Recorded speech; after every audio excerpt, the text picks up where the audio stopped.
test of strength, Luke grinned. It was finally his turn to perform on stage. Those fighters could be regarded as strong contenders with various means and endless cards. They were either of extraordinary origin, amazing background, or outstanding talent. But in front of Superman, too bad, no one was qualified to talk about strength. "This is our home advantage, Stephen," Luke lightly said. He seemed to be very confident. "Are you sure?" Ranked among the top 3 favorites, Blackheart, Mephisto's son, is supported by an invincible legion. Strange wasn't optimistic. He hadn't seen Luke's means yet, and he temporarily put Superman's strength at the high-ranked master level. "Your gun, friend, magic. Ileana Rasputina, the Queen of Limbo, is proficient in dark magic and an alpha mutant. Dr. Voodoo, low-key Mordo. None of them are mediocre. If it was a test of other things, perhaps I could win with my wisdom. But putting them and me in a huge arena isn't a good thing." Wang was deeply convinced that Strange might really be eliminated this time.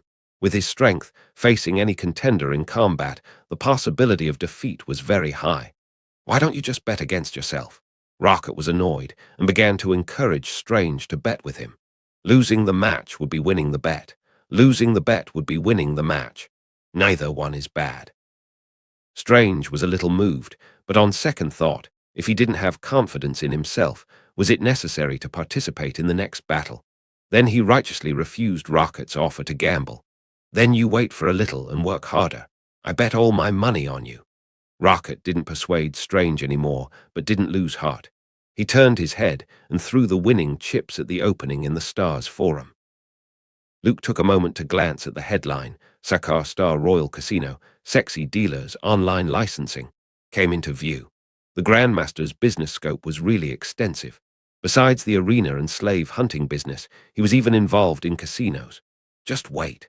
The only thing you have to do is put on your magic armor and hide behind me." Seeing that Strange wasn't confident, Luke smiled and comforted. After the bell in Kama Taj rang, many mystics in robes rushed to the square. Joining in the fun has always been human nature. Stephen Strange, Mordo. Other people's eyes scanned over the two men, and they whispered. The vast majority of mystic masters preferred Mordo. Strange came to Kama Taj too late and had too little time to study magic, so it was hard enough to survive the first match. The competition begins. The leaders of the 3 sanctums arrive together. Together, they cast spells to light the tokens in the hands of each combatant. The transmission portal leading to the stadium was slowly taking shape, waiting for the contenders to enter.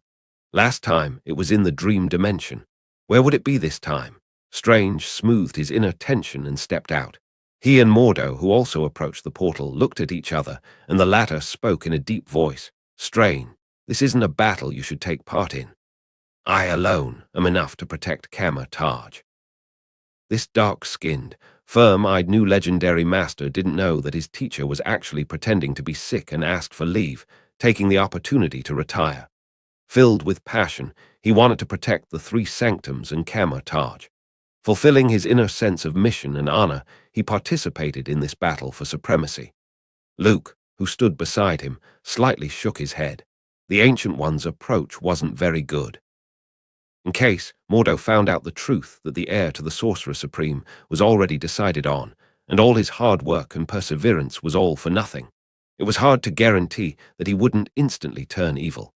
The consequences of turning admiration into hatred were very serious. "I also have my own path that I want to complete." When Strange remembered what the Ancient One said to him, his inner hesitation suddenly dissipated and became firm.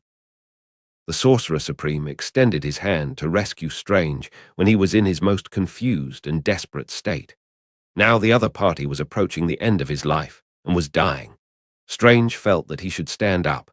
If Luke knew the thoughts of these 2 people, he would definitely feel that the Ancient One's acting skills were too powerful, and Oscar owed him a golden statuette. "Very well, let's have a fair competition. For the supreme glory." Mordo swaggered and took the lead going into the transmission portal. The triple halo hanging behind his head was like a crown made of gold. Suddenly, it condensed into solidity and glittered with a brilliant light. This was proof of his legendary status. For the supreme glory. Strange bowed his head in silence and then walked into another portal. In the barren land, large and shocking cracks appeared, like terrible scars. The blazing heat evaporated the moisture in the combatants' bodies, baking their skin. The pungent smell of sulfur, like a mass of rising yellow smoke, permeated everywhere. This is hell. As soon as Strange entered the venue, he summoned Superman to escort him. Afterward, perhaps it was a psychological effect. His throat felt itchy and thirsty. His skin became dry, and his surge of magic power became chaotic. Hell. The Sorcerer Supreme put the second match in hell. Hearing Luke's answer, Strange was surprised and subconsciously gripped the metal-headed mace in his hand. He seemed worried that somewhere a couple of fierce demons would jump out and tear himself to pieces. That's right. If I'm not mistaken, this should be the lower levels of hell. Luke raised his head and looked at the sky. The thick crimson clouds covered everything, shrouded everything, and cast a huge shadow. On the distant horizon, there were endless black mountains, as if they were huge monsters crawling on the ground. The grass, trees, rocks, and even the reptile creatures that occasionally passed by were like fuzzy smoke, constantly twisting and changing. All in all, this was a desolate wasteland full of weirdness. Lower level of hell, Strange finally reacted. He was at least a walking encyclopedia and had little understanding of each dimension. Hell and heaven are the two most perfect and unshakable of all dimensions. The former was even more hostile to Kama-Taj and the three sanctums. The place where the lords of hell and leaders release the souls of sinners, Strange whispered. The serious face showed a touch of solemnity. Hell was a broad concept, not a single dimension, but a vast space formed by overlapping many worlds. For example, Limbai, ruled by magic, was the part closest to the material world. The so-called lower level was the farthest place from reality in hell. The souls that had fallen and exiled here would never be freed. Then we should be careful. Strange wore heavy armor with covered-up neat hands and feet, seriously protecting himself. His entire body was covered with protection forged by special craftsmen from the New York Sanctum. All of them are made of high magic resistance materials, which were combined with special techniques to engrave rune circuits. Even if he stood still and let a high-ranking mage bombard him, they wouldn't be able to break the defense for a while. I've read that the lower level of hell is very dangerous. It's where the souls of the sinners have been wandering for a long time and can't be freed. Strange transformed into a mobile fortress clad in heavy armor and holding a shield. There were no other defects, except that his speed decreased a bit. They have long lost their living memory, killing and devouring each other without reason and gradually merging into a new soul. Strange's voice was low, not wanting to think too much about the cruelty of it. Then, the new souls would continue to repeat this process. Luke picked his eyebrows, interrupted his explanation, and whispered, "Someone's coming." An unsolicited prey. It feels good to be back in hell. A pale, handsome young man opened his hands and spoke as if he was intoxicated. He took a deep breath, like a heavy smog lover, showing a satisfied look. His black windbreaker wafted and rippled. For other combatants, the barren and harsh living environment in the lower level of hell was simply unbearable. In his eyes, however, it was so common that he seemed to be used to it, like coming back home. Those horrible evil spirits that wandered around this place in hordes, full of fierce and evil aura. Those scorching and unpleasant sulfur fumes could make your throat itchy. That chaotic magic that was full of impurities and difficult to absorb. It was as if there was no effect on him, but rather a pleasant one. Hell, I think this will be an enjoyable hunt. The handsome young man walked forward. Those reptilian creatures hiding in the shadows in the corners cowered, trembled, and seemed to be afraid. This uninvited guest didn't look like a weak soul who was brutally exiled and fell here. Opponent exuded a natural pressure, like a predator occupying a high position on the food chain. The familiar atmosphere made people retreat and be too afraid to provoke him. Son of the Lord of Hell, what was he doing here? After struggling with each other, the powerful evil spirits speculated. When they were weak, they were wild beasts that had lost their minds. But after eating one weaker soul after another and absorbing those complicated memories, they became more cunning. There is prey ahead. Before the handsome young man could lament, the token he held began to heat up. According to the competition rules, both sides would issue warnings whenever they were close to competing participants. They could choose to fight. They could also choose to run away. No matter who he is, he's very unlucky because he met me. The handsome young man lifted his feet off the ground, and the corners of his black windbreaker billowed. Behind him, a pair of dark wings grew. Originally, he had pale skin that almost seemed like he had never been exposed to the sun. It was now somewhat transparent. His dark veins were strewn all over him, making it especially gruesome. Whoosh! Every time he flapped his wings, the handsome young man's figure flashed and appeared at a great distance. Before long, he found the target. No vigilance at all. Flying in mid-air, with the help of overcast clouds as a cover, the handsome young man hid. He stared at the heavy figure below, somewhat speechless. What's that guy doing? What came into sight was a black spot. Looking down with his superb eyesight, the guy looked like a large steel can. Did Iron Man also come to the battle? But Tony Stark wouldn't wear this kind of heavy armor, would he? A series of question marks popped up from his head. Stephen Strange, a master. It took a long time for the handsome young man to determine the identity of the other party. Although he knew his competitors well, he still needed to think and remember them for a long time. He couldn't help it. The one called Strange was too plain. Strange's performance in the first entry match wasn't impressive. It was more like relying on tricks to muddle through. On the contrary, Thor and Loki, the brother-sister combination beauty plus macho man, gained popularity and became popular contenders.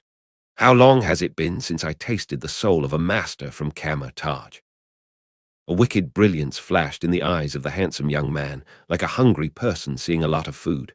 The black devil's wings shook violently and rushed down. Whoosh! The sound of the wind billowing rang out.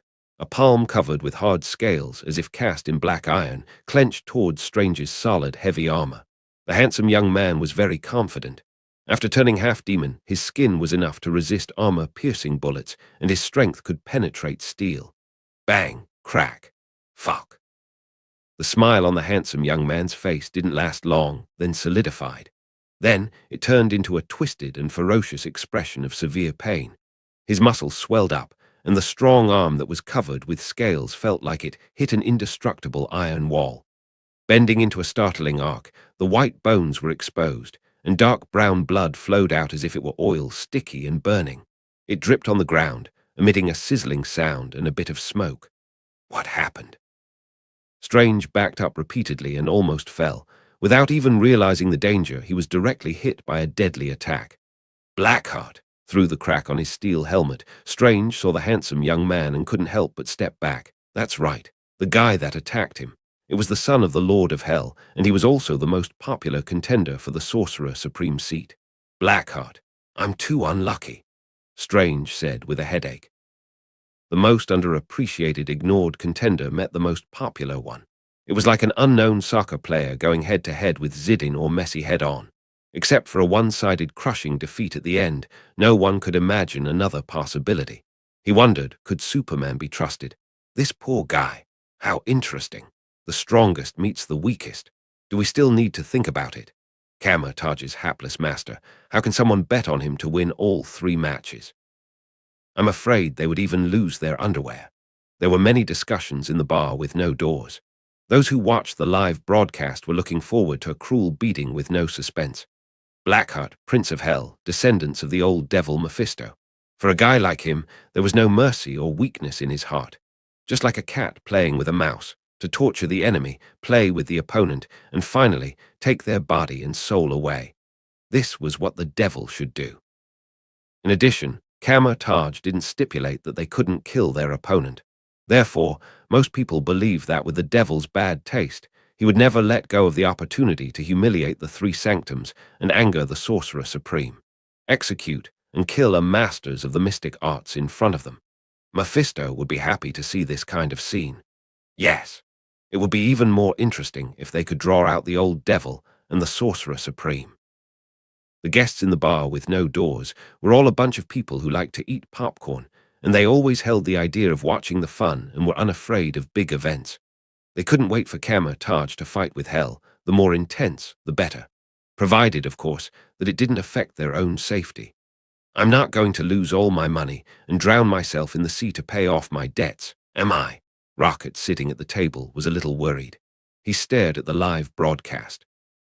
His head was full of terrible scenes where the Grandmaster caught him and kept him as a pet in Sakaar. Hey, that's not right. Where's Luke? This should be his chance to come out. According to Earth's chess game, Strange was just a cheap pawn. In addition to increasing the number of stumbles, he wasn't much use. Superman was different. He was a glittering 5-cost unit chess piece, which could change the situation on the battlefield. Tell me, aren't you a master? Blackheart asked expressionlessly as he set back his own bones. He hadn't seen any master who would put such strong and incredibly heavy armor on themselves. Not only were spell circuits engraved on it, but they also added magic resistance and immunity to physical damage. Rebound attacks on hell creatures also had a critical strike effect. Where's your wand? Why are you carrying a shield? Where is your robe? Why wear heavy armor? Blackheart questioned with anger. If it were other masters, they would have already died under his surprise attack. Strange's body didn't match as someone who would use magic resistance equipment. He was at a loss for a moment. There's no rule saying that masters can't wear armor, right? Strange said in a loud voice. He held the shield with both hands to guard against the fierce attack that might come at any time. Moreover, it has just been proven to work. When Strange answered, he didn't forget to ridicule. When it came to annoying people to death, he was on par with Tony Stark. Is it? Sure enough, Blackheart felt offended. The black windbreaker fluttered, and a gloomy cold atmosphere lingered around his body. Master Strange, then I'll show you. You'll only get yourself killed if you stay inside that shell like a turtle. Among the many Sorcerer Supreme contenders, Blackheart was the most popular and ranked first. This wasn't a false conclusion drawn out of thin air, but accurate data obtained by comprehensive consideration of the market forecast and winning rate evaluation released by the Grandmaster. The latter was a well-known member of the Elders of the Universe, who was extremely addicted to gambling. He had a sharp eye in this respect and rarely made mistakes. Blackheart has a strong card, and with his identity as the Prince of Hell, this is a safe bet. I wonder what kind of card Mephisto gave him. If a demon becomes the Sorcerer Supreme, it would turn Taj into a joke. The Vishanti's decision is unquestionable. Haha, I'm really looking forward to the results. Less than half an hour after the start of the second match, a collision broke out, which completely aroused the appetite of the audience. A popular contender against an unpopular newcomer. This was such a traffic bringer. At this moment, there was only one thought in the hearts of the many spectators. Fight, fight, fight. Rocket stared at the live broadcast, wondering if the young demon who looked like Gigolo could stand a punch from Superman. But he had seen how Luke had punched Thanos, who was wearing the Infinity Gauntlet, to the ground. And he had done that repeatedly. At that time, it looked like with one punch, the guy would instantly be pulverized. Whoosh! In the lower level of hell, Blackheart, who was standing on the barren land, opened his hands. The gale of white lingered around his body, merging into a translucent illusory form. A man wearing a fur coat and looking like a kidney-deficient man appeared behind Blackheart like a stand-in summons. Air Demon Abigail. Doesn't this guy feel hot? Strange saw the wind demon that emerged along with the whistling wind and couldn't help but feel a little impressed. Being able to wear a fur coat in hell, this hot and dry environment, this was really a tough guy. Crimson bands of Sitorak. Seeing Blackheart call for a helper, Strange didn't add any more nonsense. With a strong shield in one hand, his other hand threw out several scarlet chains. Whoosh! The dense light invaded the space, directly dispelling the shape of the air demon, but did not cause substantial harm. Foolish master, the air will not be caught, the air demon wildly laughed.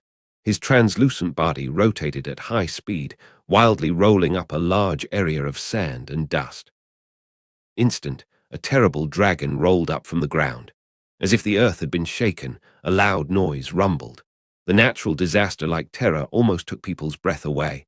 By the wondrous winds of Watum, as a walking encyclopedia, Strange cast spells with one hand and responded quickly. Surging magic, forming a sharp cone, suddenly burst open.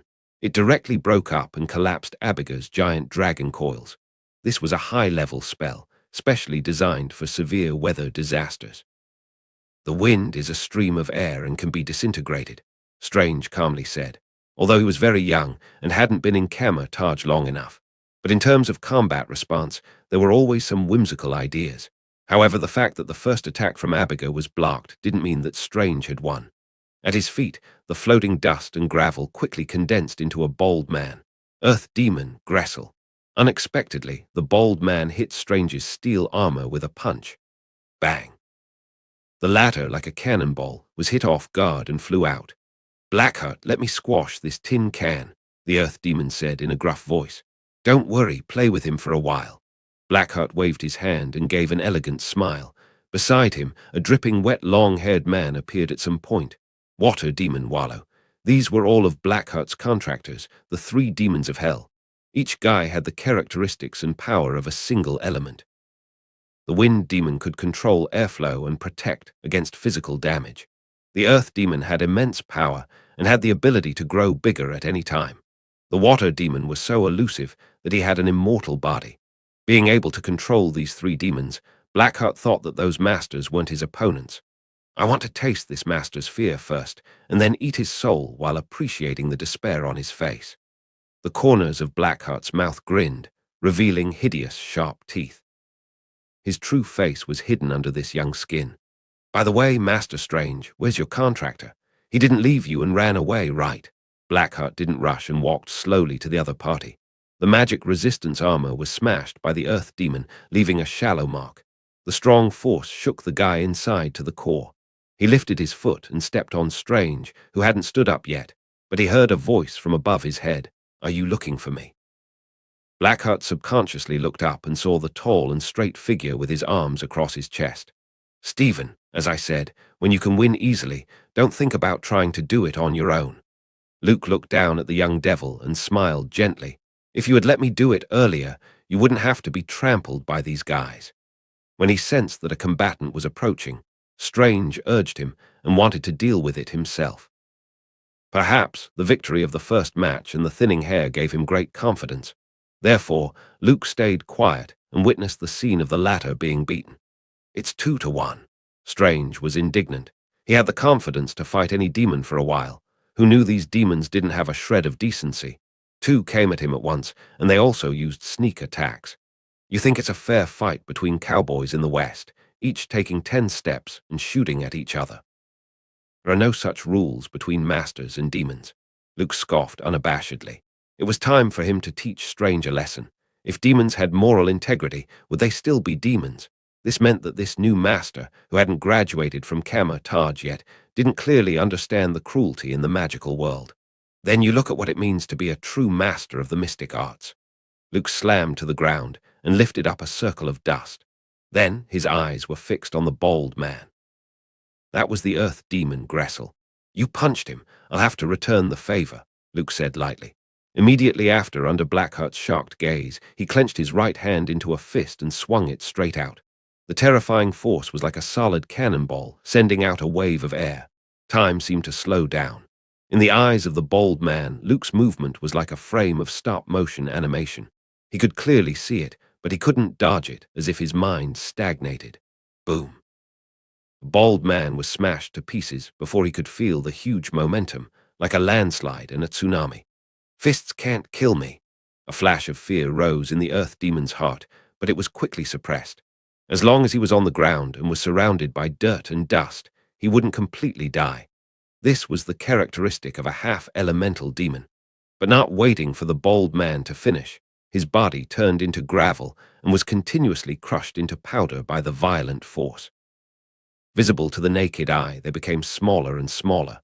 "Have mercy," a demon who felt death approaching cried out from his heart. "Sorry, not for you." Luke, who had no feelings, shook his head to refuse. Boom, boom. In the endless vibration, the existence of the demon was instantly erased. Combined with the surrounding large areas of land, as well as the black mountains stretching behind them, they all disappeared and vanished, leaving only a straight and huge tunnel. "This is a master." Hiding in armor, Strange's throat rolled. The fist of a high-ranking master was that terrifying. "I hope he's okay." "Well, he's already gone." This one punch was terrible. Motherfucker, punching him right through the lover level of hell. The guests in the bar with no doors, looking at the constantly changing live broadcast, all looked dull. Such a shock. They couldn't believe it. It was as if there was an undetectable camera tracing the aftermath of that punch. Spectators who followed the second match through slow motion saw the fists throw out a large cloud of dirt, crushing the target into tiny matter. Then the raging air billowed, like an invincible huge cannonball, abruptly cut the black mountain behind it. The hard rock was like a crisp biscuit, breaking off at a touch and easily tore out of a huge tunnel. The volcano was flattened, the forest was penetrated, and a group of hapless evil spirits vanished. The momentum continued, sweeping all the way, until it pierced the space of the lower level of hell and blasted into the black chasm. Any obstacles standing in front of it were crushed. It was hard to imagine that this was the damage caused by a single punch. Inhuman, a cosmic being. The bar was full of conjectures about Luke's identity. He was a fresh face. They had never noticed him before. In the Stars Forum, there was only a casual description, a high-ranking master, in the introduction of Stephen Strange's identity. "If he's a master, I would eat this table," a gambler who lost his bet angrily said so. He had never seen such a violent master. If someone could kill a demon with their fist, why would they need a wand? The Sorcerer Supreme didn't rely on a pair of iron fists to sweep hell and drive out the darkness. Strange is a lucky guy, directly becoming a big popular contender, and rushed to the 4th position on the popularity list. Rocket's eyes narrowed, laughing so hard. His wave of bets reaped rich rewards. He really took a chance and won.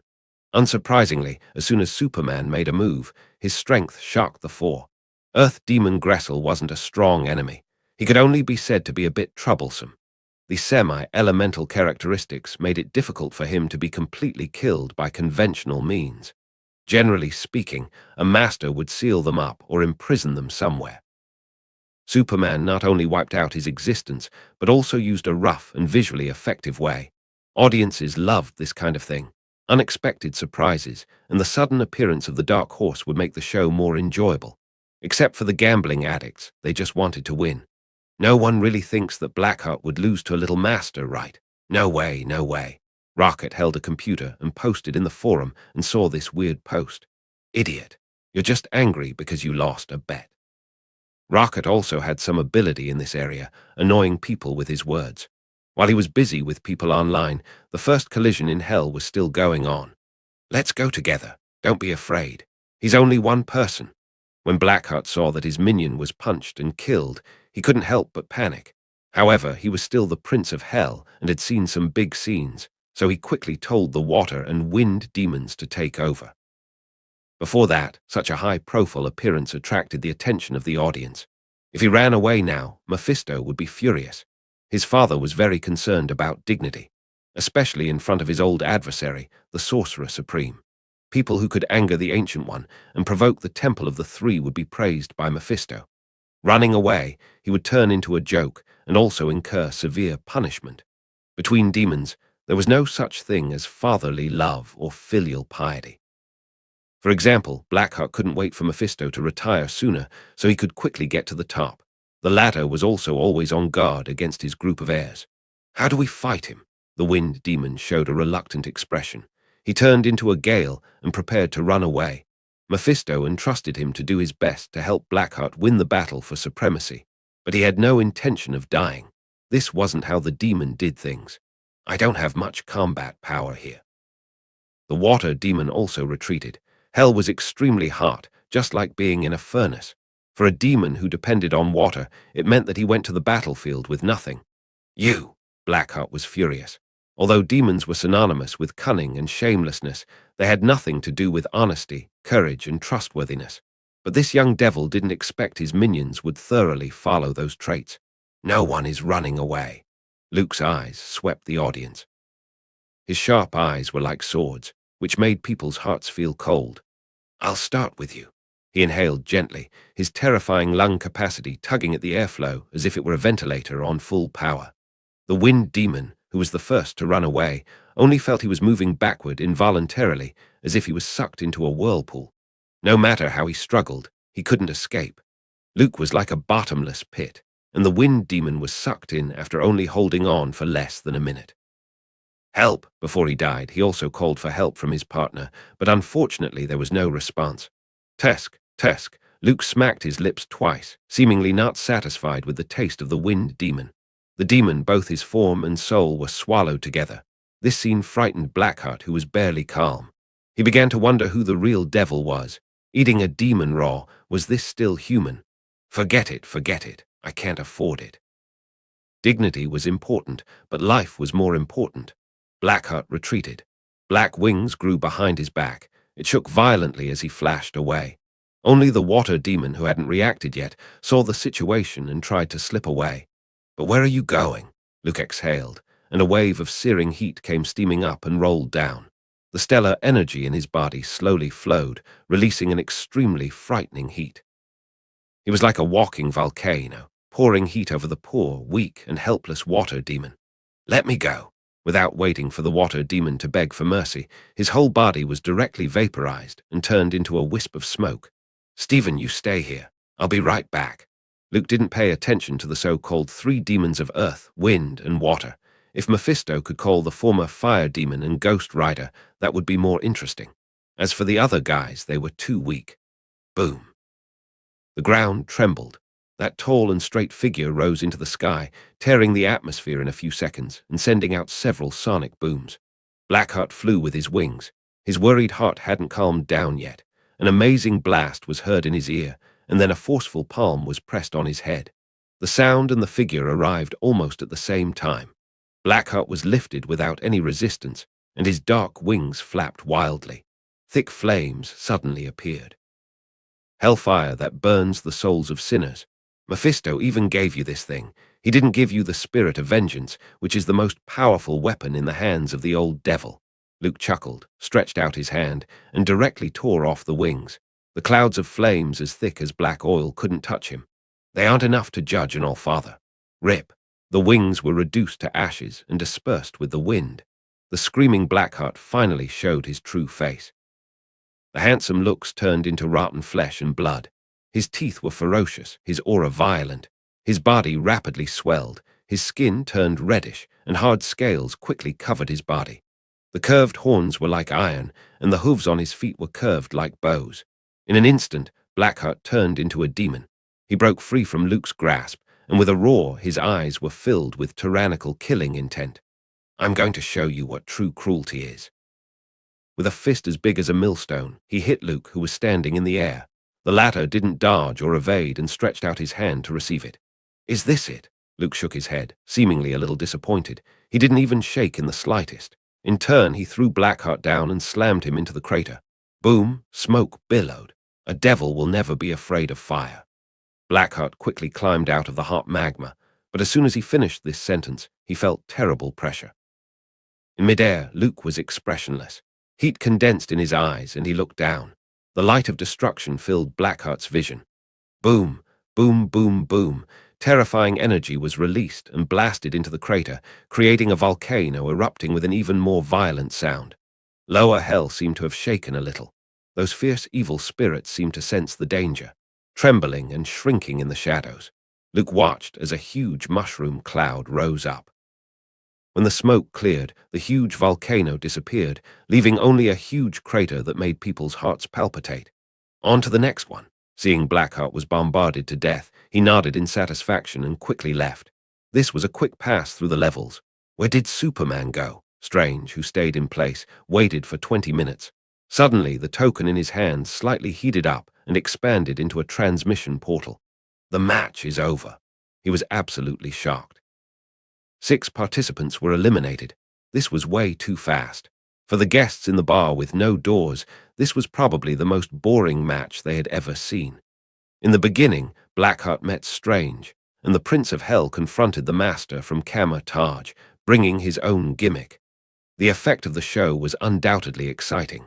But later, Luke appeared on stage and made a bold move.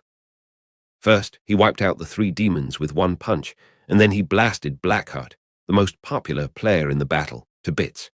If this was the end, those who watched the live broadcast wouldn't have any opinions. The unexpected reversal was exactly what they were happy to see, but the subsequent development was a little worse. The live broadcast closely followed Luke, and everyone watched him fly with all his might, hovering in the sky like a supersonic fighter looking for enemies. Whenever he found an unlucky person, he would ask if the opponent was willing to abstain and withdraw from the match. Anyone who was rude and tried to resist would be blown away with a merciless punch. Killed on the spot, even their ashes were disposed of. The scene was extremely violent and bloody. It didn't matter if they were burnt to bits.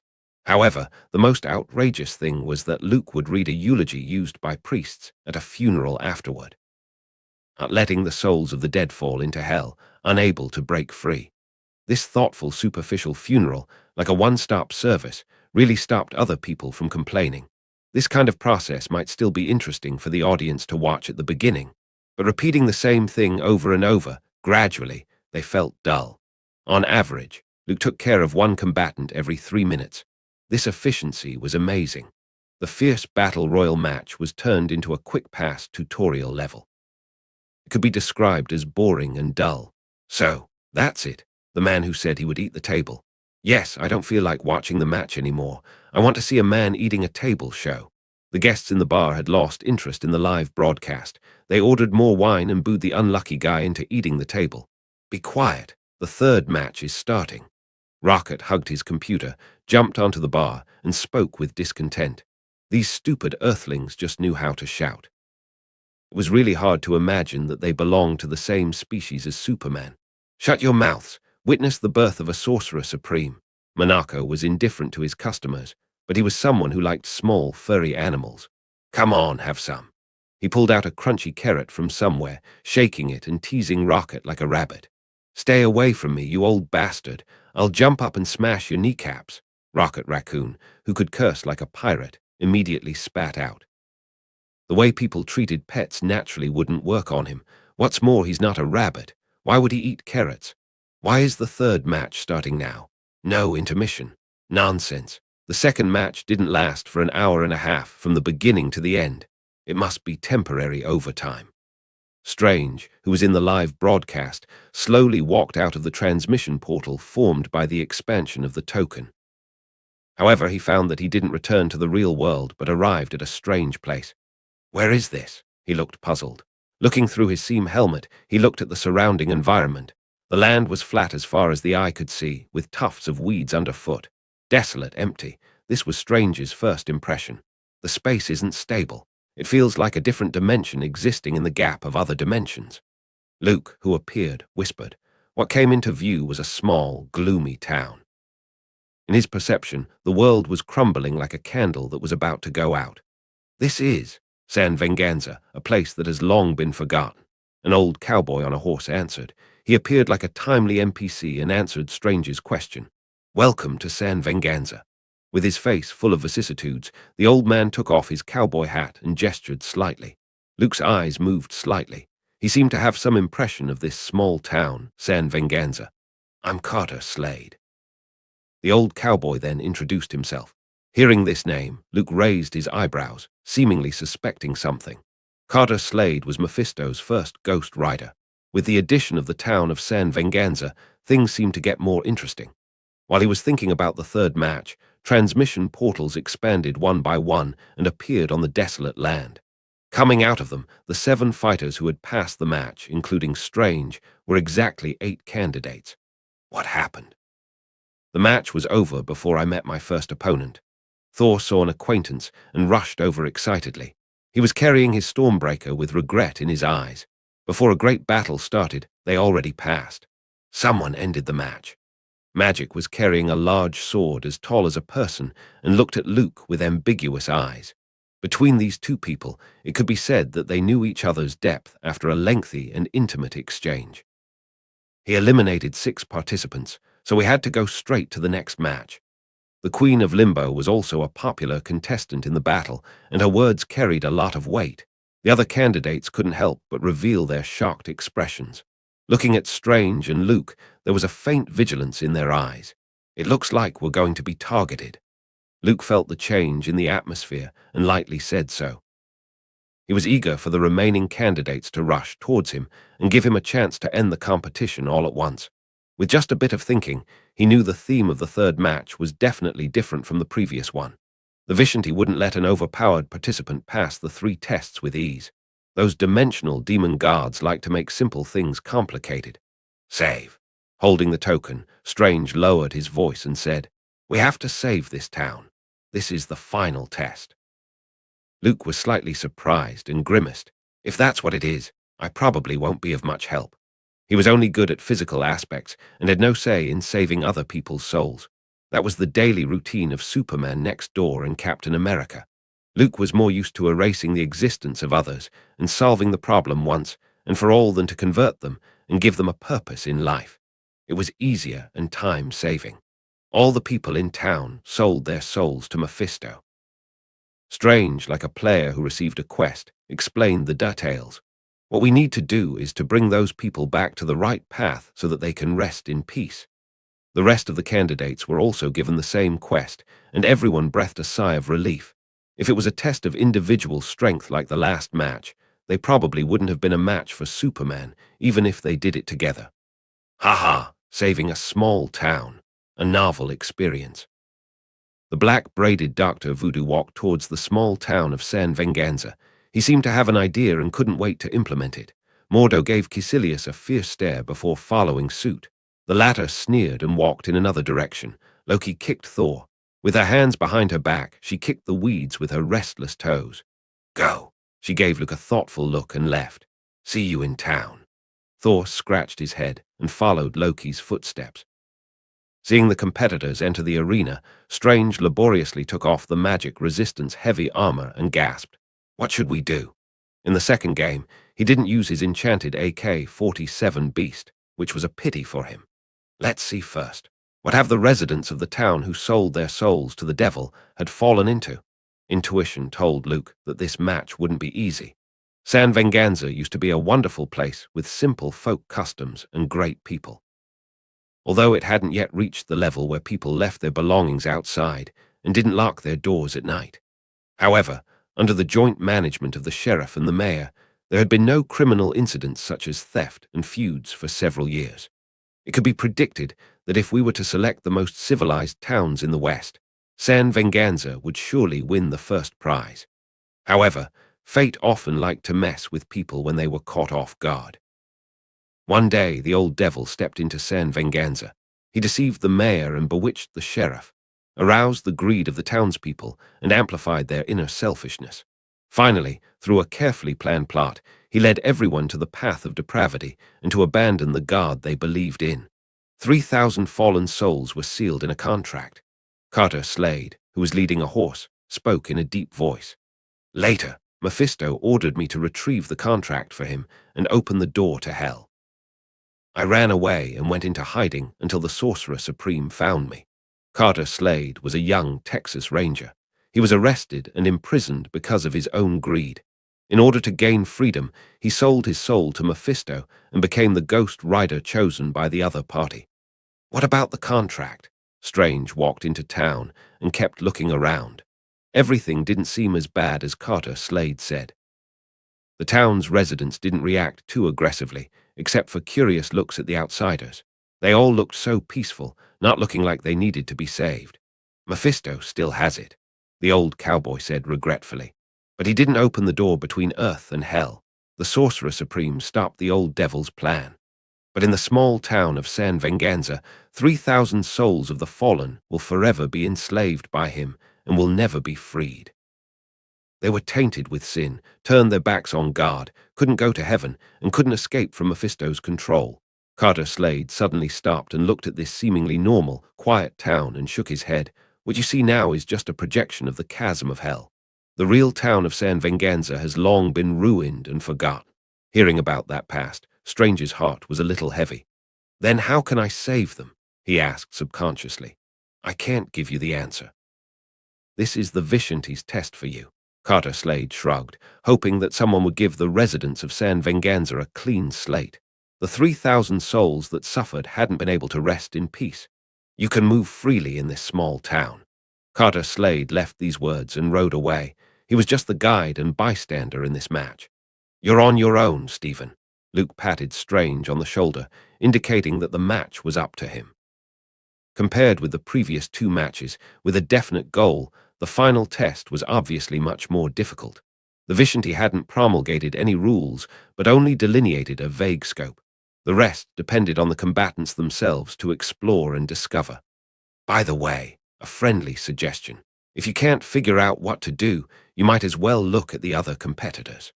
Luke was going to find a random hotel and relax. He had no intentions of ignoring Strange and let him fight on his own. It's just that there was too little information, and he needed to observe some more. Competitors, Strange pondered. What would Mordo and Caecilius, the former seniors, do in the face of the difficult task given by the Vishanti? As night fell, the combatants who had settled in their respective places hadn't made any moves. They found that the atmosphere in the small town of San Venganza had greatly changed. During the day, the warm-hearted residents, the talkative sheriff, the tavern owner who would answer all their questions, all seemed to change. They stared at the strangers who broke into town with hostile and hateful eyes. It doesn't feel good, Thor frowned. He walked outside the hotel with Loki, and a group of bad-looking strong men slowly gathered around him. Originally, 2 or 3 people were hanging around far behind, but more and more people joined along the way. You go away. She can stay. The leader, with a pair of eyes looking straight at Loki, completely ignored Thor. Harassing my sister. Thor couldn't bear it. He would rather accept others flirting with him than forgive these gangsters for thinking about his sister. This was the bottom line of a cis Khan. It must not be violated. You should be taught a lesson. Thor rolled up his sleeves and swung his fist. Asgardian's strong physique, facing the San Venganza's gangsters, was simply a crushing situation. He broke into the tight encirclement alone and then beat the crap out of these short-sighted guys. However, the storm didn't stop there. The brawl attracted more attention. The men from the small town joined in one by one. It was like some kind of a fun game that attracted them. Soon, the situation got out of control. Thor was alone, facing hundreds of people. Fists, iron bars, pitchforks, all kinds of things were aimed at him. Although it was painless for him, it was irritating. Bang! A gunshot. A revolver's bullet hit Thor's chest. This didn't cause him any substantial harm, but the sound of gunfire echoing under the night sky was like opening some kind of gate, releasing the tyrannical, murderous desire of the residents of San Venganza. Loki! Thor saw more people gathered around, and with a fierce glint in his eyes, he directly extended his right hand. The atmosphere exploded. Lightning lingered around the stormbreaker that rotated at high speed, sweeping away the townspeople as if it was mowing grass. Is this the true side of San Venganza, the people that sold their souls to the devil? Luke, who was watching the scene, seemed to have guessed something. The next day, early morning, when the sun was shining on San Venganza, the town seemed to come to life. They aren't dead. Throughout the night, Thor, who felt guilty of killing so many townspeople, was dumbfounded to see the men who had clashed with him in the morning. They didn't have the brutality and fierceness of last night. They were all smiling and greeting each other warmly, as if nothing had happened. I see. The residents of this town sold their souls to the devil, which is why they behave so horribly at night. After last night's encounter, Loki's eyes flashed with relief. She nodded softly and said, They lost their souls and died long ago. They are people that don't actually exist. Even if you slaughter the whole town, these people will be restored the moment the sun rises. Day and night are equivalent to the past and present of San Venganza, 2 sides of the same coin. Thor scratched his head. In his opinion, what Loki said was too complicated to understand. You don't have to understand. Just do as I say. Loki would never expect her stupid older brother to use that barren intellect of his. Her pretty eyes rolled around, and she whispered, Let's go look for the mayor first. It had been 2 weeks since 8 candidates for the Sorcerer Supreme battle came to the town of San Venganza. Each of them began to act, and began to implement what they thought was salvation. Loki, the princess of Asgard, the goddess of mischief, took her silly brother and looked for the mayor first. What? Gold is buried under the ground in San Venganza. The mayor met the 2 strangers in the office and then got surprising news. That's right. Loki lifted the thick glasses on the bridge of her nose and spoke solemnly. She changed her dress, wearing a small black lace hat and a pair of long riding boots under her feet. The half-high collar white shirt and suit trousers made her look particularly capable and gallant. Of course, it was also in line with the image of a female scholar she designed. We are geologists of the Royal College of England. After careful investigation and repeated confirmation, we believe that there are large gold deposits buried under the ground. Seeing the doubt on the mayor's face, Loki took out a stack of drawings from the satchel hanging around her waist, depicting the terrain and landforms near the town. If someone wanted to win people's trust, They had to act like a professional. Loki thought that her impersonation was perfect. The mayor's mistrust must have originated from Thor. He was more like a bodyguard than a geologist. "Mr. Mayor, you see, here and here, the undiscovered gold mine is buried here." Loki pointed to two places and spoke in a low voice. "I have explored the rock composition around here and verified the age. It can be initially determined that a gold-rich deposit lies beneath San Venganza." She talked excitedly as her hands danced, expectations in her eyes, an excited tone. This was superb acting. Thor, who was standing on the sidelines, began to wonder if there really was a gold mine, waiting for the townspeople to find it. "Then what do you want to do?" Without a doubt, the mayor was moved. Indeed, a gold rush broke out in the western region, attracting an endless stream of newcomers for nearly a century. With the dream of making money, they traveled long distances by train to this desolate land. At that time, everyone said that gold was everywhere in the West. They were exposed in the riverbed and only required simple digging to find the large, magnificent nuggets of gold. However, in fact, not many people in the mighty Gold Rush Brigade made a fortune by this. Those who really earned the first part of gold were actually businessmen who provided services for the gold diggers. "We can provide professional advice, mining methods, and some machinery and equipment." Loki acted shrewdly and made a condition, "But I need a lot of workers for the excavation work." "That's not a problem. However, how should the salary be settled?" The mayor touched his beard. He already believed these two outsiders in front of him. Although the gold rush in the western region had long passed, people's longing for gold and their desire to get rich overnight had never cooled down. If it was true that there was an undiscovered gold mine waiting to be mined beneath the town of San Venganza, well, that was good news for everyone. "That's exactly what I wanted to say." Loki smiled as if she had already thought about it. "The reason why I looked for you, Mr. Mayor, I hope you will be inclined to cooperate in this area. I have to buy mining equipment and hire a team of professionals, which will inevitably cost a lot of money." The mayor frowned slightly. He understood Loki's meaning and asked hesitantly, "You mean I should be responsible for the workers' compensation?" "That's right. This will be considered as a share. For every ounce of gold mined in the future, 1/3 of it will be yours, Mr. Mayor," Loki said leisurely. The mayor hesitated, thought it over and over for a while, and finally nodded vigorously. People in the West couldn't resist the temptation of gold. "San Venganza has no gold." Leaving the mayor's office, Thor scratched his head and said so. He didn't know why Loki bothered to weave a lie. Would it help her pass the test? "I know, but people yearn for gold." Loki put her hands behind her back, and her mouth slightly tilted. The townspeople of San Venganza sold their souls to the devil and became degenerates. Therefore, every night, the desire for violence, greed, and killing will prompt everyone to commit evil acts like beasts. The test set by the Vishanti is salvation. But what is salvation? Let them be redeemed and ascend to heaven. That's impossible. The fallen man who turns his back on God cannot be forgiven. A lot of wealth, a good life, a bright future. These are the things people yearn for. If I give the people of San Venganza a goal and give them something to fantasize about, is it not a kind of salvation? The princess of Asgard smiled slyly. The day and night of San Venganza are two sides of the same coin. She thought that as long as the townspeople in the daytime were calm in some way, they could be saved at night. Dreams are the easiest to satisfy. Loki whispered softly, with mixed emotions hidden in her eyes. "But they would always wake up," Thor said hesitantly. Loki, who walked in front, raised her chin and proudly said, "Don't forget, I'm a master of illusion. The dark dimension is a place of tranquility and immortality. There is no concept of time, let alone death." Caecilius was like a devout preacher. He distributed handwritten leaflets and kept preaching with his mouth. In the beginning, the inhabitants of San Venganza maintained an attitude of rejection, ridicule, and contempt towards this heretic. But in the next few days, Caecilius showed an extraordinary side. He looked like a monk who never ate. After 5 days, he still didn't drink a drop of water, still energetic and rosy. Every day, in addition to distributing leaflets and announcing doctrines, he sat at the entrance of the town and meditated. People's curiosity began to breed.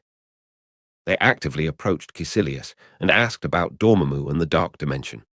Dormammu is the ruler of the dark dimension, and his followers would get eternal life after returning to the embrace of darkness. Caecilius seriously said. He spread out his hands. A bright and warm light slowly emerged. Seeing such a strange sight, the townspeople began to understand more deeply, and then some people became believers. In this way, a new religion appeared in San Venganza. Every day, Caecilius led a growing number of believers to pray and preach together.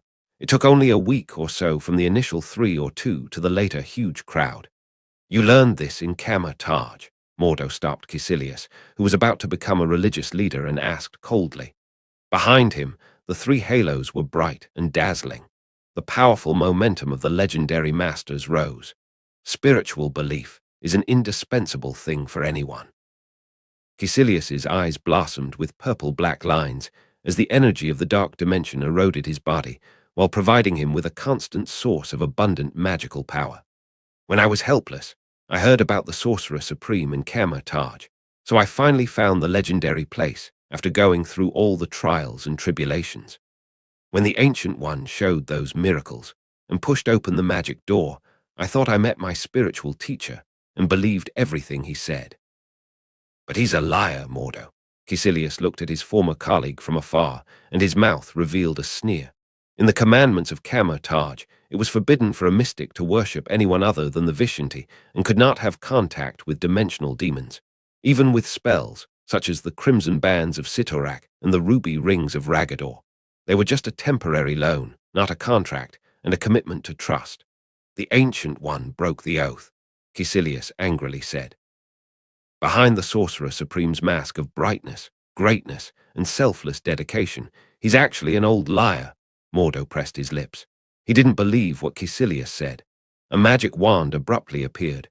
Wisps of electric light coiled around, revealing a destructive atmosphere. What? You want to solve the problem by force? Caecilius glanced at the increasingly dazzling halos that embodied the spirits of the 3 legendary masters who had signed the contract with Mordo. He didn't think he would lose to Mordo. In fact, if it wasn't for the fact that Strange's contractor was so powerful that he ended the second match in a surprisingly simple way for everyone. Caecilius was ready to have a true showdown with Mordo at that time. I will beat you fair and square after passing Vishanti's test. Mordo was silent for a moment and turned away. His feud with Caecilius should be settled later.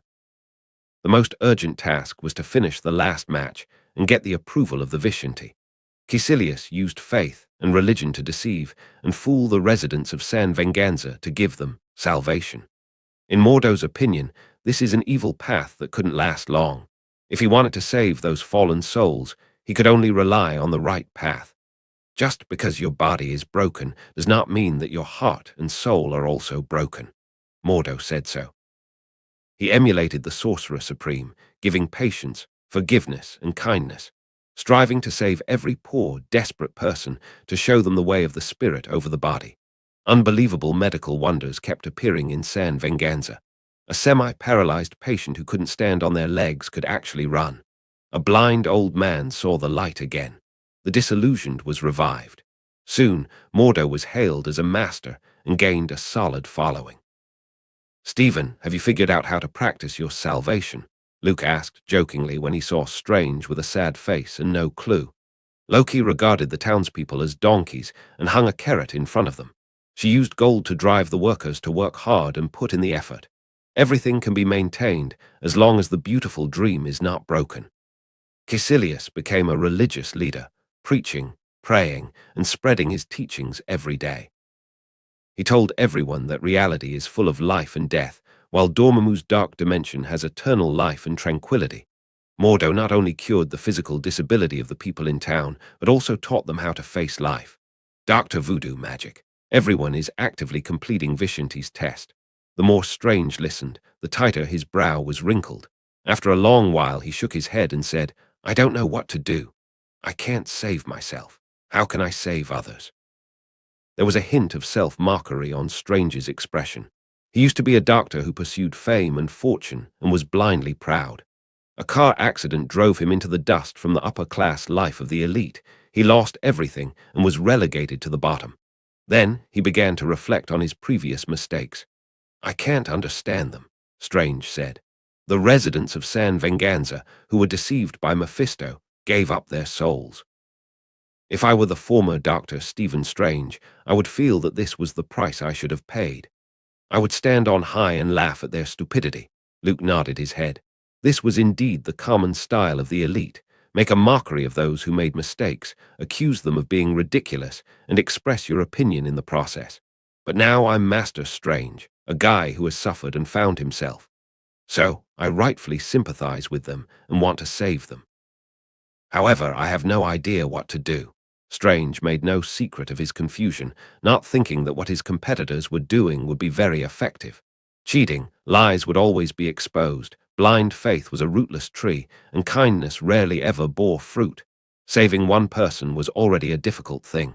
How could he save 3,000 people? Can you teach me? Strange looked at his own contractor. Frankly speaking, I have no experience in this field. Luke shrugged his shoulders and saw a hint of disappointment in Strange's eyes. He smiled and said, "But I have a suggestion that is neither too good nor too bad. When you don't know what to do, put yourself in the Sorcerer Supreme's shoes."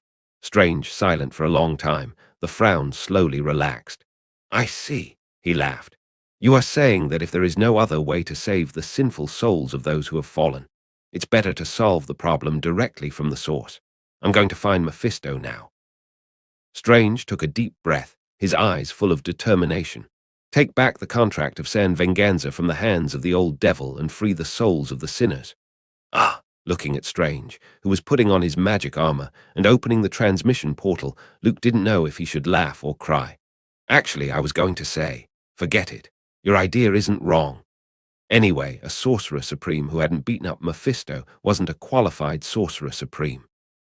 Death was the final destination of all living things, and people always had all kinds of strange, horrible, or beautiful imaginations about the unknown. For example, the Italian poet Dante Alighieri.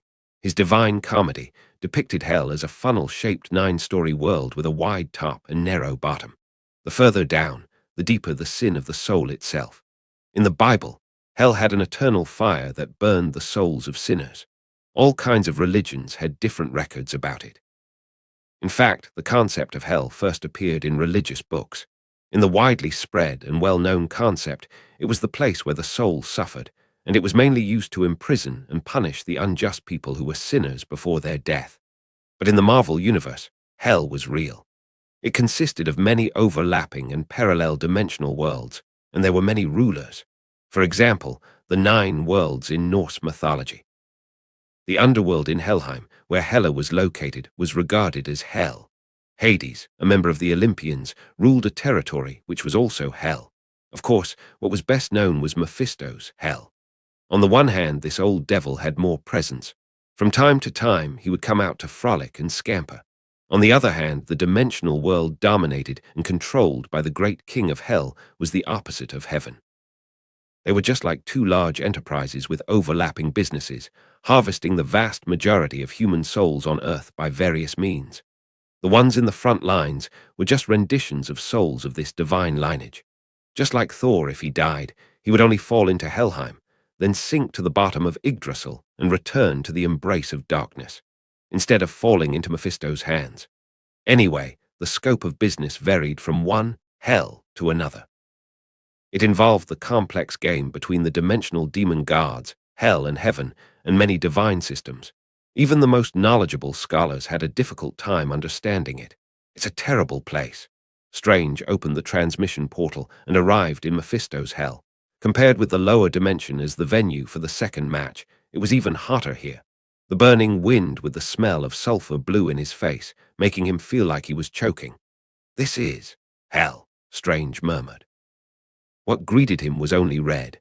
The rocks, the vegetation, earth, and sky were all red as if they were a huge, boundless furnace. A dark and illusory line of shadow spread across the cracked, hard ground like ants in a line. Those were the souls that had fallen to hell. Mephisto, salvation. San Venganza contract, Strange took a deep breath and mumbled to himself. His goal was to recapture the souls of the residents of San Venganza from the hands of the old devil, so that those people could be freed and the rescue could be completed. It sounded very difficult, but it was the only effective way that Strange could come up with. The magic cloak lifted its body and slowly swept through the air. Even though the heavy armor had been decreased in weight, with a spell, it still slowed down his flight. "Are you sure you can save my life from Mephisto's hands?" Strange looked at Superman, who was following him. He made such a risky move because he believed in the powerful strength of the contractor. "The old devil is the Lord of Hell, a dimensional demon guard who can arm wrestle with Sorcerer Supreme." Luke didn't reply up front, but smiled at the corners of his mouth. "I thought you left San Venganza to go to hell on your own accord, intending to prove to the Vishanti that you were brave and willing to pay the price to save others." "What?" "Want me to solve the problem?" Strange coughed twice and looked embarrassed. He wasn't an Asgardian that would only ask where the enemy was, not how strong the enemy was. Going to hell, directly facing Mephisto, and taking the contract of San Venganza.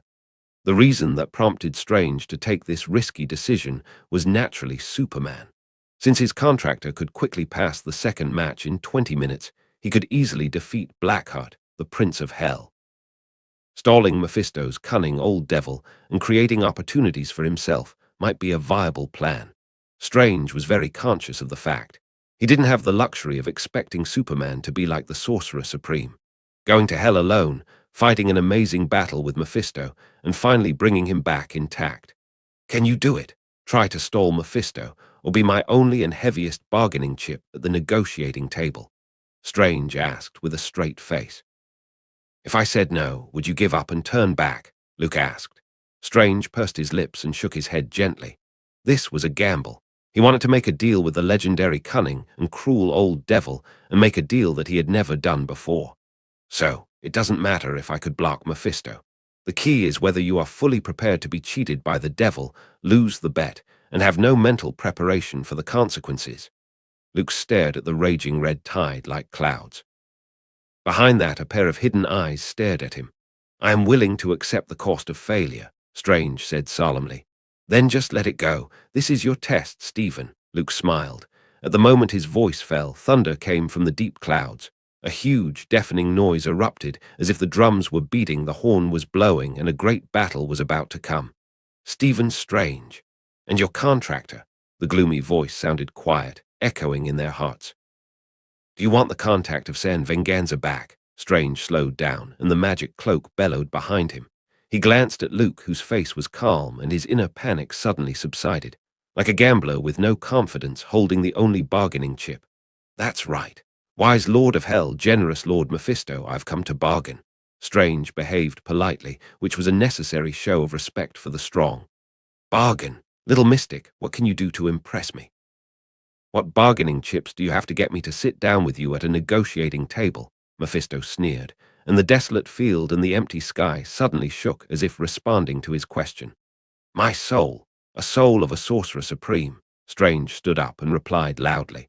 "Mephisto, as long as you give me the contract of San Venganza, I will give my soul voluntarily. In this way, I'll have completed Vishanti's test and will take over the position of Sorcerer Supreme.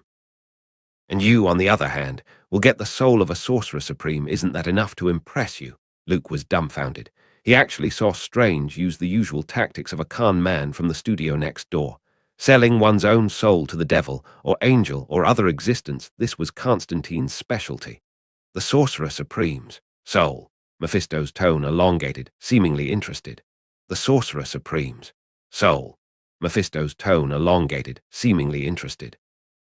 He fought with the Ancient One for so many years, and he had never won. Not long ago, he was beaten violently by the old bald man and lost a human incarnation.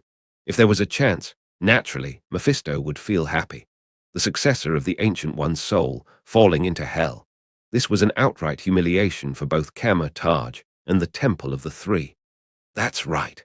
I would like to take out a personal safety insurance policy with Lord Mephisto's insurance company. When I die, my soul will be yours, provided that Lord Mephisto, you would give me the contract of San Venganza," Strange added, striking while the iron was hot. In his plan, the smoothest progress would be for Mephisto to agree to the terms without having to resort to other means. "Ha ha! The Ancient One's people finally found an interesting guy."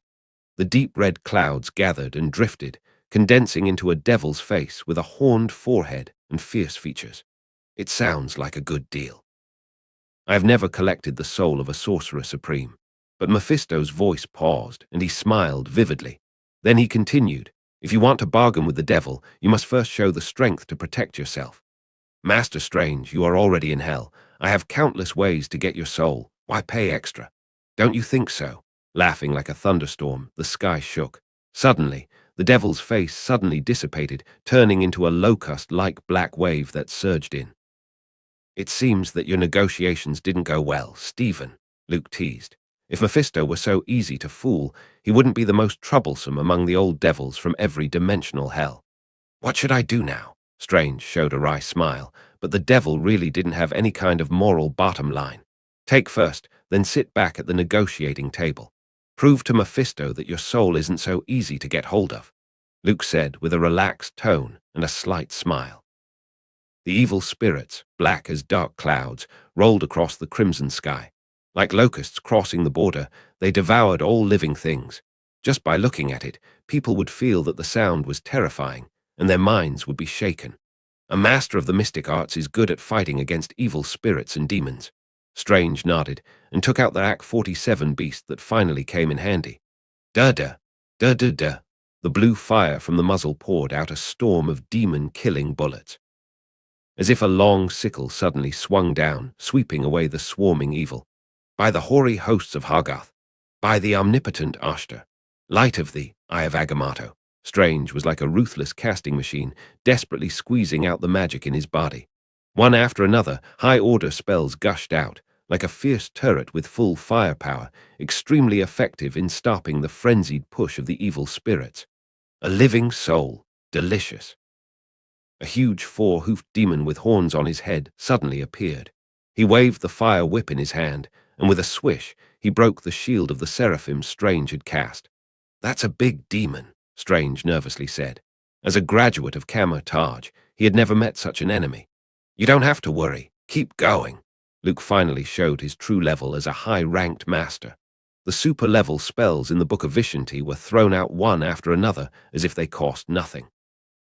Chaotic and violent magic of the Hell Dimension appeared tame in his hands. It's all yours. Strange constantly blessed himself with the hoary hosts of Hoggoth. Then, under the full-speed flight of the magic floating cloak, he crashed into the tide of evil spirits. Those dark souls, one after another, stretched out their claws and teeth, trying to swallow this beautiful soul into their bellies. But with the sturdy protection of magic-resistant armor, he couldn't be attacked. You're human, a fresh soul. The demonic creature with 4 hooves running like a centaur raised its fire whip and struck down with a crack. I don't have any interest in this area. Luke's eyes were slightly cold, his fingers closed, and he clenched them into fists. Strange was like a fish swimming in the deep sea, struggling to walk through the turbulent vortex undercurrent. Da-da, da-da-da. The blue glowing fire spewed out demon-killing bullets and cleared the many evil spirits in its way.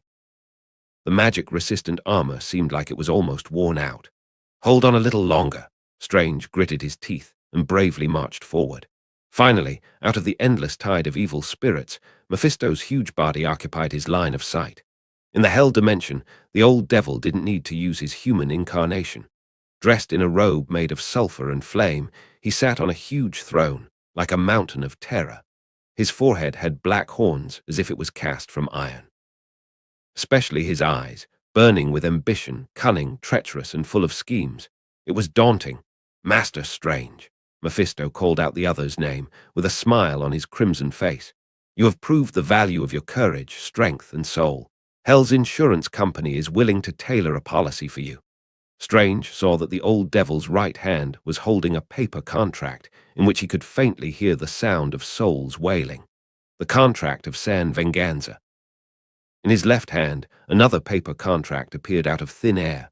Whoosh! The paper suddenly spread out. Large texts clearly emerged.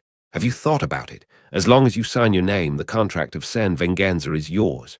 And your soul, the soul of a future sorcerer supreme, belongs to me. The old devil laughed strangely, seemingly in mockery and pleasure. He couldn't wait to see Strange make a choice. I've thought about it. Strange's eyes looked firm. The problems he would face later would be solved later. Passing the test, completing his salvation, and assuming his responsibilities were the only things he had to do now. Lack of strength, lack of wisdom, lack of means. Strange knew he could get through to the last hurdle, relying entirely on Superman. But now it was time for him to pay the price. My soul will be given. Strange borrowed the spell and prepared to imprint his name, his soul's aura. However, boom. A violent boom rose up and spread throughout hell. Right behind Strange, a huge mushroom cloud slowly appeared. Endless light and heat radiated away in all directions. The energy of terror annihilated all matter, not to mention evil spirits and demons. Even the dust was crushed into smaller particles. Who threw a nuclear bomb into hell? This was an idea that flashed in Strange's mind. It's horrible, too cruel, too much. The guests at the bar with no doors were stunned as they watched the bright light flashing and the blazing white live broadcast. The 21st century people who were bombarded by Hollywood's special effects blockbusters were almost immune to the battle scenes of superheroes. Iron Man liked to wash the ground with artillery fire, Hulk was a demolition maniac, and thunder and lightning flashed between Thor's hits. When you're there, you may feel that the momentum was amazing. But from the picture, in fact, there was no difference with those popcorn blockbusters. It was nothing more than a variety of sound and light effects, coupled with the devastated city of New York as a background. Hollywood had always been good at grand scenes. For a while, people that cosplayed as the Avengers or superheroes sent videos to an online platform and then added various cheap special effects, also gained wealth by attracting fans and gaining traffic. Therefore, seeing it right now, the audiences who thought they were well informed in the face of the splendid magic wielded by the various masters weren't surprised and were even calm. It was like sitting in a movie theater and watching a special effects blockbuster. But I've never really seen this kind of scene before. Rocket chewed on a crisp carrot, shook his head, and said so. Superman always managed to bring him and the others some surprises.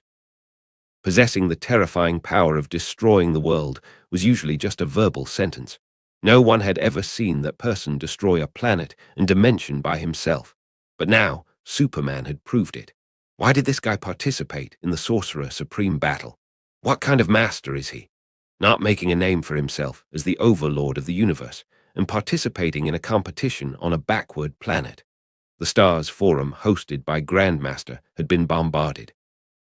On average, hundreds and thousands of related posts popped up every second.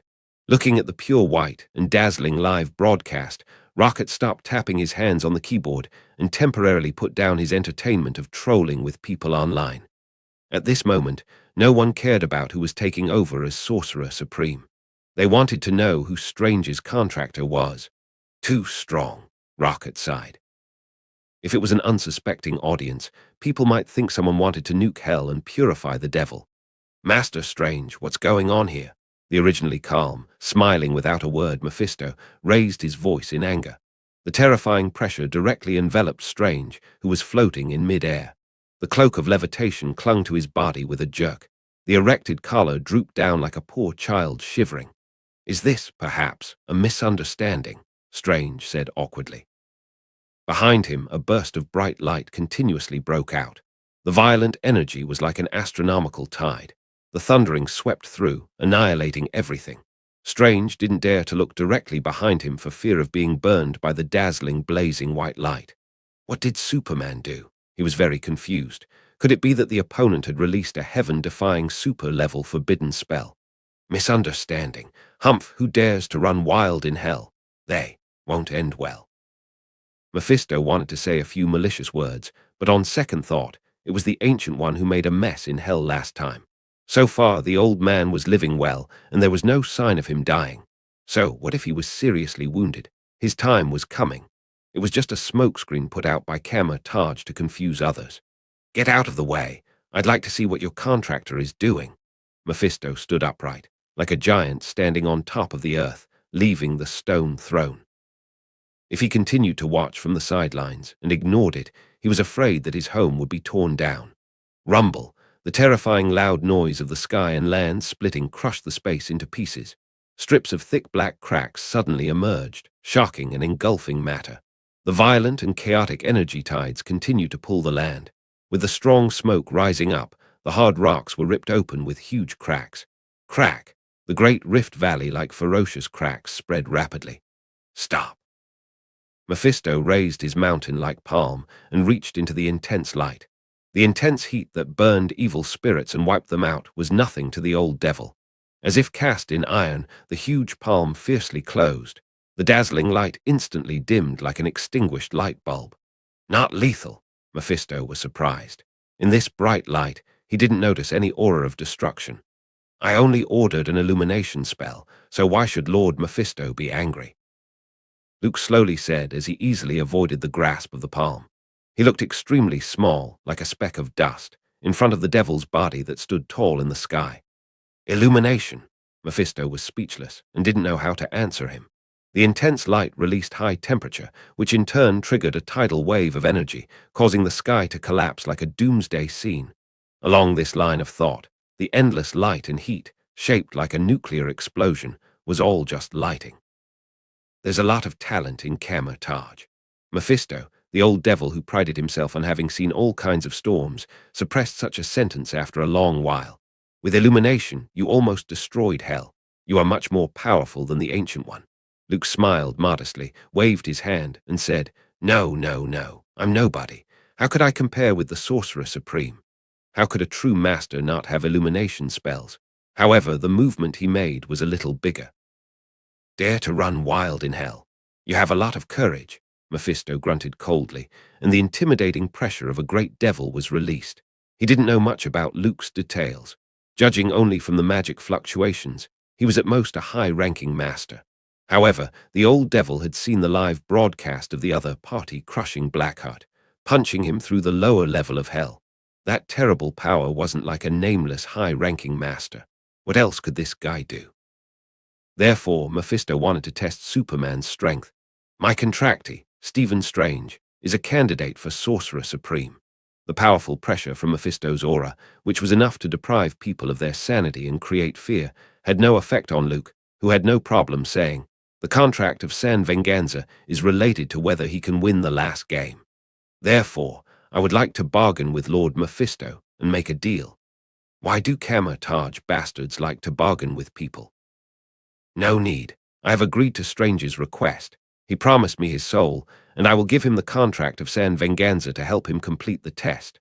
Mephisto thought to himself, if it weren't for your illumination, Strange would have signed his name and sealed the deal. In the future, the soul of the Sorcerer Supreme would fall into his hands. As we all know, a contract without a formal signature is not binding. Luke raised his eyebrows as if guessing what was in Mephisto's mind and chuckled lightly. That was an invalid deal. Lord Mephisto doesn't need to take it seriously. I have a new contract here. Dear Mr. Devil, as long as the contract of San Venganza is handed over, Stephen and I will leave hell. What do you think? Mephisto opened his mouth. There were curses in his heart, but he was too confused to say them. As a notorious old devil, he thought that he was usually black-hearted enough. Lending like a loan shark, defrauding people's souls, compelling foolish beings, playing with human emotions. Simply, uncompromisingly evil. But after Luke proposed this new contract, Mephisto was extremely frustrated that he wasn't as thick-skinned and black-hearted as a human being. The other party could use the most justifiable tone to say the most shameful things. At this point, much better than himself. At least, when the devil lied. He had to pretend to draw up a contract and put on a warm-hearted face of hypocrisy. Hand over the contract of San Venganza, and he would take Stephen Strange away with him. What's the difference between that and getting a one-stop service pack, pulling up your pants and walking away? Fair deal. We should still pay attention to the value being equal, right? Human, are you forgetting something? Mephisto's voice cooled down. If not for the live broadcast and having to pay attention to the dignity of the Lord of Hell, he would directly slap the guy. Or do you think that there's no price to pay for making a deal with the devil? Luke pretended to be surprised at first, and then seriously said, I'm going to leave without doing anything. This is the most valuable exchange you can get, Lord Mephisto. Otherwise, it's not certain that the hell you're in will continue to exist. Isn't it enough to sacrifice a soul contract for peace in hell? Mephisto fell silent for the second time. He had never seen such an arrogant human. As the Lord of Hell, he was the top leader who was qualified to compete for the title of Satan between the leaders of Hell. Which mortal didn't tremble when they saw him? Which master didn't show some respect when they saw him? Even Agamotto and the Ancient One, such powerful existences that shook dimensions and spread their names across the universe, had never humiliated him like this. Ha ha ha! Destroying hell! Mephistopheles laughed angrily. The terrifying sound waves that could pierce the eardrums shattered the clouds in the sky, stirring the atmosphere into a wild tide. The huge palm, which covered several miles, lifted up without warning. A huge shadow that covered the sky fell straight down. No matter what Luke was and what his background was, Mephisto didn't care anymore. He just wanted to wipe out the other in the most direct way. And then, with the most brutal means, the poor soul would be cooked. Bang! Luke lifted both his hands to block the slap. Luke stood tenaciously in the air, not beaten into the dust and slapped into the ground by Mephisto.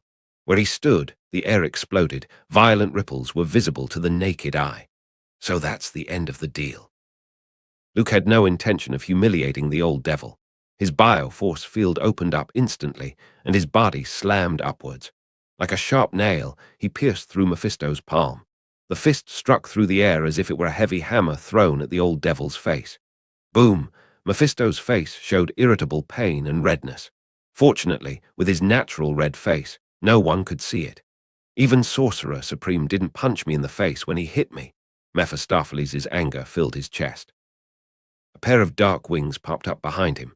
They gently fanned. A mass of flames as sticky as paint grew all over hell.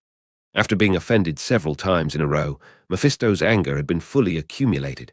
Turning the heat up, hellfire, the same trick used by Mephisto, was much more powerful than when Blackheart used it. The invisible force field was unable to stop the fierce hellish flames that raged and spread, burning not only the flesh but also the soul. The stronger the soul, the harder it was to get rid of it. Oh, this is interesting. The cynical, frivolous smile disappeared from Luke's face. In his eyes, there was a rare flash of solemnity. Hellfire was Ghost Rider's signature skill, which could burn anything in the world. The soul ignited by it could never be extinguished unless it truly repented.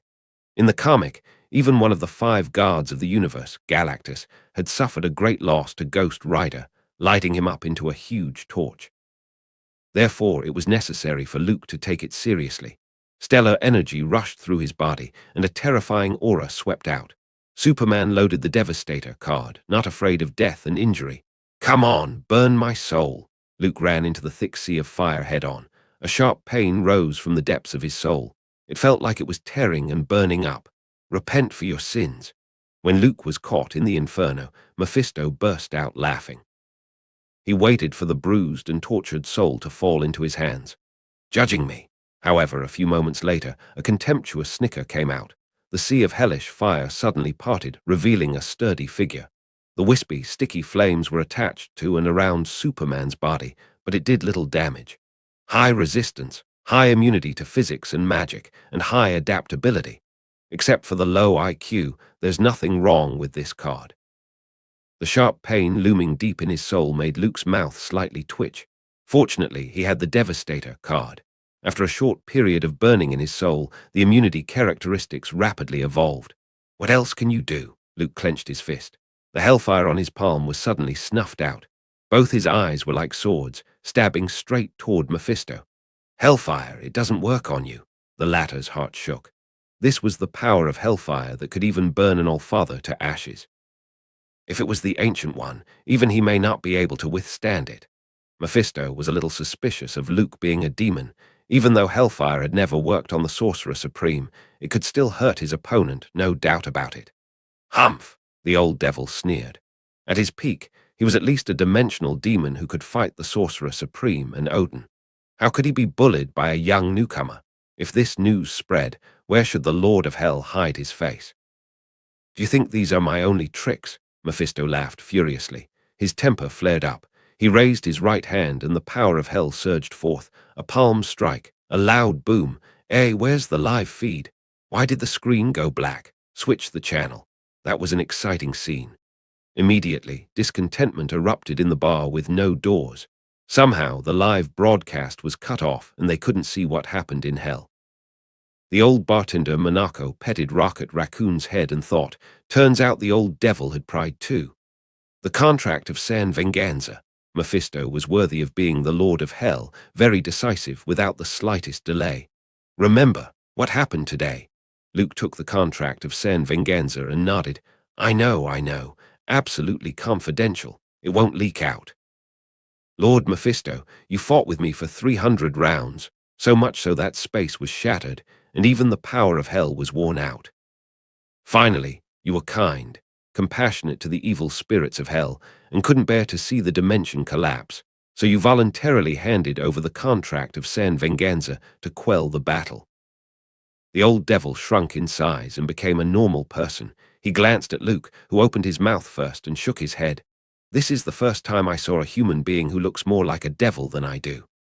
Take Strange and get out of here. Bring back peace in hell. Luke smiled. He couldn't help himself. He picked up Strange, who was still in a daze, and returned to San Venganza. When the live broadcast in the bar with no doors returned to normal, the third match was over.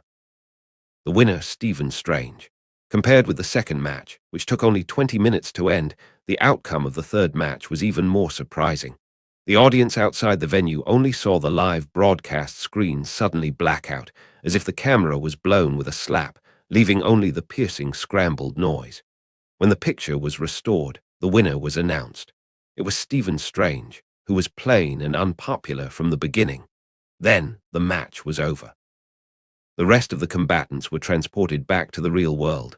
It all happened so suddenly that people were caught off guard. Just like the match that only lasted for 20 minutes, the two sides just exchanged defense towers, and the base directly exploded before they started a formal battle. Not to mention the audience. Even the contestants were stupefied. This unexpected development seemed to turn the Sorcerer Supreme battle into a farce. In particular, the gambling addicts who betted on the popular contestants were betting on Blackheart and magic. A few people were also optimistic about the unpopular Loki and Dr. Voodoo. Unexpectedly, the final winner was Strange, the Dark Horse. It was foreseeable that after the Sorcerer Supreme battle came to an end, many people would be thrown into the arena in Sakar by the Grandmaster to sell themselves and pay off their debts. After all, in any universe, there was a hierarchy in the gambling community. Compared with retail investors, the Grandmaster was a banker and always in an invincible position. As for Rocket, who betted on Strange in all 3 games, his eyes narrowed with laughter. The furry little body was shaking like a sieve. He almost felt like jumping on the bar and dancing on the pole. Although it was a different universe, the common currency of the galaxy was the same.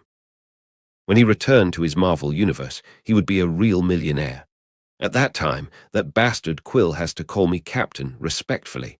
Thinking of that, Rocket was too lazy to talk to a group of failed gambling addicts. They were just a group of poor guys who were about to drown. Tonight, all drinks are on. Nah, let Thor pay the bill. It originally wanted to act like a rich guy, but considering that the credit points he won hadn't arrived yet, the heavy responsibility of paying the bill was left to Thor. Thanks to Superman, not only can I buy a new ship, but now I can also buy an uninhabited planet for retirement. Compared to Rocket Raccoon's wonderful mood, the customers of the bar with no doors were cursing. I haven't seen Mephisto's killer move yet. There's definitely something shady behind this. Backstage dealings. It was gone before the fight was over. Is there a post-match replay? The anger of the audience was beyond words. Superman versus the Lord of Hell. That was the greatest battle of the century. Not seeing it was simply a loss. Really, an unexpected result. Old Master Hammer laughed. No matter what the popcorn-eating people were saying, Kama Taj turned a deaf ear. They didn't need to explain anything to anyone, nor did they want to explain anything. I won. Strange, whose brain was in a daze, finally came to his senses. He was going to face the Vishanti, if he got the approval of the 3 ancient guards. Then, taking over the position of Sorcerer Supreme was a foregone conclusion. Who are you, anyway? Back in Kama Taj, Strange turned his head and looked at his contractor, his eyes full of curiosity. An ordinary high-ranking mage could actually force the Lord of Hell Mephisto to back down and give in. What kind of terrifying power was this? The true identity of Superman was by no means simple. I'm just a passing traveler. Don't take it to heart. Luke replied modestly but pretentiously. If he hadn't completed the task of collecting the Infinity Stones on Earth 199,999 and got the Devastator card, he might not have been able to cope with the hellfire from Mephisto so calmly. That Lord of Hell, who was also a dimensional demon, wasn't inferior to an Allfather. The reason why he chose to hand over the contract of San Venganza was more out of the idea of stopping his losses. If he kept fighting, his home would have really been destroyed. Passing traveler. I don't believe it.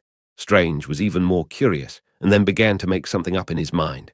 For example, the mysterious master who was active in the future, a certain player in the space-type equipage, and so on. Both of you, the Sorcerer Supreme has a request. Master Hamir greeted them and led the final winner, Strange. He was originally more optimistic about Mordo, and before the start of the match, he made a special effort to cultivate him. Unexpectedly, Mordo was too fragile, couldn't withstand it, and was nurtured to death. Here we are. You guys can go in. It was still the same wooden building with its door opening on its own. The Ancient One, pale as if he was recovering from a serious illness, was leaning on the bed. Luke quietly praised his superb acting. You did a good job, Strange. The Sorcerer Supreme praised the person he already picked while smiling at Superman with satisfaction. The latter returned the smile and helped Strange win the battle for supremacy, which wasn't easy but not very difficult either. The main reason was that the Ancient One killed Mephisto's human reincarnation, who wanted to make trouble outside the arena and hadn't given the old devil any room to play. Otherwise, with the character of the Lord of Hell, it was possible that some kind of storm might have happened. Facing a legendary master, the Allfather Superman, the Prince of Hell was basically a crushing situation where a rare card character came down and beat a common silver card character. Nothing to brag about. I didn't get to this point by firm perseverance and fearless courage. Strange was very self-aware and bowed his head in shame. He just got lucky and summoned a contractor like Superman. The latter could no longer be described as a purple card or gold card, but was a super rare exclusive card. Everyone needs time and space for growth. Strange, you don't have to be depressed. In the future, you will shine brilliantly and shoulder heavy responsibilities. The Ancient One praised and gave confidence to the other. It's time to meet the Vishanti and get their approval. The old man with white hair pointed with his wand. On the right side of the bronze round cauldron, a bright light burst out.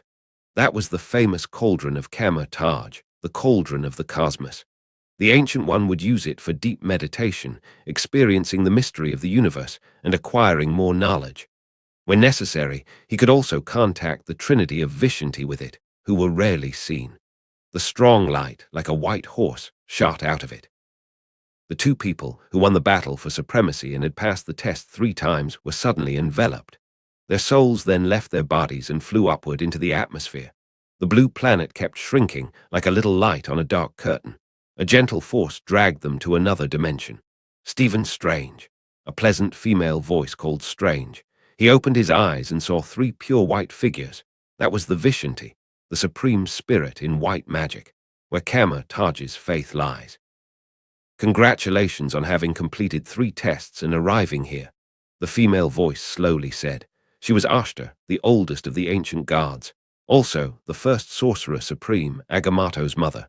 Even though you're not the best one, I have to admit, little guy, your luck is simply enviable. A tiger with a beautiful pattern poked its head out and looked down at Strange. His name was Hogarth, one of the Vishanti. He was the creator of the hoary host, an easy-to-learn but difficult-to-follow technique that everyone in Kamar-Taj knew. An Allfather and so young. Hogarth seemed to be more interested in Luke. The deep eyes locked on him with intense pressure. The most frightening thing is not the power you show, but the unfathomable potential. Ashtar, I think his future achievements are unlimited. Hogarth rarely appreciates a human being. In the eyes of this tiger, Luke was like a walking celestial body, radiating bright light. Ashtar didn't deny it. An Allfather wasn't the end of the path that the other party was following. Thank you for your compliment. Luke's expression was calm, and he didn't feel any pressure. The 3 pillars of pure white light were Ashtar, the loving woman; Agamotto, the complex brain with a bright, bold head; Hogarth, a big tiger with colorful patterns. They were collectively called the Vishanti. Each had the strength of a dimensional demon guard. The Sorcerer Supreme didn't have to pay back debts. It was mainly because his backer was powerful. The Dark Dimension's Dormammu and the Guard of Chaos Than were reluctant to mess with the Vishanti. In case they fought, each time they were forced to fight one against three, the scene would be too bloody. Time to get down to business. There must be a new Sorcerer Supreme for us, for the Earth, and for the many dimensions.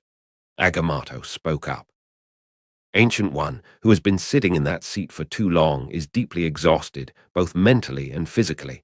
Like a social animal who works overtime every day, he was about to die of overwork, Luke commented in his heart.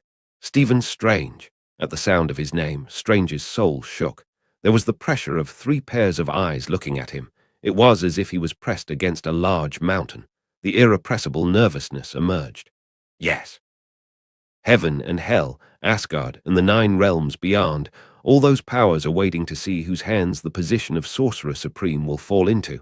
Ashta's soft laughter quietly dispelled Strange's inner apprehension. I was the designer of the first match, and I wanted to test the courage and persistence of the competitors.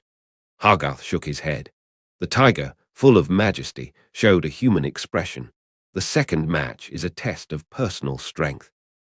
You are the weakest person, but you have the strongest contract. Strange looked at Luke with a hint of gratitude in his eyes. The third match is to save and serve. You did a terrible job, Strange. Agamotto, who used to be a Sorcerer Supreme, wasn't as articulate as the previous 2 and had a disappointed tone that couldn't be disguised. Everyone has their own way of doing things and their own ideas that they need to follow, whether good or bad. It's their own choice. But you didn't do anything. It was a very unwise choice to face Mephisto and make a deal with the devil directly. Strange's eyelids drooped. He really didn't know how to save San Venganza. He wasn't mature enough nor strong enough. A candidate with enough courage, but lacking in strength, wisdom, and decisiveness. Agamotto made a final decision and answered. Stephen Strange, you're not qualified to be the Sorcerer Supreme. Boom, Agamotto's words, like a heavy hammer hitting Strange. Latter was thunderstruck, and the light of his soul dimmed. A butterfly effect. Luke, who stood still, was equally surprised. The Vishanti didn't recognize the candidate favored by the Ancient One. What's going on? Was it all a waste of time? Courage, strength, and wisdom are the 3 requirements to take over the position of Sorcerer Supreme. Agamotto's stern eyes suddenly softened and turned to Luke. You are a better choice than Stephen Strange. Luke Cavill, the Superman of the other world. What's going on? Luke, who was in the mood to watch the show and eat some popcorn, had a series of question marks on his head. I'm just helping out as a substitute. Not interested in becoming the Sorcerer Supreme, he said in his heart. Why did they choose him? Ah, is there a misunderstanding? Glancing at the dull expression on Strange, Luke cleared his throat and politely said, I am just a passing traveler and will not stay in this universe for long. For the Sorcerer Supreme, you should choose someone else. Agamotto, who was previously very strict with Strange, was now very nice to talk to. This big bald head seemed to admire Superman very much and didn't care. We already know this, and it isn't a problem. The infinite number of universes are not isolated from each other. A Sorcerer Supreme's duty is to protect the Earth and resist other dimensions. Nothing really happens in general. Look, the Ancient One is living a very relaxed and comfortable life. Like hell, I would believe that. The Ancient One worked overtime every day and pretended to be wounded in order to retire early, therefore working for the Vishanti. Not only was the treatment average, but he also had to work hard. This wasn't a good job. You'd better hire someone else. Luke, who shook his head repeatedly and insisted on refusing, suddenly paused. He suddenly paused, and his soul rippled as if some kind of intense emotion had risen up. Find another one. That's completely unnecessary. If one person has to take on this responsibility for the survival of the planet, then I'll do it. Agamotto froze. He was going to continue to persuade, throwing out some more attractive bargaining chips. He didn't expect Luke's attitude to change so quickly. In that case, the Superman from the other world, Luke Cavill, we award you the title of Sorcerer Supreme. Seeing Luke nodding in agreement, the Vishanti didn't hesitate either. Boom! Ashta, Hargarth, and Agamotto spoke in unison. The overlapping voice was like a stone thrown into the river of stars, causing ripples. Their voices, seemingly clear and distant, were heard throughout the many dimensions of the worlds. Supreme, Superman. The Ancient One in Taj stood up, surprised and puzzled. Why didn't Stephen Strange, who was originally selected, get the approval of the Vishanti? Superman became the Sorcerer Supreme. As his thoughts turned, the Ancient One seemed to think of another possibility. A big crisis was brewing. The old man was worried. Is this why the Vishanti didn't choose Strange? He still needed to sharpen his skills and grow, and wasn't good enough to take over the Sorcerer Supreme position for now. The Sorcerer Supreme is Superman. Thor, in the bar with no doors, spurted out a mouthful of beer. Rocket, sitting opposite, wiped the smooth fluff and smashed the beer bottle with his hand. One raccoon, one person, wrestled into a ball. Next to them, Loki's eyes flickered as if she had an idea. At the same time, in many dimensions, from up in heaven and down in hell, all the multi-dimensional bigwigs who could hear the Vishanti's voice were informed of the shocking news. Ha ha, a young all-father. Supreme. Superman. The game just got more interesting. Eerie snickering or meaningful words rang out quietly from all dimensions of the universe. I used to hear people say that they accompanied their friends to competition, and then the others were selected. This kind of nasty soap opera drama could also happen to me. Leaving the world of the Vishanti, Luke returned to Taj and the residence of the Ancient One. He shook his head and sighed as if he had received a hot potato. Don't worry, Strange. I'm sure I won't be able to do this job for long, so I'll give it to you later. Luke patted Strange on the shoulder and consoled. He thought he was a substitute, but he didn't expect to get the trophy. The 10th medal, I can't. It's for the quest. Seeing Strange, who had nothing to gain, there was a hidden loss on his face. Luke could only shrug his shoulders and express his helplessness. He would have refused, but the task that appeared prevented him. Main quest. The Great Change of the Multiverse, Crisis on Infinite Earths. Requirements. Become the Sorcerer Supreme and become a qualified player. Reward. The 10th metal, Element X. It is full of the purest possibilities and can be transformed into any weapon. The 10th metal X element came from the studio next door. Before it, there were 9 other metals with different effects. For example, N metal, the 9th metal, was full of dark energy. It could fight against the laws of physics, offset gravity, and reduce damage. Moreover, colliding it with the 8th metal could awaken people whose wills had fallen. Joker's Deoncium, a green liquid metal, had a self-healing effect. Vandal Savage and Master Assassin Ra's al Ghul seemed to have owned them, but they were far less pure than Gotham's Prince of Crime.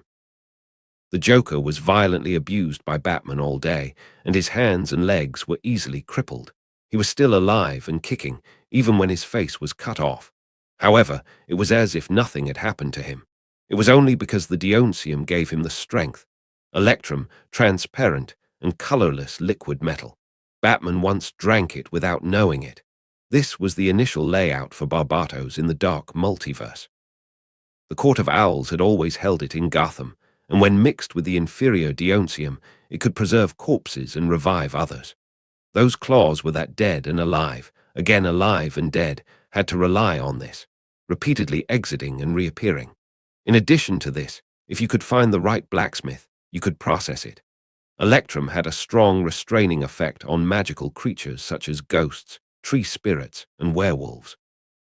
As a material to build armor, it also increased magic resistance and ignored curse effects.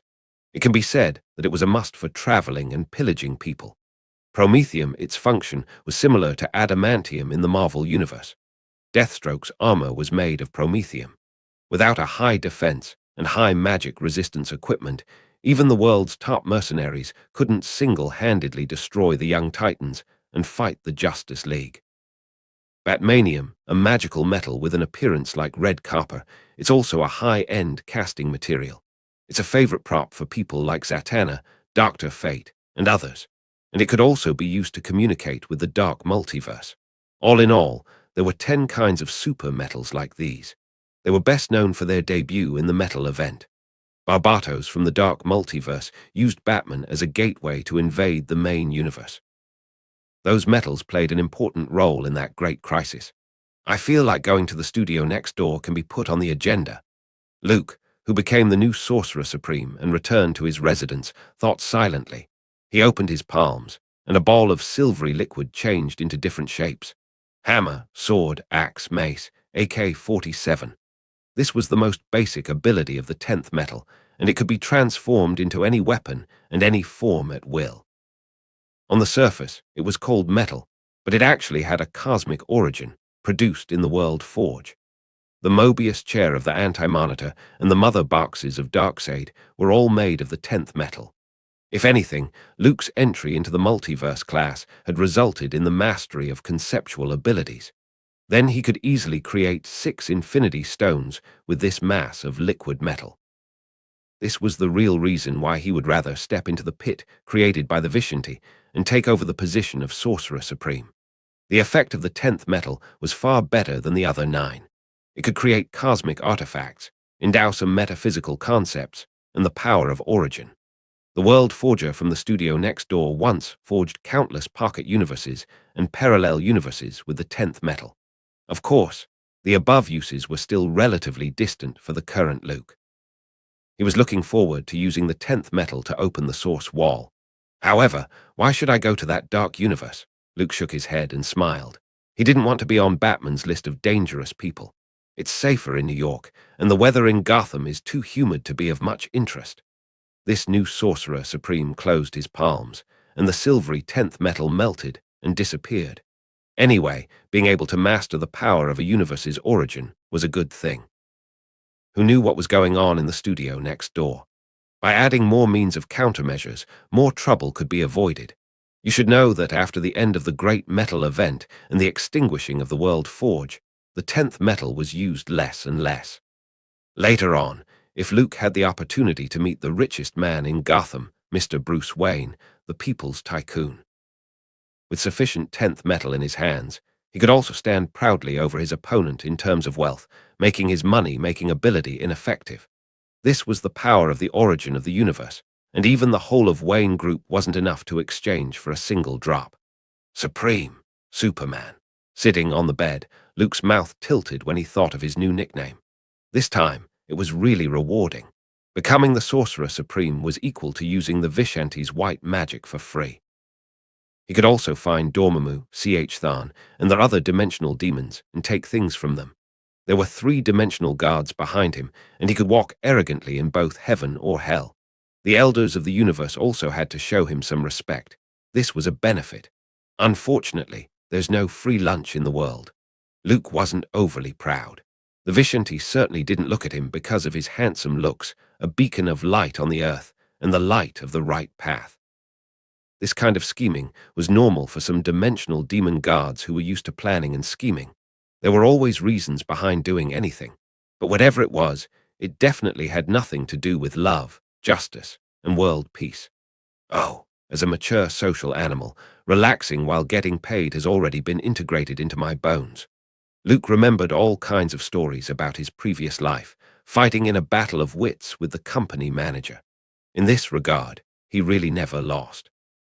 To work seriously is to exchange labor for remuneration, but only by relaxing and enjoying work can you really earn money from your boss. Luke smiled. Every minute he relaxed, it was equal to earning a salary for doing nothing. The Vishanti were too naive to think that making Superman the Sorcerer Supreme was the same as tying him to Taj's boat and this universe. It is impossible to work part-time. I should find an opportunity to run away. Luke closed his eyes and continued to meditate. Anyway, the task reward had been obtained, and the Sorcerer Supreme battle was over, so there was no need to stay. He should get away while he can. A week later. Stephen, the 3 sanctums and Taj will be handed over to you. Luke patted Strange on the shoulder and spoke earnestly. I'm very confident in your ability and absolutely at ease. As the newly appointed Sorcerer Supreme, he couldn't directly leave. After cleaning up the 3 sanctums, he gave a leadership speech in Taj, then went to hell for a stroll and had a heart-to-heart talk with the old devil Mephisto. He finally passed this vacuum period of the transfer of power, leaving no disturbance. Next, everything was business as usual. He gave all his work to Strange, Wong, and Mordo. As for himself, of course, he was returning to the main universe, relaxing and skipping work. So, if there's a major crisis, should we contact? Strange's shoulder dropped, his face twisted with pain, and he felt that his whole body was falling apart. These days he kept on training, and his hair fell at speed visible to the naked eye. It wouldn't be long before he could catch up with the Ancient One and Agamotto. "No, do what you want, don't call me," Luke simply and decisively answered. "Stephen, do you know what you lack most?" The latter shook his head, ready to listen to the pep talk from Supreme Superman. He was actually a little depressed these days. He could actually accept the fact that he wasn't the Sorcerer Supreme. After all, losing to Superman was not a loss, but not being recognized by the Vishanti was a heavy blow. You lack the courage to make choices and the determination to carry out the plan and take responsibility. You don't believe in yourself, Stephen. Luke played the role of a spiritual teacher and began to instill ideas. The car accident destroyed not only your life, but also your pride and confidence. You see yourself as a loser, a poor guy who has fallen and can't get back up. That's not actually the case. You can do better, take my place, and become a qualified Sorcerer Supreme. The lengthy pep was stuffed into Strange's mind. It moved him to tears, and he felt like he couldn't wait to hug Luke and cry. "I understand, Master. In your absence, I will take responsibility and stop trying to rely on your strength to solve any kind of problems." Strange changed his way of addressing him and assured him with a serious face. "That's good. I'm in a hurry. See you next time." Luke smiled with satisfaction when he saw that Strange understood what he meant and didn't waste more of his breath. "By the way, tell Rocket Raccoon and Thor to get back and not dawdle around right now." Thor was worthy of being the Avengers' #1 bro Khan. Now he had transformed to the #1 sis Khan. The place where Loki existed was his home, completely forgetting the movie universe. Rocket Raccoon, for its part, was waiting for the Grandmaster to send in the winnings, buy an unmanned planet, and enjoy the life of the richest man in the universe. "I will." Strange nodded repeatedly and kept it in mind. After the explanation, Luke finally set foot on his way home with confidence. This time, he didn't bother to find Iron Man, Dr. Banner, and Mr. Fantastic again. The Fantastic Four existed in this universe. Gather these world's most intelligent guys to make a trans-universe transmission machine. The retired Ancient One was very generous. Not only did he tell him the exact coordinates of the universe, but he also used Kama Taj's magic weapon, Cauldron of the Cosmos, to act as the anchor of this world. In his words, it meant, "You should come back often in the future." He was afraid that this Sorcerer Supreme Superman would never come back and run away completely. It was a wonderful journey. Luke put his hands on the Cauldron of the Cosmos, and 3 beams of pure white light rose into the sky, passing through the clouds and reaching the endless void. The blessing of the Vishanti hung over the young Sorcerer Supreme. Boom! Suddenly, in the next moment. Luke then turned into a swift stream of light and completely disappeared into the universe. Earth 1024. SHIELD headquarters. The high-rise buildings standing on the Potomac River, the lights dimmed one by one, and only a few high-rise offices were still on. Howard leaned on the desk, struggling to write something. "This is the 8th month of Superman's disappearance.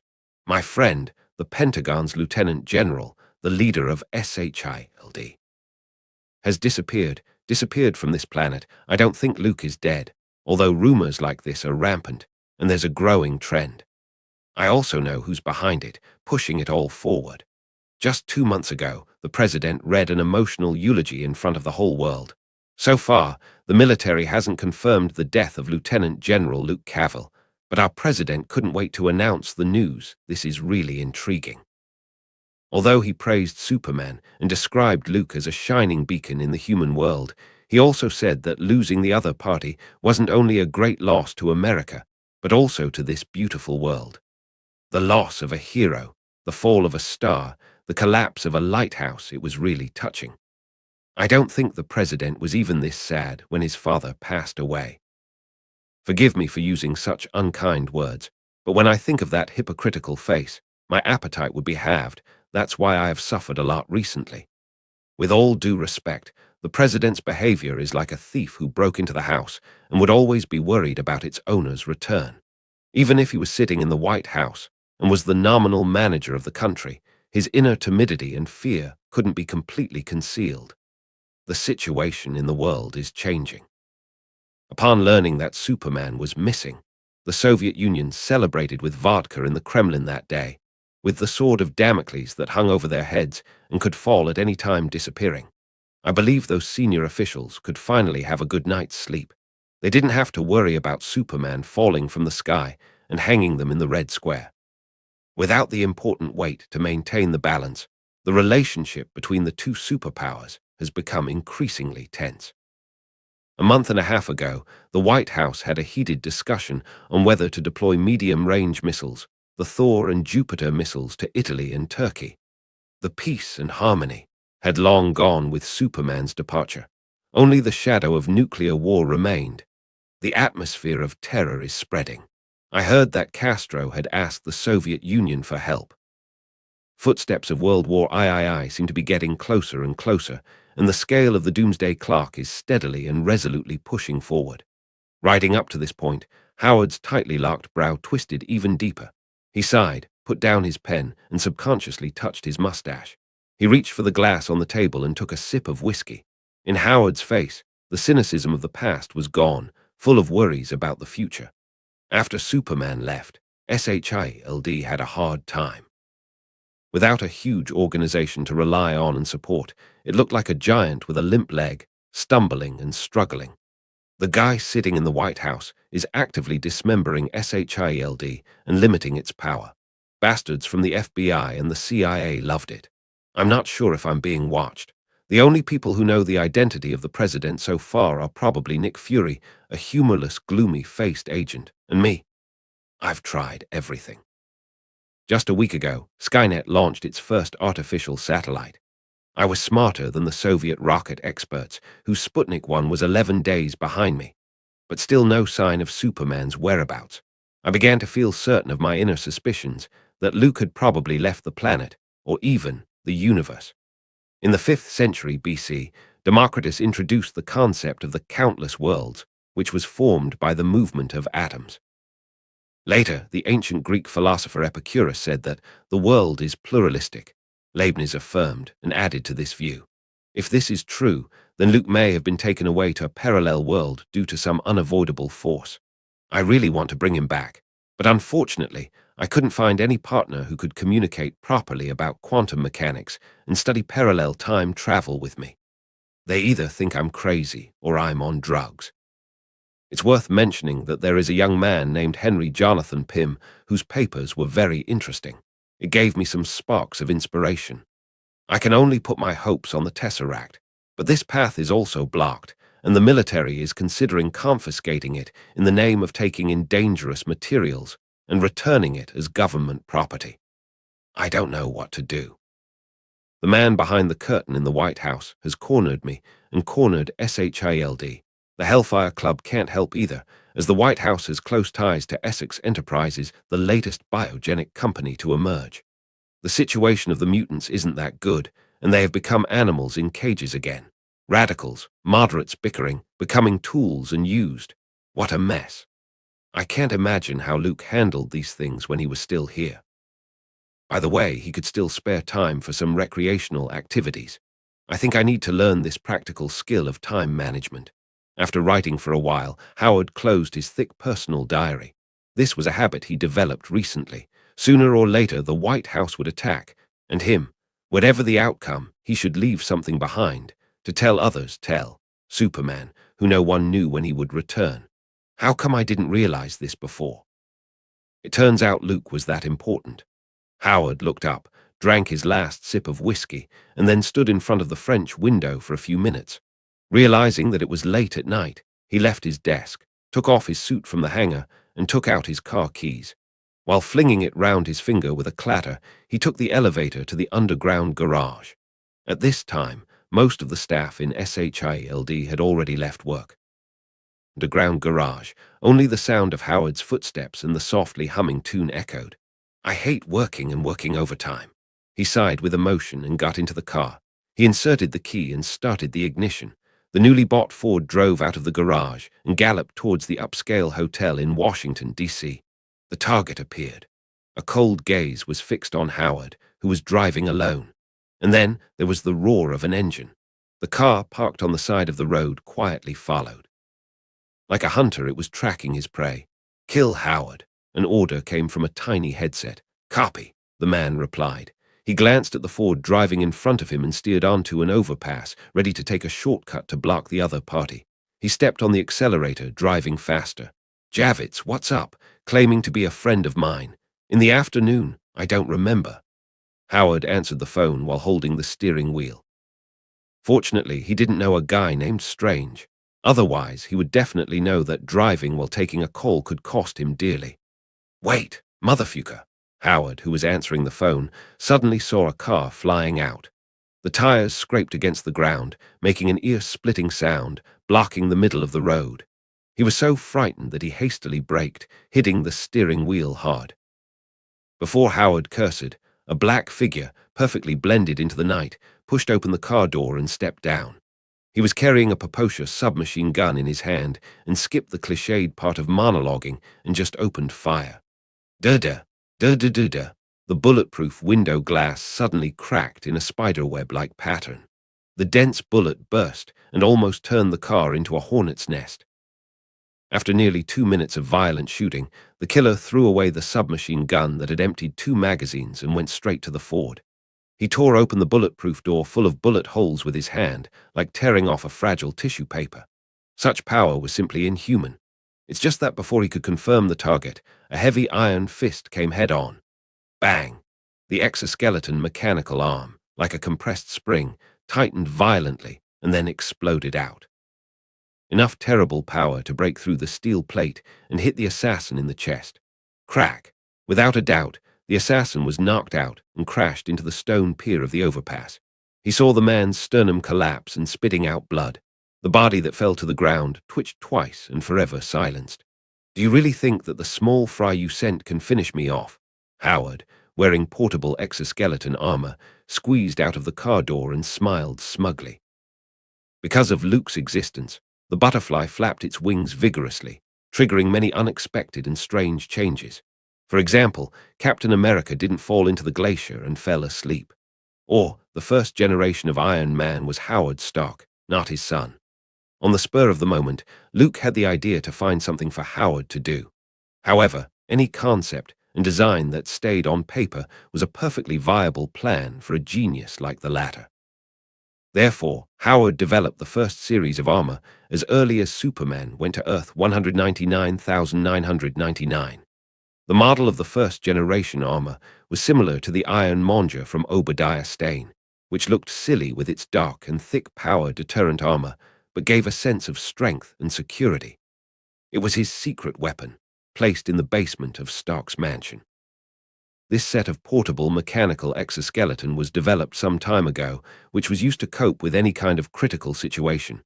He didn't expect it to come in handy so soon. Howard was wearing something like a steel coat. His arms, waist, legs, chest, and head were covered with hard metal like bones. "Oh, Jarvis, it's nothing. A little accident happened." He picked up the mobile phone in the back seat and said lightly. After easily solving the killer with one punch, Howard fully understood what it was like to have strength. This was a refreshing experience that couldn't be experienced by crushing others with your mind and wealth. It's hard to imagine how intensely satisfying it would be to become a Superman like Luke, Howard muttered in a low voice. Male creatures would always yearn for the most primitive and pure strength. "By the way, I have to call SHILD to clean up the scene." If I had known, I would have left him alive. I could have given him to Nick Fury and see if he could pull out any useful information. For the first time in his life, he fought with someone and killed them. Howard didn't overreact.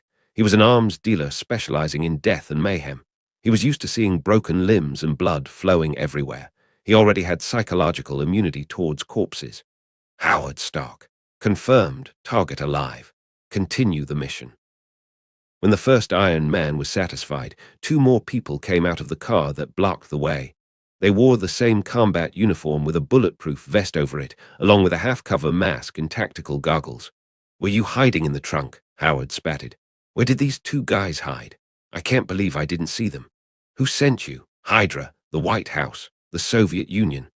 For a while, many possibilities popped up in Howard's head. As a scientific research consultant in SHILD, a world-class genius and arms tycoon, it seemed that there were quite a few major players or other forces that he managed to offend. The 2 figures were silent. Holding a precocious submachine gun in both hands, they directly opened fire. They approached step by step, and the dense hail interwoven into a big net enveloped Howard.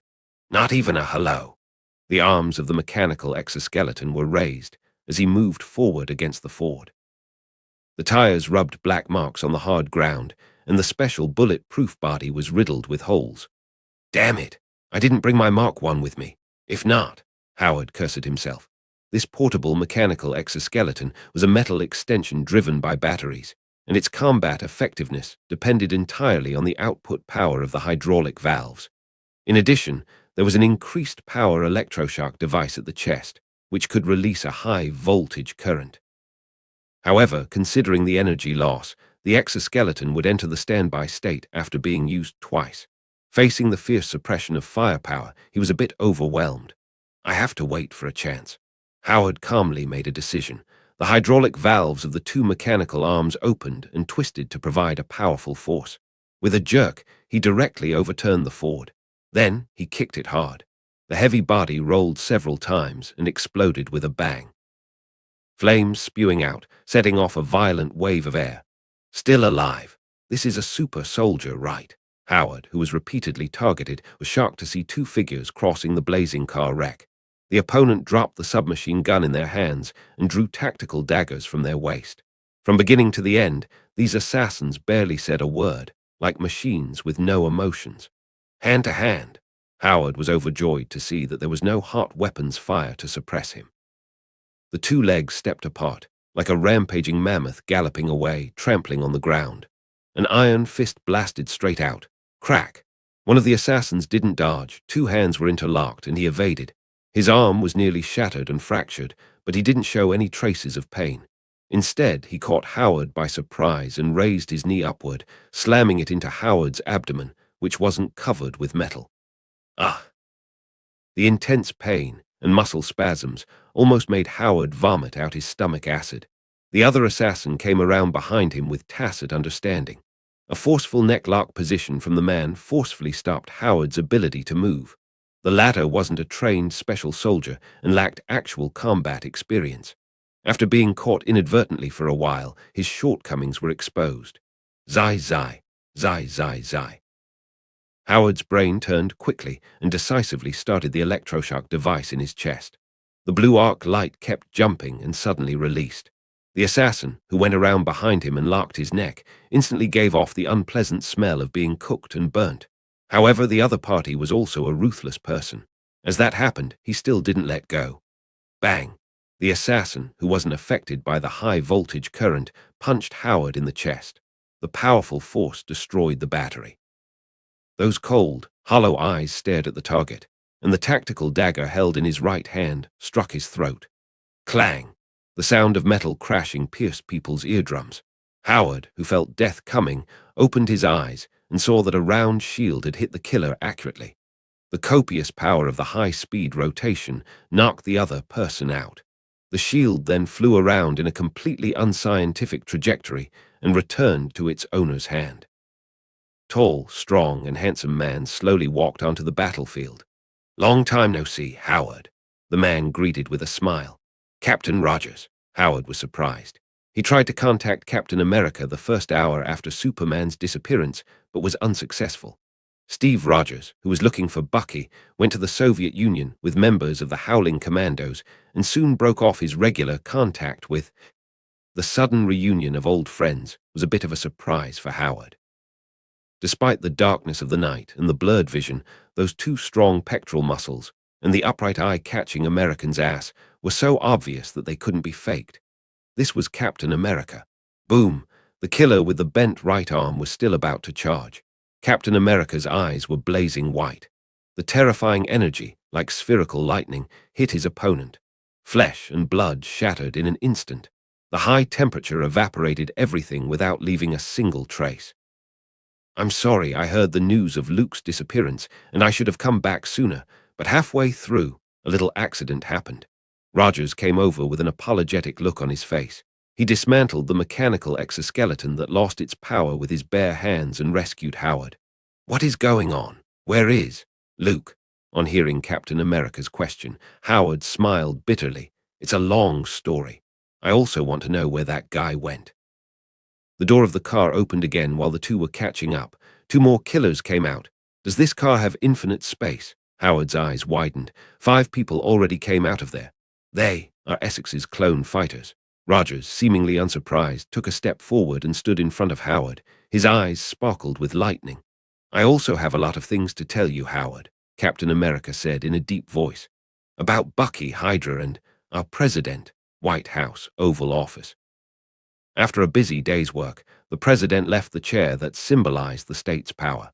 He squeezed the bridge of his nose, took off his glasses, and stood on the carpet embroidered with the bald eagle. A few seconds later, it seemed that some kind of switch was activated. The ground shook slightly and descended slowly.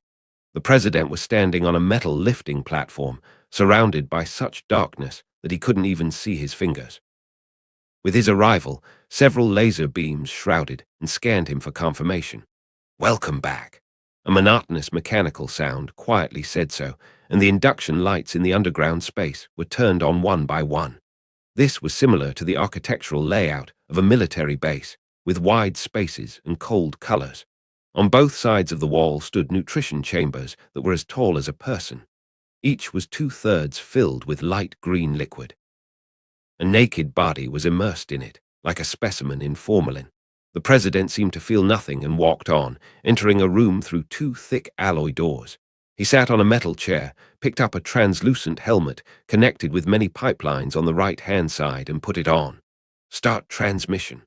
The president's eyes suddenly went hollow, and the whole person seemed to become a puppet, losing self-awareness. Business as usual.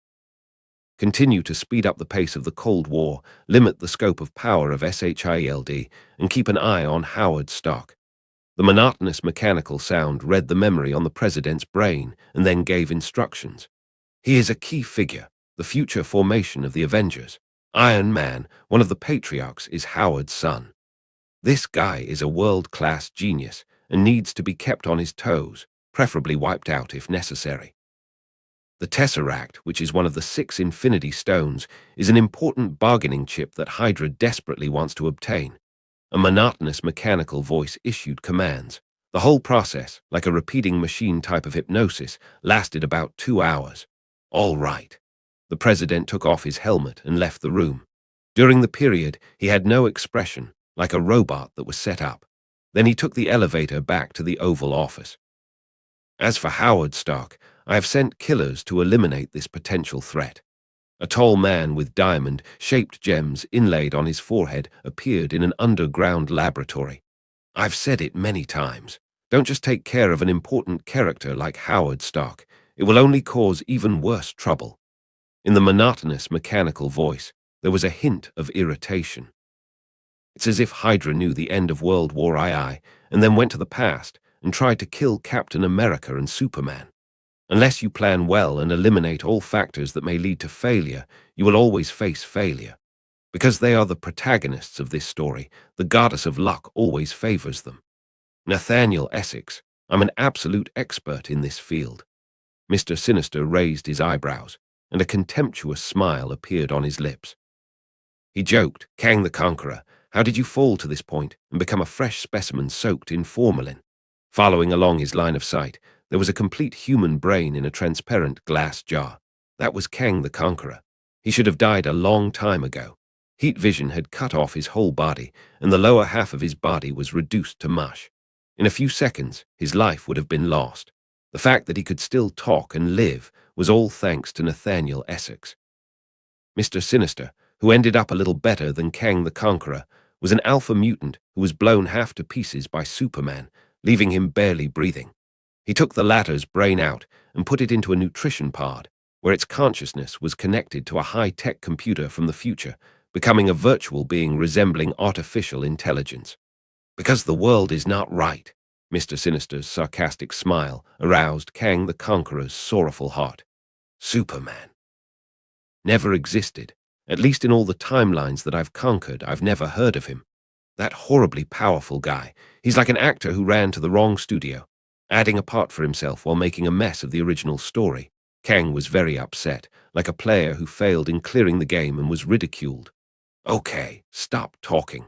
The smile on Mr. Sinister's face solidified. He didn't want to hear about Superman, but knew about the other party. Whenever he mentioned the young Lieutenant General, director of SHIELD, his whole body would faintly ache. The sense of desperation with death overhead and no room for resistance really discouraged people from reliving and remembering.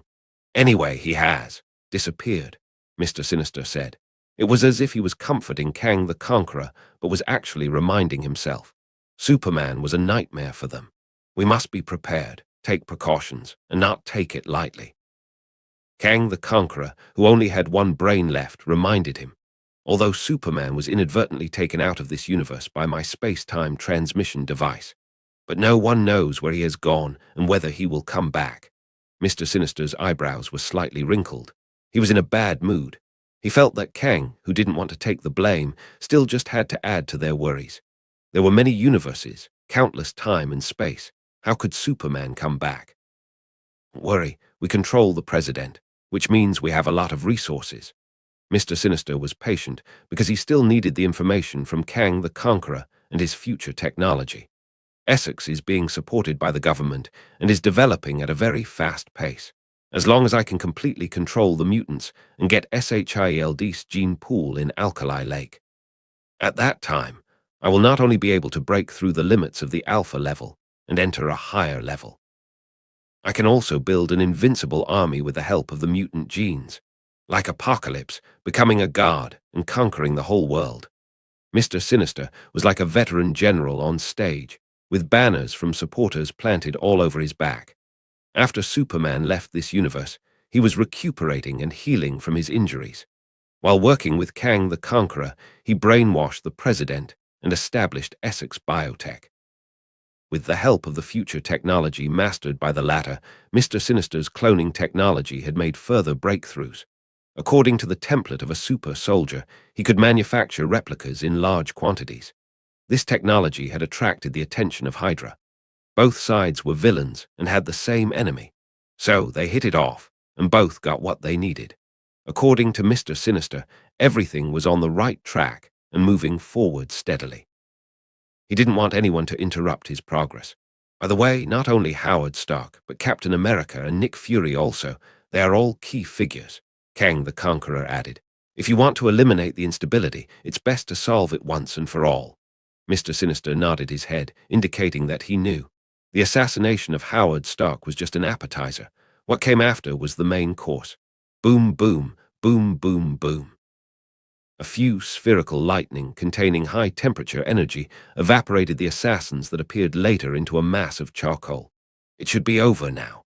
Captain America wiped the non-existent sweat on his forehead and turned to Howard. That car, like the suburban Chevrolet, had infinite space. 10 people had come down in groups. It was like a steady stream of small teams for target practice. I wonder if it is a car or an unusual vehicle. Howard lifted his chin, beckoning Captain America to take the lead and investigate what it was. The latter had no problem with it. He carried the iconic vibranium shield in his right hand to prevent accidents like explosions. Rip! Tearing open the door with his bare hands, Rogers saw a silvery white computer with a sci-fi appearance inside. Several red and green wires are connected to 10 culture bottles, which only need to follow the established procedures for growing and maturing. It's Essex Biotech. Rogers wasn't surprised. He had seen the same clone fighters in the Soviet Union and Hydra. According to the written gene templates, those killers with empty eyes and no feelings were continuously delivered like batch products on the assembly line. Such biotechnology is at least a century ahead of what's currently available. Howard glanced at it for a few moments and concluded. He had always regarded Essex Biotech that had recently risen as a replica of Hammer Industries, which relied on government support and connections. But he was shocked to see all the cutting-edge technology, such as breeding vials, gene editing, and accelerating growth of these clones. This wasn't something that could be developed casually. I have seen similar clone fighters, Rogers said in a deep voice. When I learned that Superman disappeared, I was ready to come back, but on the way back, I encountered a massive attack. Howard's eyes slightly dimmed, and he felt a large net was slowly coming down on him. Not only himself, but also any person or thing related to Superman or anything that could potentially harm the other party were being erased. I found similar numbers on some clone fighters, all of whom were produced by Essex. Rogers continued. With the Howling Commandos, he conducted a long-term reconnaissance and gained some secret information. Hydra has close ties with this company. The man at the helm of Essex Biotech, Nathaniel, has always kept a low profile. However, according to our investigation, this person has close ties with the White House. By linking these clues together, we can draw a complete network of relationships. Hearing this analysis from Captain America, Howard nodded slightly. It was exactly as he had guessed. I have some more great information that I want to share with you. He stroked his mustache and spoke in a deep voice. The president might be a future con man, and Superman left the universe. Compared with those above, these two pieces of news might be more difficult to digest. If he weren't psychologically sound and capable of accepting, Captain America would definitely think Howard was crazy, saying such outrageous facts. Let's go to my house first. By the way, were you the one who came to my house this afternoon? Captain America nodded. He followed the trail, and after finding out the mastermind behind the scenes, he wanted to contact Howard. In the absence of Luke, the only person who could be trusted and be of help was probably the latter. Howard got into the intact car to go to the villa on Long Island. His Mark I power armor was there. If Essex Biotech launched the second round of attack, his own armor would definitely give the other party a surprise. What did you learn in the Soviet Union? I mean, about Barnes. While driving, Howard took the initiative to find a topic. He heard from Luke that Captain America and Bucky had a deep relationship and a deep friendship. Knowing that the latter might be in the Soviet Union and in the hands of Leviathan, Rogers, who was considering retirement, didn't hesitate to leave his beloved girlfriend and sneaked into Moscow with the Howling Commandos. Such friendships sometimes led Howard to some extreme speculation. We were in Moscow for 2 months and ran into agents of the Red Room and almost got killed by them. Rogers recalled the days when he hid his name, changed his identity, and lurked in Moscow. The Red Room was said to be Leviathan's secret organization dedicated to training spies, agents, and assassins. They took in many war orphans and taught them etiquette, culture, dance, and other skills so that they could enter the upper class in the future. Of course, shooting, interrogation, counter-interrogation, and close-quarters combat are also mandatory. Everyone is a tool there. The best ones will be given the name Black Widow. Rogers paused, thinking of a blonde woman. I ran into a Black Widow, and it was difficult for me to escape the trap with the Howling Commandos. Howard raised his eyebrows. He had always been very sexually interested in female spies and female agents. In Luke's words, just eat the icing and shoot the shells back. Bucky really fell into the clutches of the Leviathan. He has a new name, Winter Soldier. When it came to his good friend, Rogers's tone was a bit complicated. It's a pity that I couldn't bring him back. Bucky's existence, as well as his movements, is confidential in Leviathan. I have no access to them. I had to give up the idea of rescuing him for the time being because of Luke's accident and sudden disappearance. Howard was silent for a moment. The urgent task was to locate Superman and bring him back. As long as Luke was around, SHIELD, him and Captain America, and even the Cold War rivalry between the two superpowers could all be solved. That was Superman's position. A weight that was enough to change the whole world's situation. Here we are. The car drove straight in and stopped at the door of the Long Island villa. Jarvis should be awake. Howard stepped out of the car and raised his arm to look at the time. His personal butler was usually busy until after 12 o'clock, and after finishing everything, he would go to bed. If you're hungry, you can ask him to make a sandwich or something. Captain America was covering his stomach. He really was a bit hungry. As a battleship-class soldier, his energy consumption also needed to be supplemented. Wait, something's not right. Howard pushed open the door and saw the light in the living room, but Jarvis, the butler, didn't come to greet him. This was very abnormal. His butler had always been dedicated to his duties. From his personal etiquette to ability, there wasn't a single fault to be found.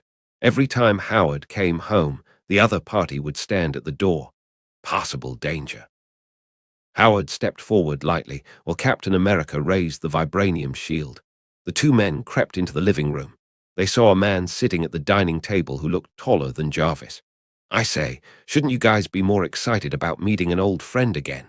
The familiar voice suddenly rang out, startling the two nervous men. The man at the dinner table turned around, his lips smiling. "When we used to live in Brooklyn, what was your favorite flavor of pie?" "It's downstairs at the shop where we often go, Aunt Maggie's." Rogers held the vibranium shield in his right hand, his eyes filled with blazing white energy, ready to shoot the other party in the face. He wasn't a new recruit on the battlefield that didn't even have the most basic vigilance. Superman disappeared for so long and suddenly appeared in Stark's home, which sounded unbelievable.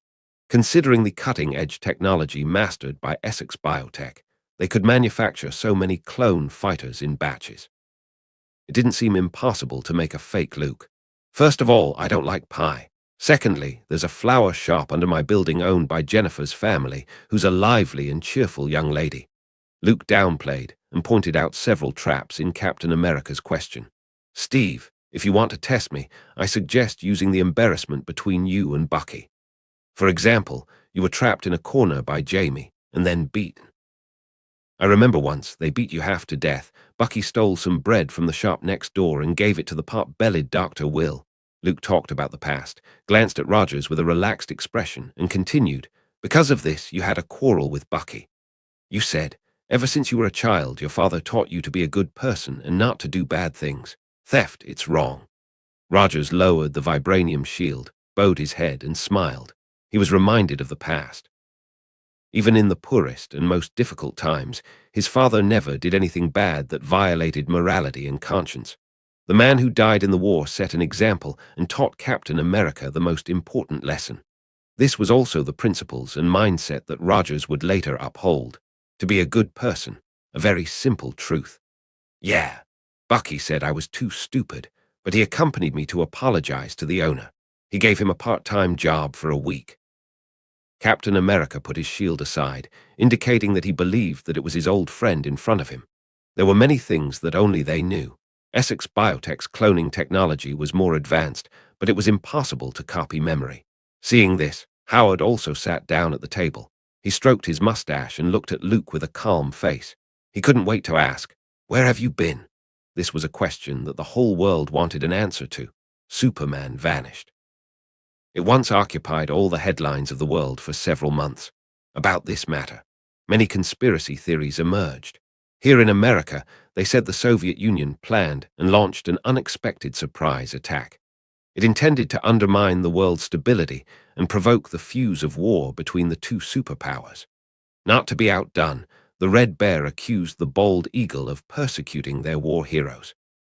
This was all because Luke Cavill refused the president's goodwill gesture and refused to lean towards the capitalist elites. Superman, as a pacifist, didn't agree with the Americans' hegemony, but made great efforts to promote the Paris Summit and eliminate the conflicts between the land civilization and Atlantis. However, such behavior was regarded as betrayal and a threat by the American capitalist group, so the president and related interests conspired against the other party. To test this theory, the Soviet side sought various information about Superman. For example, past propaganda images, speeches, and so on.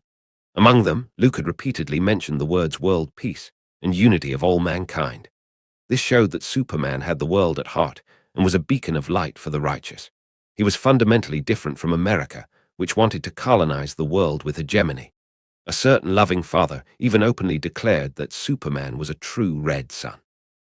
Although the other person grew up in Brooklyn, was poisoned and brainwashed by capitalism, he kept a clear head and leaned toward this side. The Soviets didn't mind complimenting Superman as long as it nauseated the White House people, even if it shaped the other party into a beacon of the world and an embodiment of light. In this way, the two sides engaged in several back and forth public opinion campaigns on the matter. Until recently, the heat had dropped. "It's a long story, but it was a fun and exciting trip." Luke talked while enjoying his sandwich. He began by explaining the intricacies of the multiverse and then picked up a few anecdotes. For example, the Sorcerer Supreme battle. There was also the brother-sister relationship of the Asgardians. As for the Infinity Stones and the final battle, they were spoilers, so he couldn't tell them. "So, You went to a similar universe and became the Sorcerer Supreme. Howard poured himself several glasses of whiskey before he managed to digest the information. You've summed it up pretty well, Luke nodded and added. By the way, I also met your son. He inherited the Stark family genes and the family style to perfection. Hearing this, Howard's sleepy mood was lifted, although he wasn't married now and hadn't even thought about it. However, hearing that the Stark family legacy persisted, as Jarvis often said, Howard's insistence on being a bachelor for life, he couldn't give up a forest for a single tree, and keeping such bad habits as his excessive indulgence, alcoholism, and staying up late.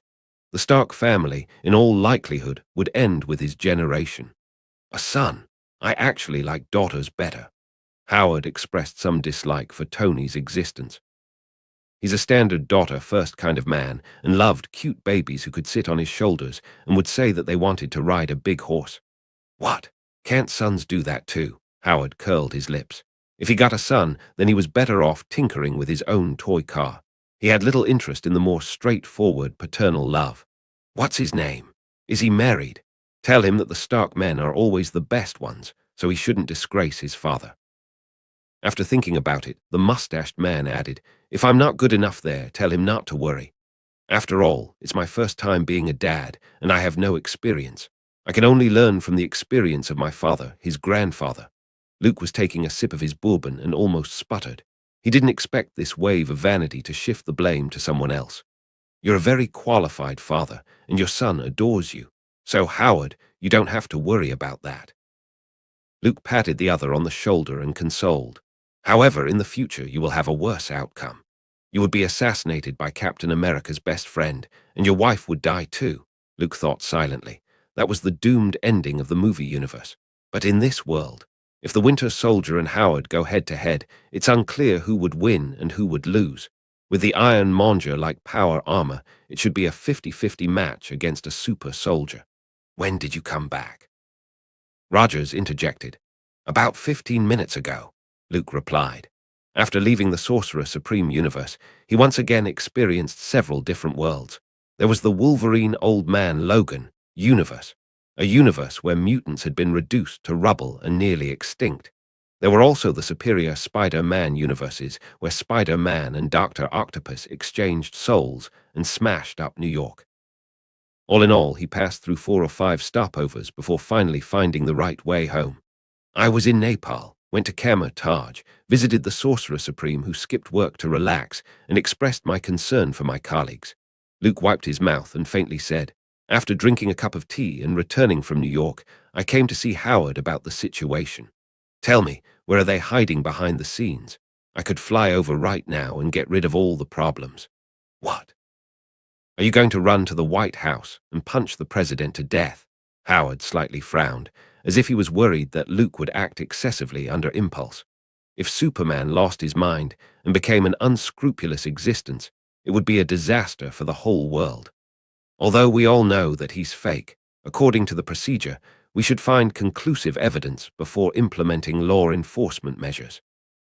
That way you won't be charged with assassinating the president, and Superman won't be a terrorist, Howard calmly analyzed. The likes of Essex Biotech, Kang the Conqueror, Hydra, and others was no longer a problem, because Luke was back, with Superman sitting in SHIELD, and they couldn't afford to turn over any waves. At most, they could only do little tricks behind their backs. What we should do next is to rectify order and solve problems step by step. Do I look impulsive? Luke picked his eyebrows with a relaxed smile. He could understand Howard's concern, and the simplest means were often used as the last resort. Scheming, struggle, competition. This was the normal state of gambling in all sizes. No one would think of violently overturning the table as soon as they sat. That would lead to fewer and fewer people taking part in the game. In the end, they would be left alone, rolling the dice in loneliness and boredom. I just put forward an idea. Don't be too nervous. Luke waved his hand to placate Howard and Captain America. Then what are you going to do? Howard breathed a sigh of relief. If Superman insisted on doing that, he couldn't stop him. I know that sometimes lies are more convincing than the truth. Luke paused, looked at Howard, and whispered, The main problem isn't the president, he's in that seat, and every move he makes is being watched. Of course, if the president was that master bullshitting the one that often used the phrase, "No one knows about that better than I do," then that was a different story. It would have been better to tell the truth straight away and tell the public that a man from the future had impersonated the president and banished himself to a parallel universe. It sounded more like a science fiction movie, too far ahead of its time to be credible. It wasn't easy for people of this generation to accept the complex concepts of parallel universes, future time, and cloning. The cake should be eaten one bite at a time. I'm going to take care of Essex Biotech first. Luke tapped his fingers on the table and asked a pajama-clad Jarvis for some whiskey. That's a good idea. Howard nodded as he thought so. With advanced and cutting-edge cloning technology, Essex Biotech could build a powerful army composed of super soldiers at any time. If they dared to assassinate him openly today, they might do it to others tomorrow. This was a time bomb that needed to be dismantled. If you want to take down Essex, go to someone you know who can provide useful information and act as a suitable tool. Howard's eyes flashed. Aside from being SHIELD's science advisor and world-class genius, he was also a successful businessman and a qualified capitalist. How to use effective means to destroy a rising company as quickly as possible. In this respect, he had a lot of experience. After all, if one read more, one would know more. You mean Emma? Luke quickly understood Howard's meaning.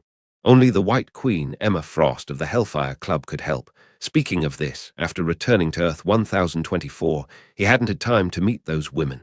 Catching up, embracing, renewing old intimacies could all be put aside for now. There's no rush. He had only been away for 8 months, not 8 years. Unlike Captain America, who woke up from a deep sleep, everything had changed dramatically. By this time, the world was on the verge of entering the Cold War phase of the Cuban Missile Crisis. Bingo! Howard snapped his fingers and pulled the pasta from his plate with his fork. Jarvis had just made it. It tasted average, but it was filling. The three of them sat in the dining room and chatted, making trouble for the butler who had gone to bed, and by the way, letting the other party fix their evening meal. In case you didn't know, the White Queen, who is now the leader of the Hellfire Club, is one of the representatives of the moderate mutants faction. As Howard rolled up his noodles, he said, Essex Biotech is very interested in mutants. 3 months after you left, they took over all the work on the mutants that SHIELD was originally in charge of. It was by order of the President and pressure from the Pentagon. Originally, SHIELD adopted a gentle policy of appeasement towards mutants. Coaching, monitoring, and documenting greatly eased the relationship between the two parties. But the Essex side was less patient and continued the military's brutal hard-line approach, which caused a lot of trouble and fueled public opinion. Hearing this, Luke's face remained unchanged, but his eyes grew a little colder. From what I know about Emma, she should be making a move. For the White Queen, Essex Biotech just had a small role in the bright future. Behind it stood Mr. Sinister, an alpha mutant with many abilities. They did have some conflicts. Howard nodded his head. White Queen wasn't the kind of person to submit to humiliation. Her Hellfire Club had several fights with Essex Biotech, but in the end, it failed to get the upper hand. At the Paris Peace Summit, a bill on the registration of mutants and related policies was prepared. Howard had some regrets. He knew Luke's setup and how much work had put into it. However, Essex Biotech stepped in, which turned the originally eased racial relations into sharp contradictions. Luke was silent for a moment and whispered, "It doesn't matter. A positive hero always needs a villain to complement him." Essex played the role perfectly. Hellfire Club. Inside the hall, the White Queen sat at the top seat on a soft red carpet that ran from her feet to the door. "Emma, what are you going to do?" Silver Fox Kayla, standing beside her, glanced at her sister with a cold face. During this period, Essex Biotech had stepped up its efforts to capture mutants. Those clone fighters, whose movements had become more frequent, were capturing more and more of their compatriots into prison. The Hellfire Club, as a representative camp for the mutants, had carried out many rescues, but it had achieved very little success. "I don't know." White Queen shook her head. On the one hand, Essex Biotech had the government as its umbrella, and all its actions were reasonable and legal. The arrest of mutants was also justified by reasons such as assisting in investigations. cooperating with inspections, and other reasons. On the other hand, she was no match for Mr. Sinister. That guy was an alpha mutant, and he also had an ability similar to telepathy. In a head-to-head battle, the White Queen would only be defeated. I want to lead the group back to Boston, consolidate the forces at hand, and unite more of my compatriots against the oppression of Essex Biotech. In the hall, it was just the White Queen and her sister Silver Fox, so there was no need to cover up what they were saying. And you? I heard that you were going to Canada with Logan. He has no other hobbies except smoking cigars, drinking, and fighting. He also has that beast-like brother with him. White Queen persuaded. She didn't think that Wolverine was worthy of her sister. By the standards of the general public, the wolf had nothing to offer other than his strength and wild charm.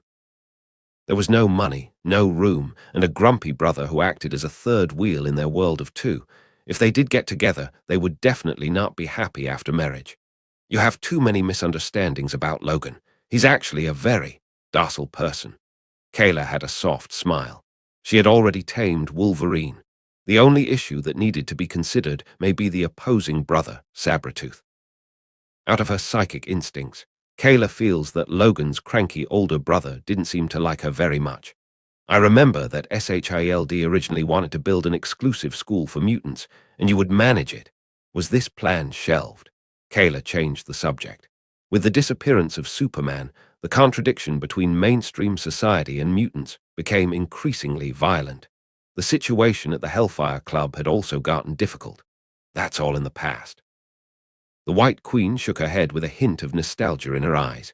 Although she and that disappearing guy were only special friends who occasionally went on a friendly match. However, many things could only be understood as precious if they were lost. Without Superman standing in front, she had been subjected to covetous eyes, ill will, and pressure from the federal government and other forces. The Hellfire Club was tottering and struggling. Even its very existence was threatened, not to mention its continued development. A while ago, it seemed that everything was getting better. It seemed that mutants would have a bright future, but they were all an illusion. The White Queen looked down and said, "It's only because someone gave us hope. When he went away, all the promises were lost. Can no longer shelter mutants. Without Superman, it will be dismantled sooner or later." Kayla sighed. Unlike her sister, the White Queen, who was determined to be the leader of the mutant camp, the dream of all their compatriots, to be treated equally and have normal lives. She was no exception, who wanted to go to Canada if they could take root in New York, Boston, or other cities.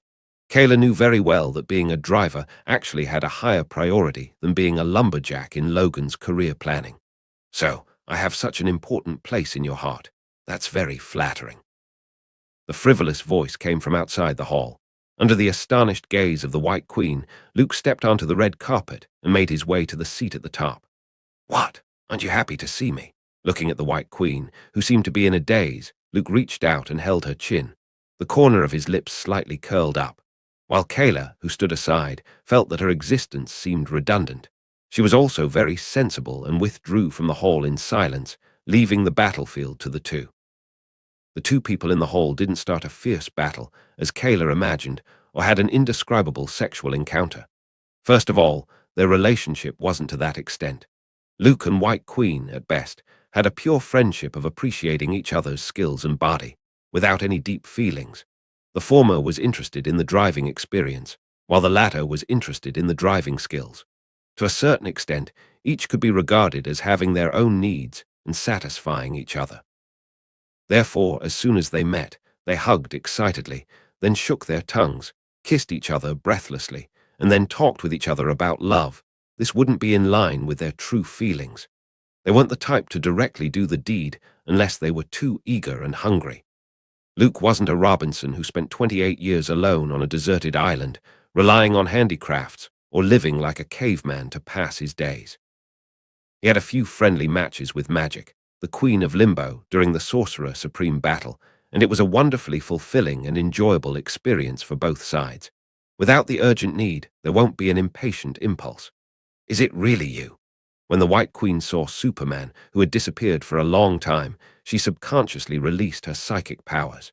And then, like hitting a solid iron wall, she was slightly dizzy, but her eyes were full of surprise.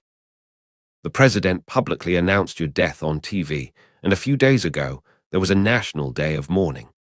The Soviet Union, on the other side of the world, was celebrating your disappearance with a free flow of vodka, so they could finally get a good night's sleep. The mutant order fell apart after you left and returned to the unfortunate situation of having nothing, is crumbling and facing the fate of being disbanded. The White Queen left her seat as she struggled to calm her emotions, but the rapid breathing, the heaving breasts, revealed her true thoughts. It sounds like I'm very important to the world. Luke chuckled.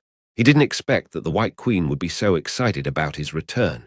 This was much more satisfying than Howard and Captain America's welcoming. White Queen looked up at Luke and whispered, I once heard a saying about how the planet never revolves around one person. But after seeing you disappear, all this happened. I think this statement might not always be true. Luke, you are like a celestial body that affects everything around you, and you would gradually expand your influence. Luke's mouth curved up. What the White Queen said was exactly what he had been trying to achieve. He was steadily building a network of personal interests to ensure that he had a strong voice in the face of any force. From a war hero, a military mascot, to a strategic deterrent walking nuclear weapon, and a smooth transition to power. Luke saw himself as a player at the world's gambling table and wanted nothing more than to pocket all the good cards so that he could control the direction of the future and keep everything from spiraling out of control. Just like people with obsessive-compulsive disorder, when they see a wine glass in the wrong position, they have to be put back in place. Otherwise, they would feel uncomfortable. He believed that this was some kind of common problem of travelers, or rather, the psychological problems left behind by the once weak, hating the unknown and unstable, as well as sudden changes and trouble. Ms. Frost, your compliments just made my day better. Luke waved his hand and quickly put away the vanity that had crept in and the self-reflection that had passed by. The satisfaction brought by power was only the garnish for the main meal. He still had a long way to go and wouldn't be confined to the planet under his feet. It's still a little too early to feel complacent right now. Let's talk about your troubles. You know, I've always been happy to help people with their problems and deal with them. Luke put his hand around the White Queen's waist and leaned against the wide and comfortable seat. When he came to Hellfire Club, he didn't just want to catch up and get close to her. There were other matters. I was waiting for you to say that. The latter sat down on Luke's lap and wrapped her hands around the opponent's neck. They stuck together in an extremely intimate and ambiguous position. If the people of the Hellfire Club saw this, some jaws would drop, while other mutants could hear their hearts breaking. Generally speaking, a male-dominated power structure would be either assertive or affectionate, displaying the full range of human characteristics. Women with the power of eloquence tend to design their own image carefully to win the support of more people. To put it simply, the White Queen's persona in the Hellfire Club was an unattainable iceberg goddess. But here with Luke, the goddess in many younger mutant fantasies easily shed her cold beauty, outer layer, and invulnerability. You should also be aware of the recent actions of Essex Biotech. They're capturing mutants for genetic experiments and trying to take the research site at Alkali Lake from SHIELD. The White Queen's eyes showed a hint of gloating, knowing that someone was going to learn their lesson. The last guy who tried to grab something from Superman's hand was already 6 feet under. That's Nathaniel Essex. He's a powerful mutant. He once followed Apocalypse, but now he's mixed up with the government. The White Queen didn't add fuel to the flames and just told him about Essex Biotech's plan as it was. The latter, along with SHIELD and Superman, was in the opposing camp themselves. Otherwise, why would Kang the Conqueror ask Mr. Sinister to cooperate with him? The latter was dedicated to becoming the next mutant god after Apocalypse. He worked hard to study biological genes in an attempt to change his life by relying on science. Unfortunately, Mr. Sinister had an unbeatable opponent and an insurmountable obstacle, Superman, and the disappearance of the latter, coupled with persuasion from Kang the Conqueror. Mr. Sinister took the risk and tried again and again, repeatedly walking on the edge, almost having his head blown off. Okay, I need you and the Hellfire Club to step up to the plate. After listening, Luke's eyes flickered slightly, and he lightly smiled. If you follow the rules of the game, you can kill a large company that's on the rise and has a government background. Howard developed a detailed plan for this. The White Queen nodded, not doubting Superman's words in the slightest. Mr. Sinister didn't seem to have much chance to win, either at the gambling table or in private. This time he bit off more than he could chew. The White Queen smiled lightly and then blocked Superman's lips passionately. In this way, she announced that the work discussion was over. Next was a private entertainment session. 2 days later, Essex Building. This 45-story skyscraper was one of the landmarks in Manhattan. Originally a top-class apartment, but Mr. Sinister bought it outright and used it for office space. It's nice to look down on all beings from above. Mr. Sinister, dressed in a high-end suit, clasped his arms in front of his chest and expressed his sentiments. Those people boast of being elite and high class, like tall buildings, because they enjoy the experience of having the city under their feet. I used to focus on experimental research, cold data and cold corpses, but I forgot that life filled with power and money is actually quite interesting. Mr. Sinister, now at the helm of Essex Biologics, had such a dull thought. With the support of the White House and Kang's future technology, this company had made a name for itself in just 6 months. Many media and newspapers believed that Essex would become the second Stark Industries. Such a statement, in Mr. Sinister's own ears, was more like a joke. Howard Stark is just lucky. Mr. Sinister looked down on the world-class genius, partly due to a mutant's arrogance and partly due to his personality.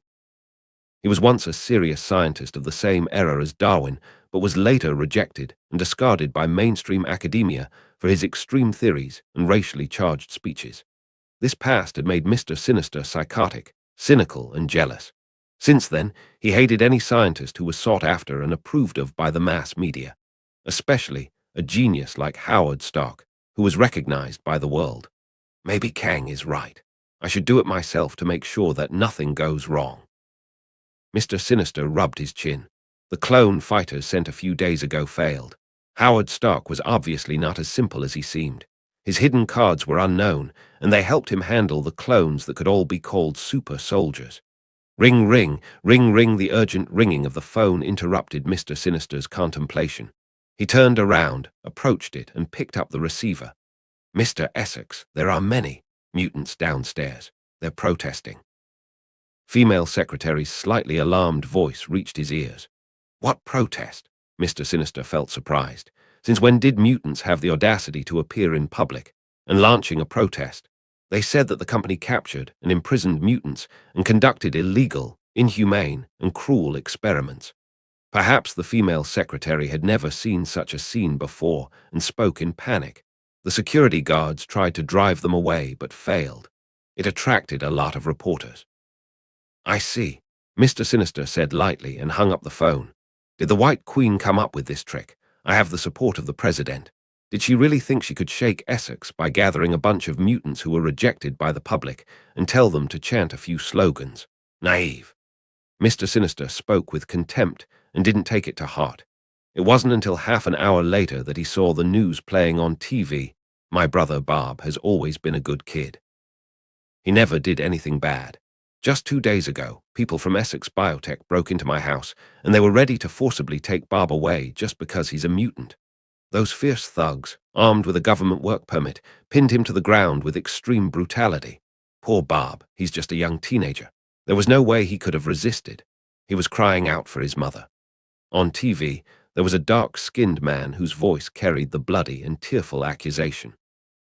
Mutants also have the right to live in this country and should be treated equally. This is a free country. We breathe the air of freedom, so we deserve to be free. The black man shouted with his arm up and won the support and applause of the people who surrounded him on the road outside. Although they weren't paying attention to what they were listening to, they all shouted along with them. He's a good kid, helping others, and also joined the Animal Resume Union. Such a good kid should have had a better life, but that was destroyed by Essex Biotech, the black man added. He should have had a better life, but all that was destroyed by Essex Biotech. Discriminating against mutants, plus discriminating against blacks, plus marginalized groups, plus animal lovers, plus religious people. A full stack of damage. America's a well-known country of immigrants. It had always been proud of its national inclusiveness and multiculturalism. Freedom, democracy, opportunities. This was a beautiful illusion created by the upper class and the political elite. It seemed that once you arrived in this land, you would be able to live a better life and start a brand new life. Just as the cold reality always woke up dreams, bubbles were always punctured by the cruel status quo. Many people from the lower class traveled across the ocean to find that the so-called American dream was nothing but a complete lie.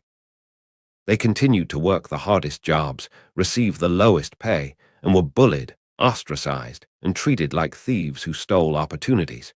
Special environment and special soil would naturally produce different fruits. In the 1950s and 1960s, racial discrimination was not a new thing. In 1917, a conflict broke out in St. Louis. The reason was that a black driver was speeding, changing lanes at will, and was caught by a white police officer, during which there was a physical confrontation and violent behavior, which led to a siege. Then it got worse and turned into a fight. Gunshots were fired, and a black man was shot and fell to the ground, causing a massive riot. After the incident, the government sent 16,000 soldiers of the National Guard to the streets to suppress the incident, and only then was it quelled. During this period, 312 houses were destroyed, 48 people were killed, and more than 100 people were injured. This was the beginning of turmoil. Just 2 years later, in Chicago in 1919, the same vicious incident occurred, resulting in 38 deaths, 537 injuries, and property losses of more than $2 million. In the same year, the wave of racial conflict, which grew like a spreading plague, appeared in many cities, including Detroit and New York. Therefore, the same kind of scenery in this land of the free had already been repeated many times in history. Party politics had torn society apart, and the general election every 4 years was just a game in which one group of elites replaced another group of elites to take their turn on the throne. People either chose one who was pleasing to the eye or another party who wasn't pleasing to the eye. The seemingly democratic choice was actually meaningless to ethnic minorities and marginalized people. Therefore, they could only make a fuss every once in a while. In this way, they expressed their dissatisfaction. For example, in 1916, the black leader Du Bois said that violence is the most effective way for blacks and other minorities to escape from white oppression. The black community widely recognized this sentence. Every time something discriminated against fermented and expanded, they would take to the streets to protest and start the $0 purchase activity. Such a situation wouldn't be alleviated until the appearance of the black pastor Martin Luther King, Jr. The latter led the non-violent civil rights movement, calling on African Americans to march and protest in an organized and organic manner rather than simply using violence. Of course, all of the above were historical descriptions. At this point in time, Martin Luther King, Jr.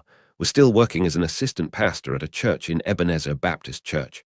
17 years later, he would become a leading figure in the black community, giving his famous "I Have a Dream" speech. However, a human rights movement of blacks, ethnic minorities, and marginalized people, which had never appeared in history, was slowly unfolding with a bang. I'm with Bob. This is a persecution of black people, those fucking bastards. Suits and shitty elites pretending to be big shots, they are trampling on our lives. A black guy yelled at the camera in anger. I'm for Bob too. There is no shame in being gay. We need to be treated equally. Burn those bigots. A middle-aged man dressed in a fancy dress with a foundation on his face said, while holding up a sign, Bob is innocent. He's like one of those abused, abandoned little animals, defenseless against human cruelty. He deserves justice. A member of the Animal Rescue Union, with tears in her eyes, spoke in anguish. God will bless Bob. He's a good man.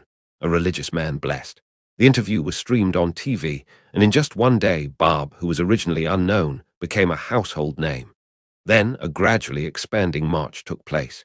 Enthusiastic popcorn eaters took to the streets, even though they didn't know Bob and didn't care about the affirmative action movement. But since everyone else was doing it, what's the harm in joining in? In this way, people could show their inner sense of justice. If neighbors or friends asked about it in the future, they would be able to brag about it. So, standing at the gate of Essex Building in Manhattan, more and more people poured in. The traffic around the area was nearly paralyzed. Even the police and the police cars that came after them to maintain order were stopped outside. Such a situation gave Mr. Sinister a headache. He had always kept a low profile and avoided appearing in public. The sudden exposure and focus made Mr. Sinister somewhat at a loss. He immediately called the White House. The president's private line was connected, and a reproachful voice came from the other side. "What's going on?" "Nathaniel, I told you, you could catch mutants, but don't cause a problem." In Kang the Conqueror's brainwashing of the president, Mr. Sinister was set up as the latter's best friend and most trusted helper. "I don't know what happened. It's not like a protest march organized by mutants. There are African Americans, gays, animal protection groups, and religious people in the group. I don't understand why they are so agitated. This has nothing to do with them." Mr. Sinister expressed confusion. For the guy named Bob, mutant, became the most inconspicuous label on him instead. "Respond as soon as possible, issue a clarification, and tell the people of New York through the media that you have nothing to do with this persecution." The president, thinking clearly, spoke in a deep voice. Even if a similar incident did occur, Essex Biotech and the government must be the uninformed ones. Everything was handed over to an outsourced team that committed this heinous crime, a deranged, temporary worker. Mr. Sinister noted down silently and then spoke a few words before hanging up the phone. He went to the French window, looking down at the crowd below, with a hint of coldness at the corner of his lips. With government support and official whitewashing, a rabble-rousing march couldn't shake Essex Biotech's foundation. Humph! A small fuss. Mr. Sinister looked contemptuously at the farce and waited for it to end. This is just the beginning. Luke slowly and methodically cut the beef on his plate with his knife and fork while Howard sat across from him. Mr. Sinister and the federal government have underestimated the problem of racism. It's more like a stack of powder kegs that, when ignited, can explode with devastating force. In the 1950s and 1960s, racial violence in urban America was primarily between African Americans and Caucasians. It was rooted in the political oppression and economic exploitation of blacks by whites under a historically segregated system. This led to a growing nationalist sentiment among blacks in the 1950s, which reached new extremes. Robert William Smith, the black leader who was currently active in major cities, had long made it clear, "We cannot tolerate those who treat us unjustly in court. We must penalize them. If it's necessary to use lynching to discourage lynching, then we're willing to take that approach. The only logical and successful answer we have is to fight against large-scale organized violence, is to fight back with large-scale organized violence. Molotov cocktails and sulfuric acid bombs can be widely used. The war for minority self-defense will be won." All these were the opinions expressed by the black leader. In fact, before Martin Luther King Jr. came along, every so-called leader advocated black power through violence. The simple and rude way not only conformed to the mindset of black people, but also quickly accumulated popularity. Are you going to turn this farce into an equal rights movement? Howard realized that Luke didn't just want to win public opinion and drive Essex Biotech into the dust. "I'm not trying to be a popular leader. I'm not trying to get votes, and even if I wanted to do that, the ones I have to unite are the white elite. They are the votes that every president needs." Luke shrugged and chuckled lightly. "I'm just exposing the problems in this country for everyone to see. Cleveland, New York, Chicago, Washington, Philadelphia, and Miami. Ethnic minority conflicts occur almost every year. African American, Hispanic. Extreme nationalism is beginning to flourish. Bob is the fuse and mutants are the excuse. They will ignite people's anger. Essex Biotech will become the target." Howard was pondering as he looked through the glass window in the direction of the Essex building. The night was getting dark, but the crowds were increasing. Some people had even started to give speeches. It was Robert William Smith, the black leader who advocated violence. To sum up, he gave a very passionate speech. The general idea was that people of color needed equal rights, a legitimate status without discrimination, differentiation, exploitation, and persecution. The focus was centered on more jobs, a better educational environment, and eligibility to run for president, the last being the key. I just placed a man named Bob in the public eye. He has many labels attached to him, and those who have an interest in claiming any one of them will carry some. Sympathy through labels related to themselves. Luke wiped the corner of his mouth. Robert William Smith might be the first to come forward, but he wouldn't be the last. Sure enough, before long, a lesbian woman from Chicago began to speak. She was a woman who spoke out about the vulnerability of the gay community while advocating for women's rights. I'm so angry that I'm shaking all over. I'm sweating all over, and my hands and feet feel cold. Will this country ever get any better? How can I, as a woman and a lesbian, live my life to the satisfaction of the majority? Society is full of discrimination and injustice against us. When will marginalized people like me really be able to stand up?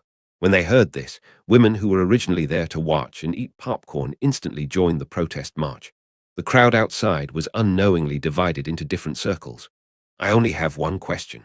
Howard observed for a while and looked back. How did you find that, Bob? Luke smiled and replied, he doesn't exist. To be precise, there's a guy named Bob who's an epsilon mutant, the genetically defective kind. He was captured by Essex Biotech last week and died in their laboratory. But this Bob isn't gay. Although he used to hang out with a few hippies, he's not an animal advocate, although he did raise a rabbit. And he's not a religious person. None of that really matters. The key is that he is an alcoholic, a drug addict, a degenerate, and a member of the lower strata of society. Howard seemed to understand. Frowning, he said, Bob represents the lower class. Those who are struggling in the mud will resonate with his image. Bingo! Luke snapped his fingers and smiled. Even if Mr. Sinister investigates clearly and reveals the truth, it won't work.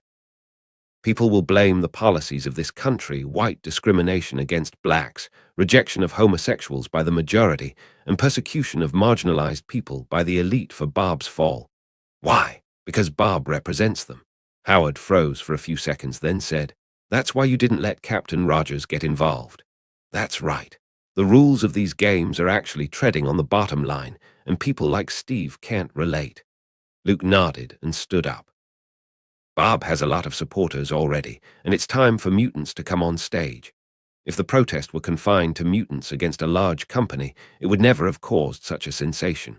For Bob, for justice. In front of the Essex building, a mutant stood up on the steps. Through his ability, as if by a trumpet, he transmitted his voice far and wide. And then he rushed into the security-blocked door.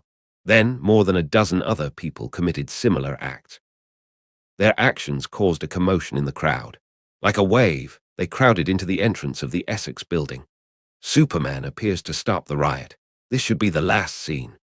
Luke, witnessing the growing riot that was about to get out of hand, went to the balcony and rose from the ground.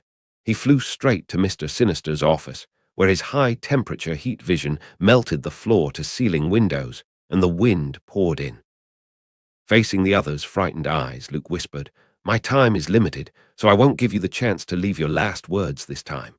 He took a step forward, and the whole building shook. Terrifying aura like a landslide and tsunami overwhelmed Mr. Sinister.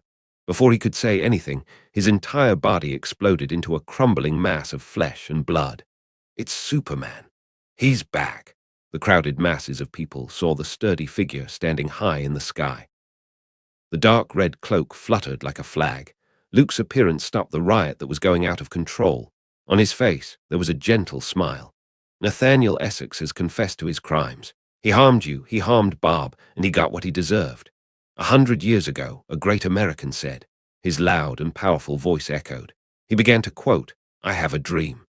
Only by truly giving equality and letting everyone have the freedom to express their opinions can this country be great again. After completing a wave of classic chants through, I have a dream, Luke struggled to contain his strong urge to make gestures like Mr. Trump.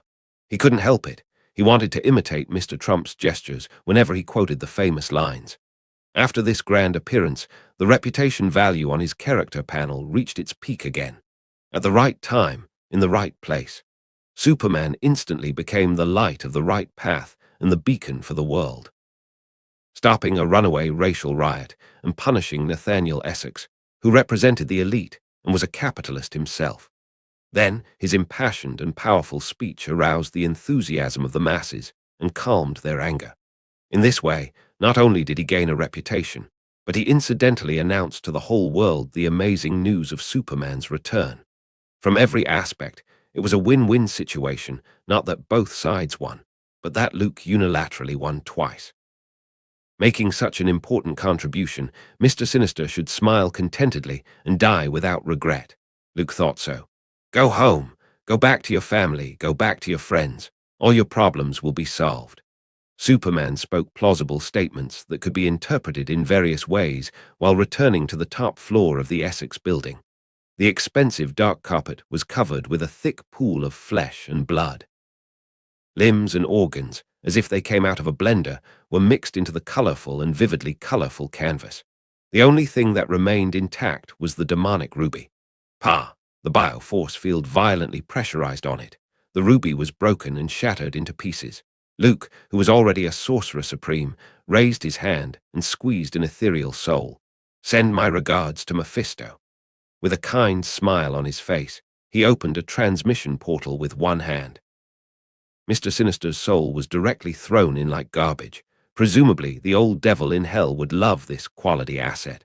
Poor Mr. Sinister, before he even had time to beg for mercy, he got the short end of the stick and fell into the hands of the devil. Come here, clean this place up. Luke picked up the phone on his desk and called Howard, who was still watching. What are you going to do next? The scientific advisor, who had been prepared for this, stroked his mustache. This matter was far from over. The racial issues and class conflicts brought up by Bob as the representative figure wouldn't disappear because of a speech. As the target of public anger, Essex Biotech isn't enough.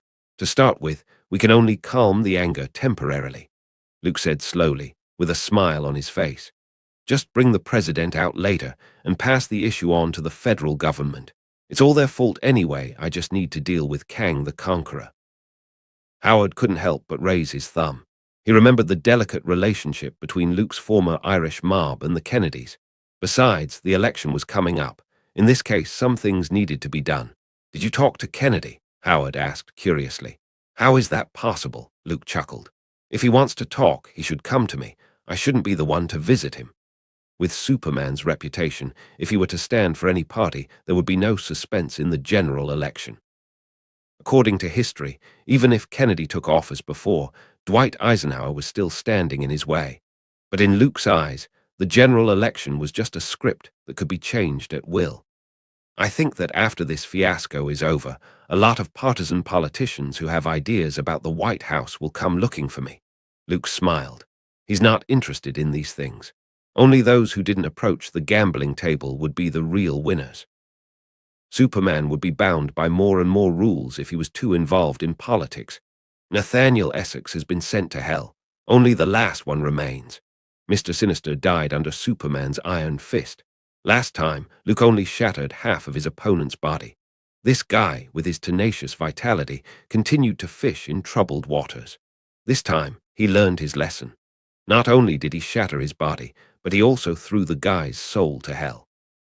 One-stop funeral service, everything done cleanly.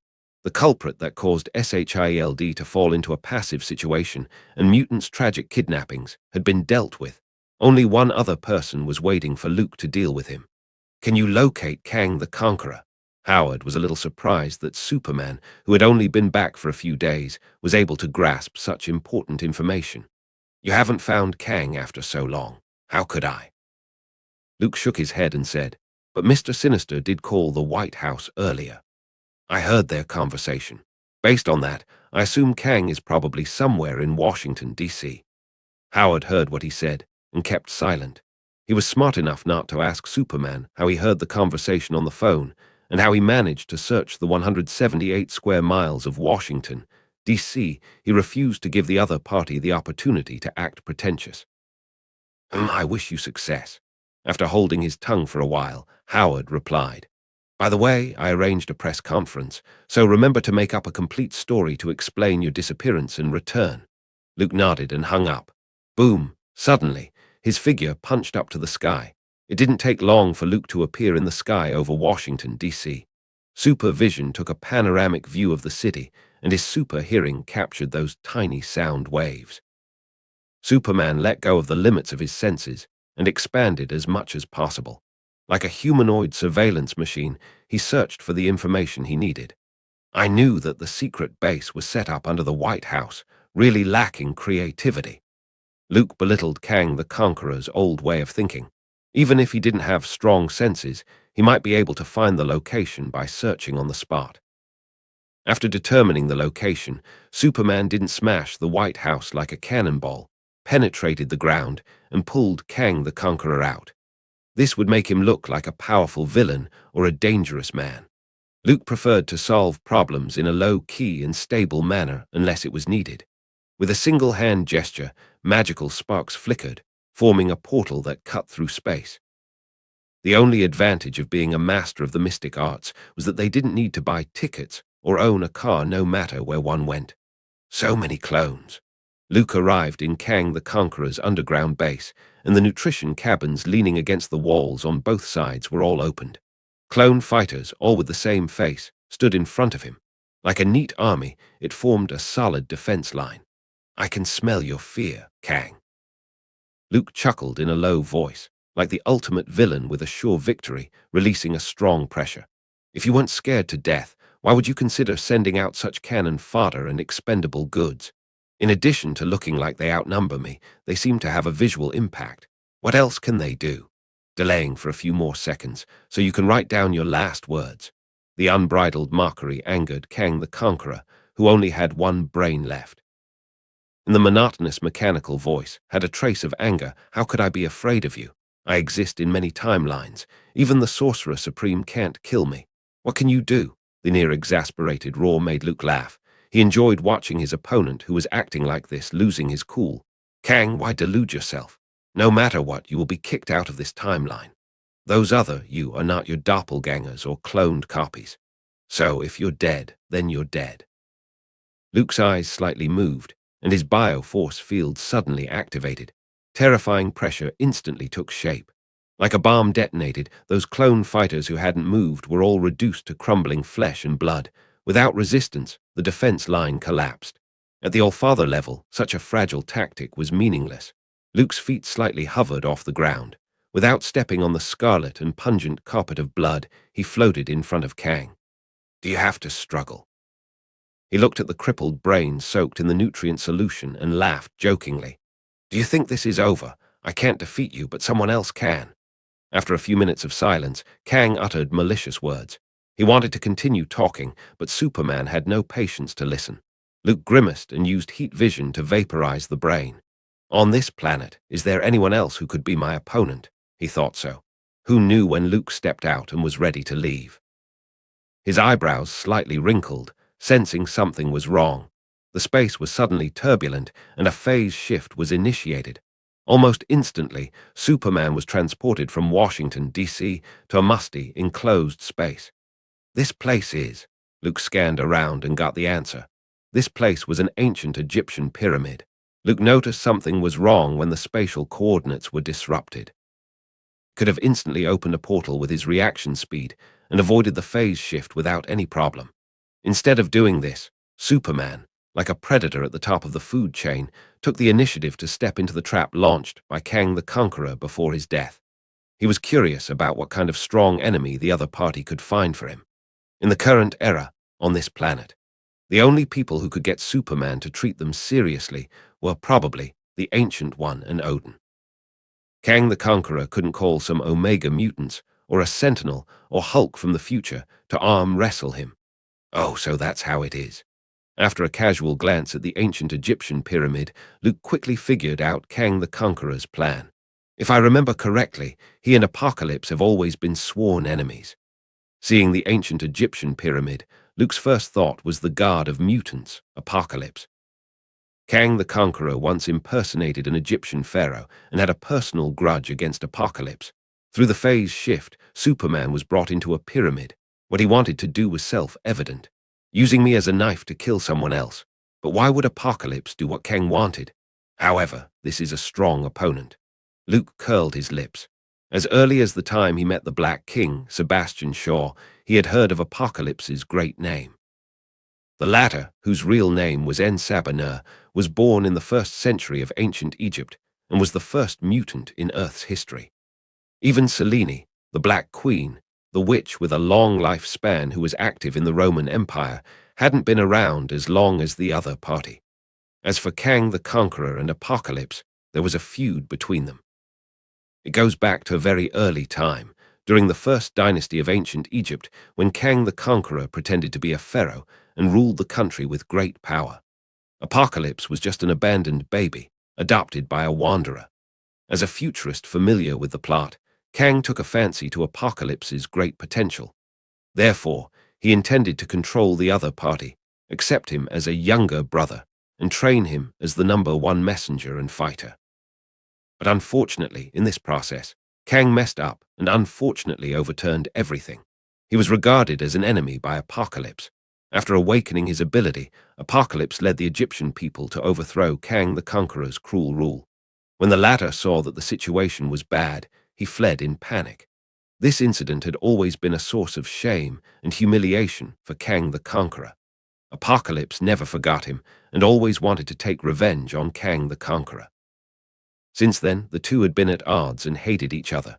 Kang the Conqueror, to defeat Luke, actually looked for Apocalypse and woke him up. It can be seen that his resentment against Superman had surpassed his old rival in a short time. "I'm obviously a good guy. Kang the Conqueror is the villain." Luke shook his head, not understanding what Kang's hatred for him was all about. He was the light of the righteous path, the beacon of light on the earth, an absolutely positive role, a superhero. Was there anything wrong with killing a villain like Kang the Conqueror? It clearly fitted the standard ending of a popular Hollywood movie. Apocalypse, worthy of being the god of mutants.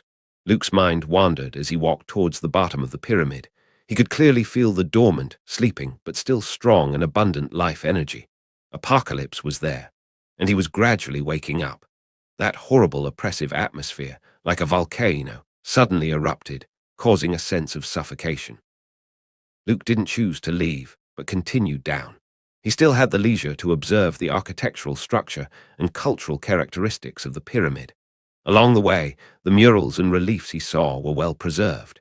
The Egyptians looked like they were doing a robotic dance, with animal feathers or bones on their heads as ornaments, or holding a spear and hunting beasts, or hold rituals and worship the gods. The vivid murals depicted several aspects of ancient times. Then again, the pyramids of ancient Egypt emerged as one of the 7 wonders of the world because of Kang the Conqueror. As a future man, he built the pyramids while posing as a pharaoh. Pyramids and sphinxes were all the creative things he brought up. Later, Kang the Conqueror was overthrown by Apocalypse. Part of it was caused by spectacles and misunderstanding of the country. Boom, boom, the thunderous sound spread far and wide.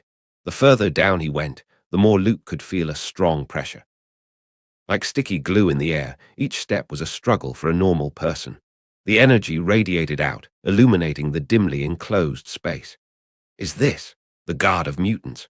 Luke stepped into the wide hall, and from a distance he saw a tall man lying on a stone platform with an intricate circuit carved into it.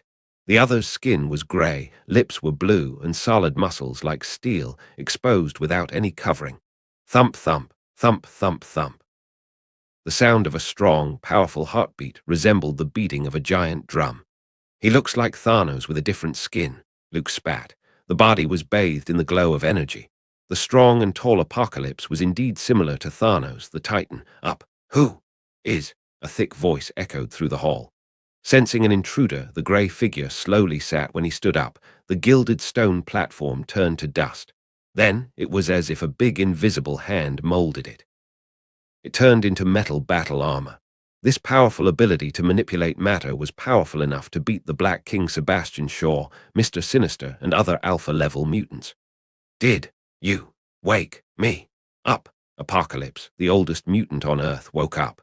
He opened his eyes and looked at the tall figure standing at the door with strange emotions flashing in his eyes.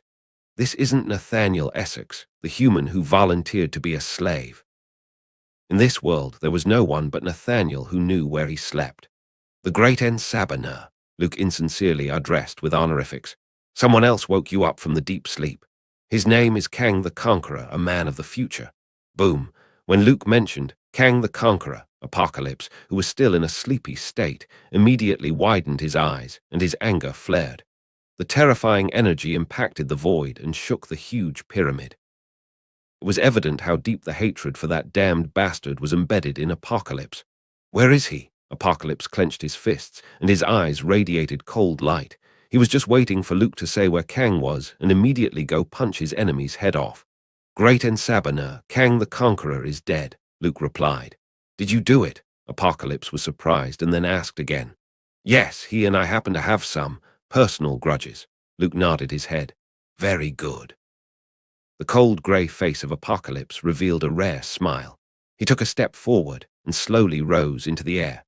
The stone pillars and frescoes in the main hall were reorganized into a stone throne in a matter of moments. Apocalypse sat on it, like a king and a guard who ruled everything. Looking down at Luke below, he generously asked, "So, human, what reward do you need? I can make you a noble mutant, give you extraordinary abilities, and allow you to follow by my side." This was Apocalypse's thinking.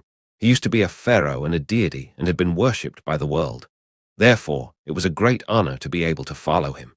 Besides, according to Apocalypse, human beings were extremely backward on the evolutionary level, quite behind, and completely inferior to mutants. It was a great reward to turn a human being into a mutant. "Sorry, I don't need these gifts, Great Ensabaner." Luke lacked any interest and directly refused.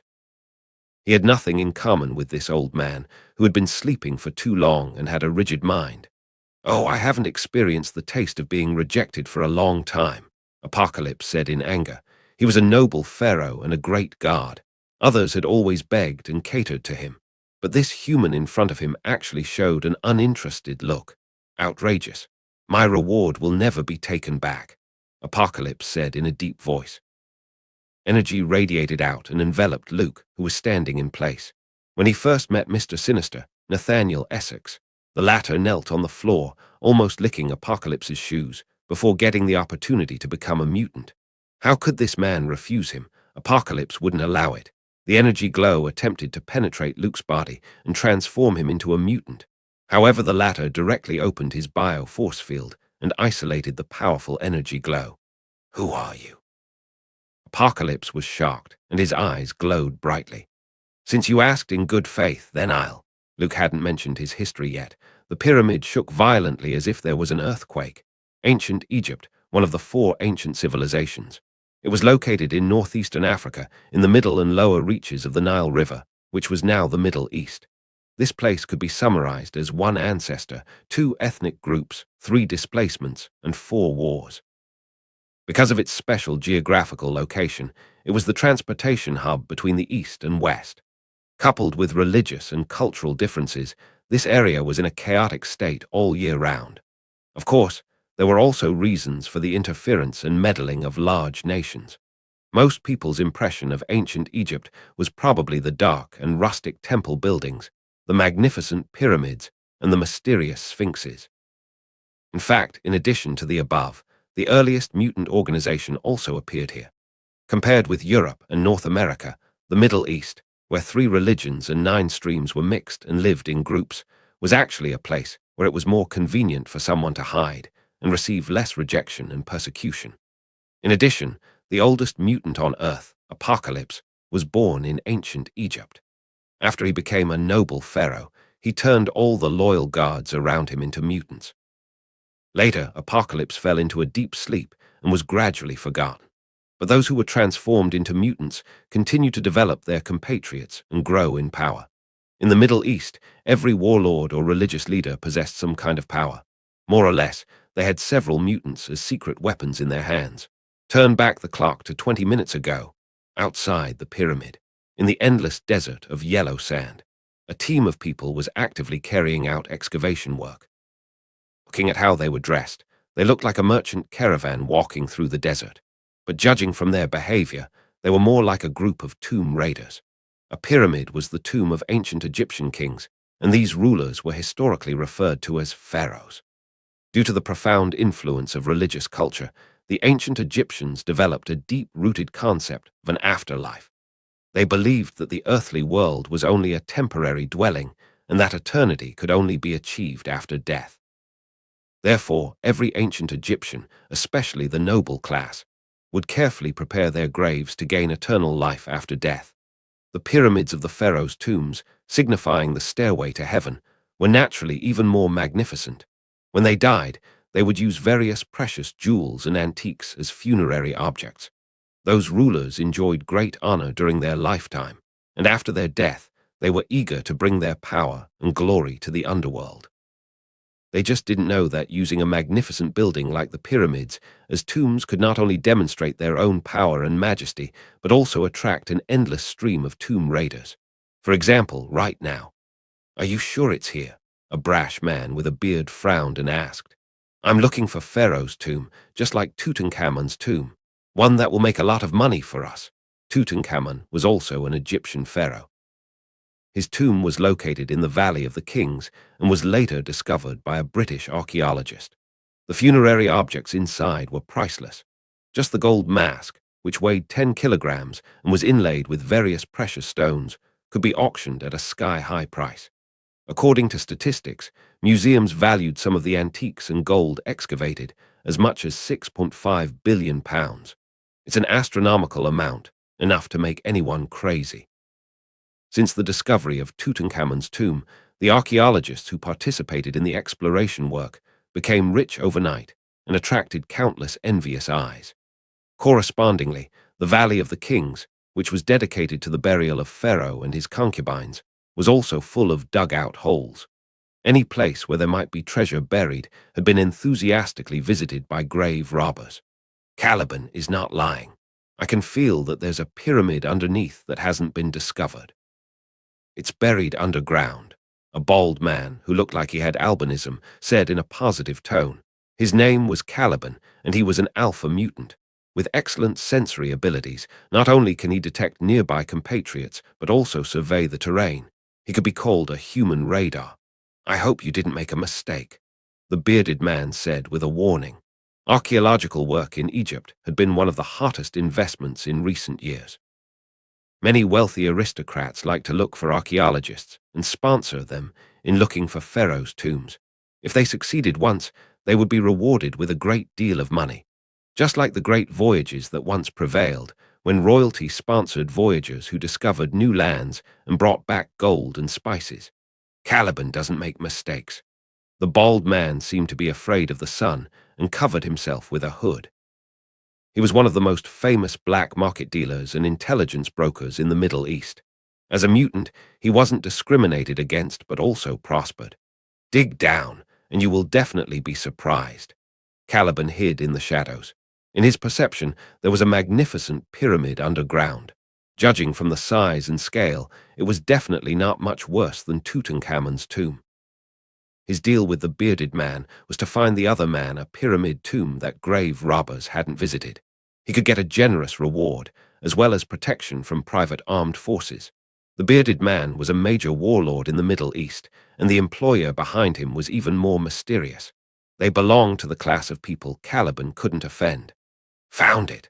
Someone dug up the entrance to the pyramid. "It's sealed from the inside. We can only use explosives to open it." When the bearded man heard that the entrance was sealed, there was a hint of joy in his eyes. This meant that tomb raiders hadn't visited it, and the tomb was still intact, like a virgin. "Blast it! Blow it up!" the bearded man shouted. He was employed by an organization in England that specialized in finding ancient relics, such as pyramids and pharaohs' coffins. Some rich and powerful Englishmen seemed to be interested in mystical forces. Whenever there was news in this area, they would contact him and actively provide a lot of manpower and material resources. "Well done, Caliban. You really are useful." The bearded man was very pleased and didn't hesitate to praise. Soon the explosives were laid out. Boom, boom, boom, boom, boom. A huge sound exploded out, shaking up the gravel on the ground. The entrance to the interior of the pyramid had been unsealed. "Send in a team first. Check out the situation," the bearded man commanded. Prevent tomb raiders from destroying tombs and disturbing the pharaoh's sleep. Some pyramids were designed with various mechanisms at the beginning of their construction. After the uninvited guests met their deaths, there were stories of Pharaoh's curse, ghost hauntings, and other such frightening stories. If we can find some good things, the Englishman should be a bit more generous. The bearded man had a good dream. A local warlord like him might have a better future if he could please that Englishman. Wait. A few minutes later, hiding in the shadows, Caliban's face slightly changed, as if he had sensed something. A flash of fear rose in his eyes. He rushed to the bearded man's side. Ignoring the scorching sunlight, he urgently said, "Get out of here. There's someone inside." Someone inside. The pyramids were tombs of the pharaohs. In addition to mummies and dried corpses, what else could there be? The bearded man's question was still stuck in his throat when the ground suddenly shook, far greater than the movement caused by explosives. Gravel, like running water, kept rolling and forming swirls of varying sizes. Boom! The pyramid, which was buried in the ground, suddenly rose. The terrifying pressure, which seemed to flow down like a waterfall, made everyone in the crowd feel as if they were smothered. The magnificent pyramid rose from the ground and revealed its true face. Immediately after, a tall figure dressed in metal battle armor, full of majesty, came out of it. Could it be Apocalypse? Caliban shivered. In his perception, the tall figure was like a huge mountain pressing down on people, leaving them breathless. The energy glow radiated out and generated heat as if it were solid. Just like the sun god in ancient Egyptian mythology, people couldn't help but feel as if they needed to kneel down and worship. Caliban immediately thought of the legendary Apocalypse, the oldest mutant on Earth. He couldn't think of any other mutant who could possess such a terrifying aura except for him. But why is there another one? Trembling, Caliban slowly knelt down. His inner shock hadn't calmed down as he felt another powerful existence. The man radiated an energy glow that wasn't much worse than that of Apocalypse, a majestic aura like an erupting volcano.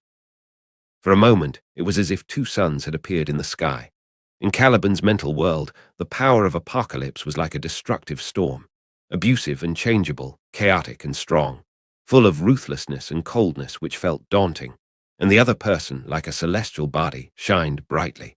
Its energy structure was stable and orderly, extending from the core outward, deep and wide. In a word, they were both powerful individuals who existed beyond imagination.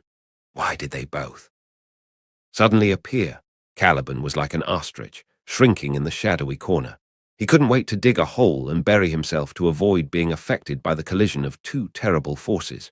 For a mutant with excellent perception and outstanding mental ability, the mere presence of those two was overwhelming, not to mention how intense the actual encounter would be.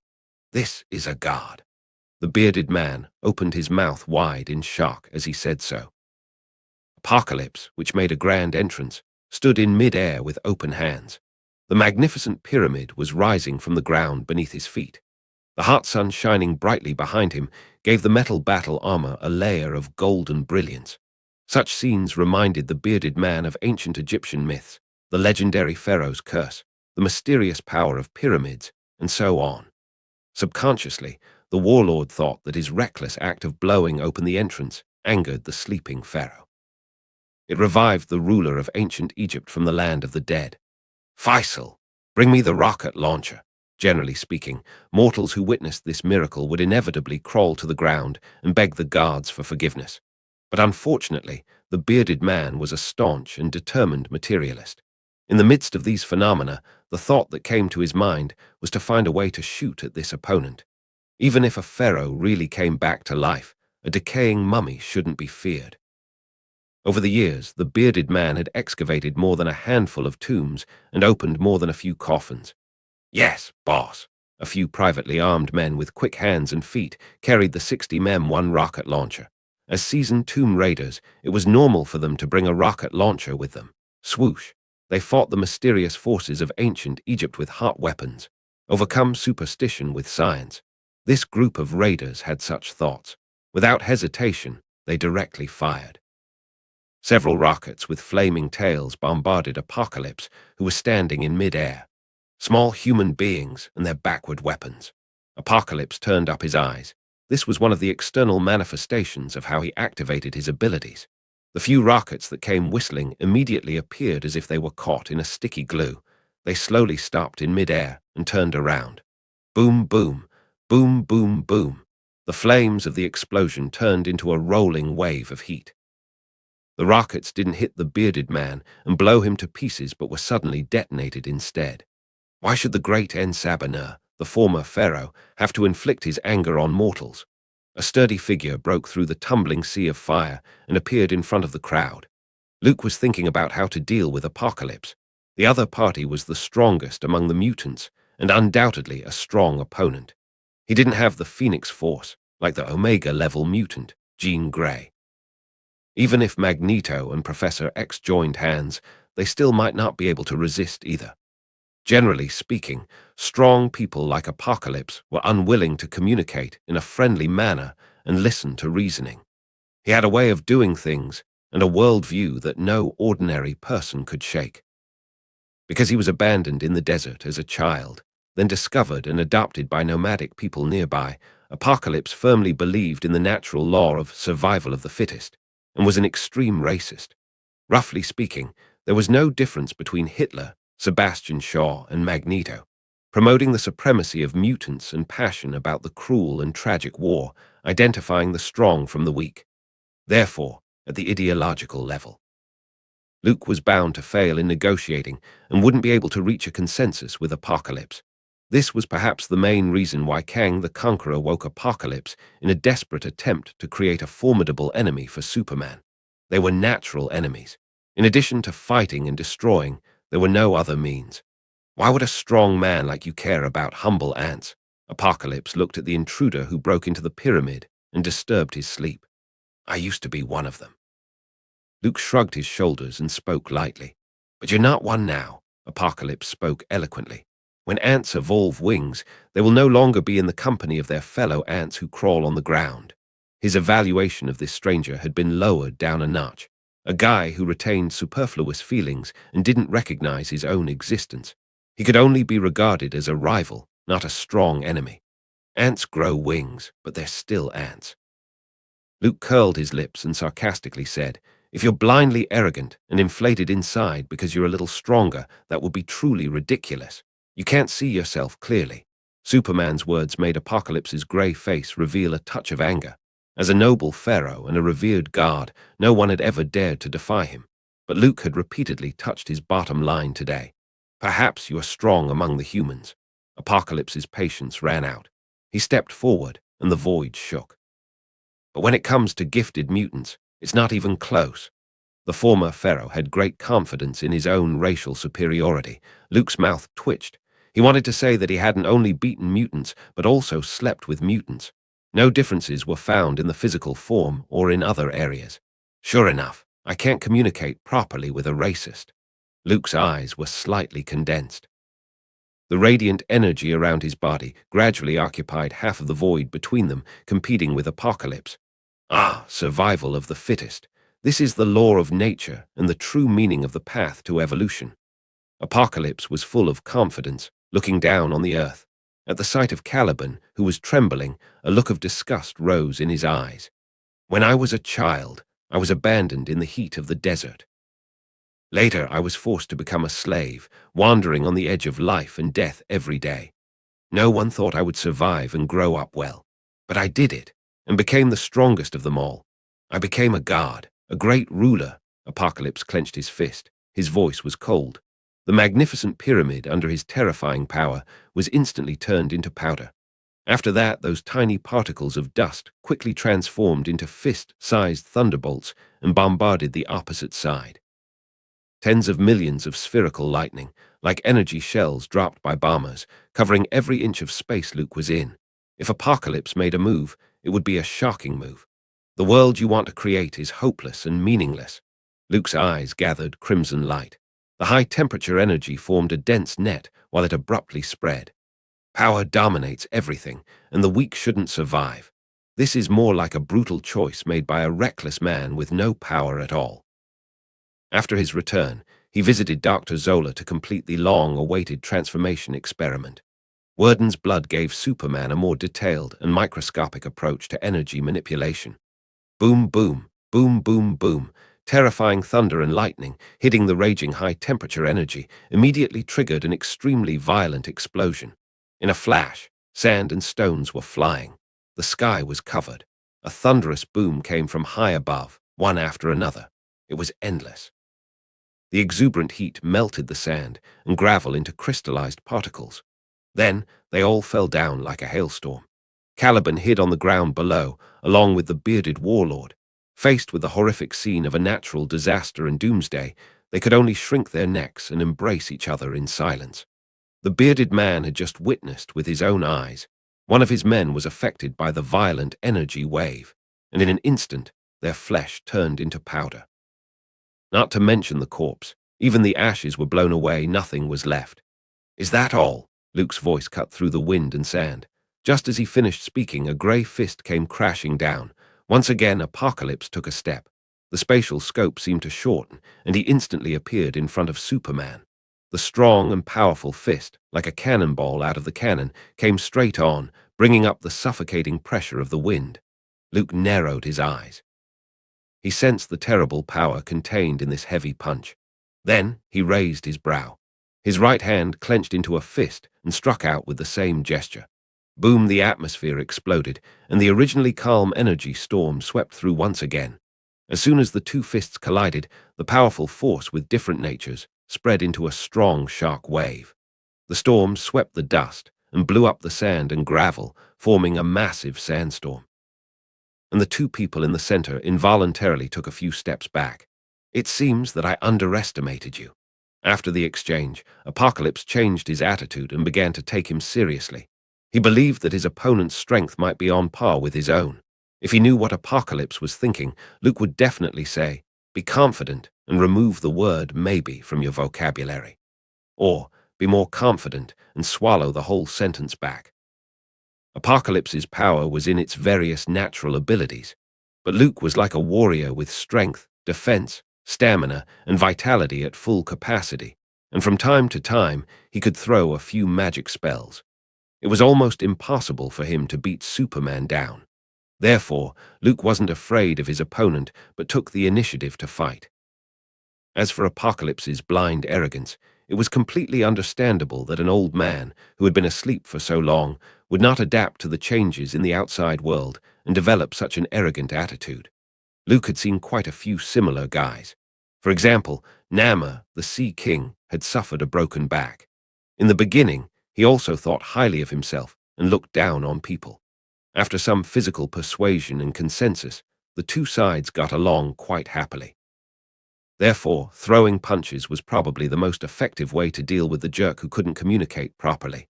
"Your arrogance is limiting your vision, En Sabana." Luke addressed Apocalypse by name with no respect. He walked forward, and the void trembled beneath his feet.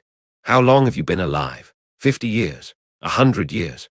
How can a human being with a short life expectancy talk about vision?" The mutant guard was not to be outdone, and still met him fearlessly. The battle kicked off again. Violent shocks, terrifying energy, continuous explosions.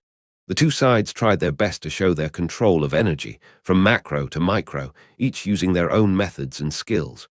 Apocalypse continuously crushed matter and then transformed and reorganized them at the molecular level, causing terrible damage. Dust turned into flames, airflow into blades. Defensive energy attacks poured onto the enemy's body. Without the bio-force field and Superman's body, Luke wouldn't be able to survive. After being transformed by Worden's blood, he didn't only use heat vision.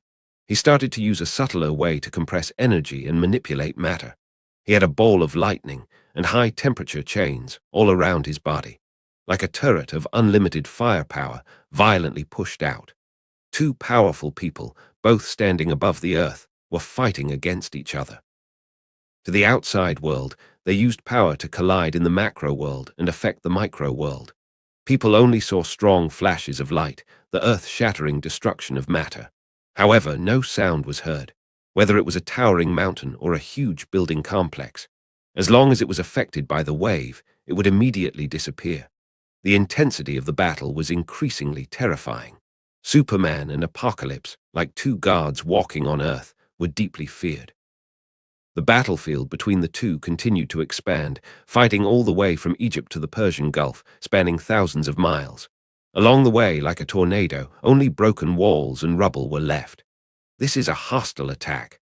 "What? Is that Superman? Forget it, forget it. I'll find a shelter to hide in." On the battlefield, Iran's government, which was newly established, flew into a rage. They thought, the country needs dignity and sovereignty, so how can we tolerate two bastards doing whatever they want? The king wanted to mobilize the army immediately, but he decisively gave up his original idea after finding out that one of them was Luke. That was the war hero who tore the Axis powers apart, split them up, killed the mustached Führer, and ended World War II. The Soviet Union, one of the superpowers, was afraid of Superman's strength. They decided to develop the nuclear industry to cope with the possible crisis. So Iran decided not to poke their noses into this and provoke this great god. It was better to continue as if nothing had happened. If this battle continues, nothing good will come out of it. A few hours later, the violent energy blew away the clouds. With a hard punch, Apocalypse flew out several miles, with a trace of shock in his eyes. He didn't expect that a human being could really stand up to him. Mind manipulation, matter reorganization, energy absorption, space transfer. Apocalypse had used all the above natural abilities. Combined with the fighting experience and fighting instinct cultivated with the nomadic people since childhood, he still didn't have the upper hand. The opponent appeared to be at ease, not showing fatigue, but rather an increasing sense of courage. The momentum kept rising. The power released between the punches and kicks was even greater than before, frightening people. What? Going to beg for mercy? Luke returned the taunt. This was far from his limit. To quote Captain America's classic line, "I can do this all day." With a young yellow sun, even Superman didn't quite know where his upper limit was. You're overconfident, human. Although he acknowledged the other's strength in his heart, Apocalypse would never say it. Fighting and not being able to beat him were two different things. Anyway, in terms of momentum, he wasn't much worse. Then, continue. Luke raised an eyebrow. It was rare for him to find a formidable opponent to train with. After being officially promoted to the Allfather level, Wolverine and Sabretooth, the two mutant brothers who could still serve as sandbags, had announced their formal retirement. Apocalypse, which had an almost immortal body, had become a suitable replacement. If the other party didn't stop, Luke didn't mind fighting for a few more hours. You can't kill me, at least without paying a certain price. Apocalypse cleared his throat and changed the subject. Because of his grey skin, it was impossible to see whether this mutant guard felt embarrassed. Continuously, fighting won't be a problem for us, Apocalypse continued. He had a powerful gift for absorbing energy. Luke seemed to have mastered a similar method. In addition, the two were physically powerful in close combat. Conventional weapons couldn't harm them. No solid results could be achieved if the fight continued. Instead of wasting energy and time, it's better just to stop. Apocalypse narrowed his eyes and waited for an answer. He finally woke up from a deep sleep, and he still had many plans to carry out, and there was no need to spend energy on Luke. Considering that there's nothing personal between us, there's really nothing to settle. Luke pondered for a moment and smiled lightly. I don't have anything against stopping this fight. It's just, I would like to correct one of your thoughts, Great Ensabanur. He raised his right hand, and a silver light shone, turning into a long sword and pointing it straight at his opponent. The silver-like 10th metal was aimed at Apocalypse from afar. The sharp coldness that cut through everything almost forcefully touched his face.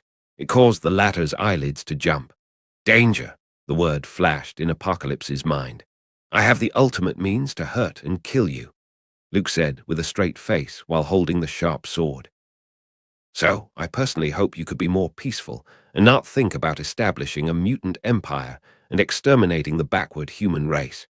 Instead of wasting your time on this meaningless, magnificent endeavor, you've been sleeping for thousands of years. Why not travel around and take a break?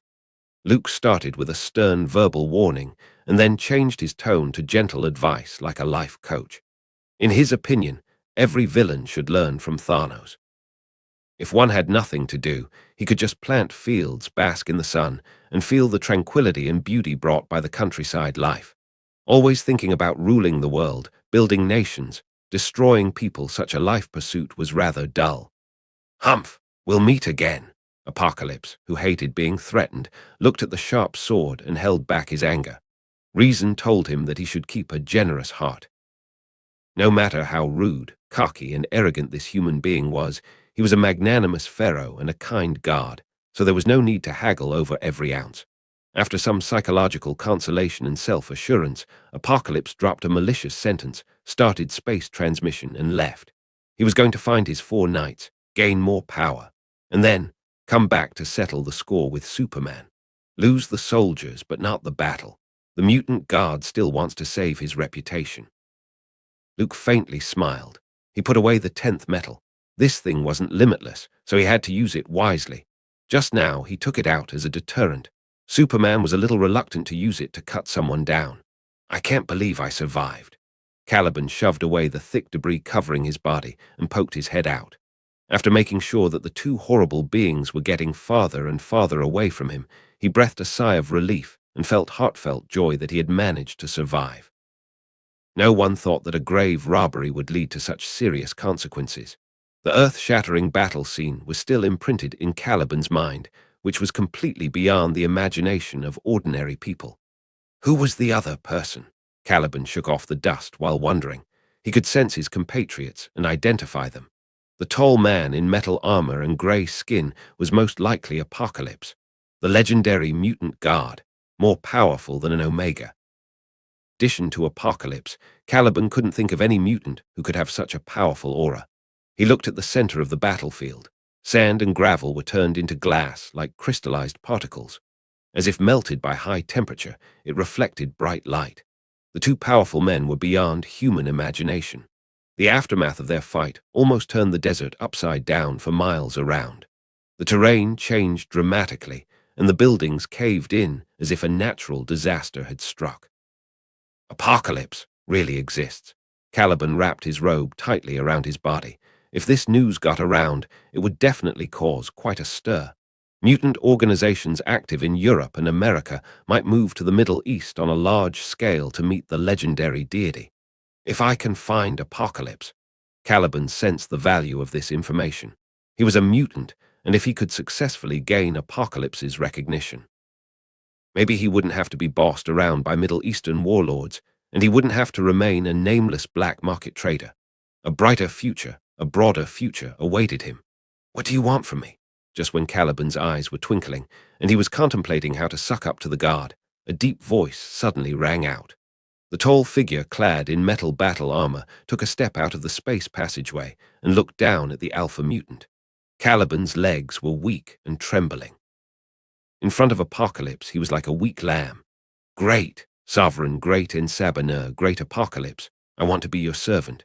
As a black market trader, Caliban had a good eye. Facing Apocalypse's majestic momentum and having no support, he directly knelt down, looked pious like a fanatical believer. A touch of satisfaction rose in Apocalypse's eyes. He hadn't woken up for long. He still enjoyed the worship of the world. Very good, my child, get up. Apocalypse slightly raised his hand and lifted Caliban up with his mind. Your name is Caliban. Do the warlords force you to find the tomb of the pharaohs? With just a quick glance, Apocalypse read the needed thoughts from Caliban's mind. He was called the God of Mutants, not without reason. Apocalypse mastered most of the powerful natural abilities out there. To some extent, he was somewhat similar to Superman, both of whom were warriors without obvious flaws. Your ability is very useful to me, but far from powerful enough. Why do you want to stifle your talent, child? Bring it all out. No more resistance, no more resistance. Open yourself up to your new self. Like the leader of an offline pyramid scheme, Apocalypse used an impassioned voice and mind control to awaken Caliban's pent-up feelings of resentment. His eyes rolled up as he put his right hand on the other's head.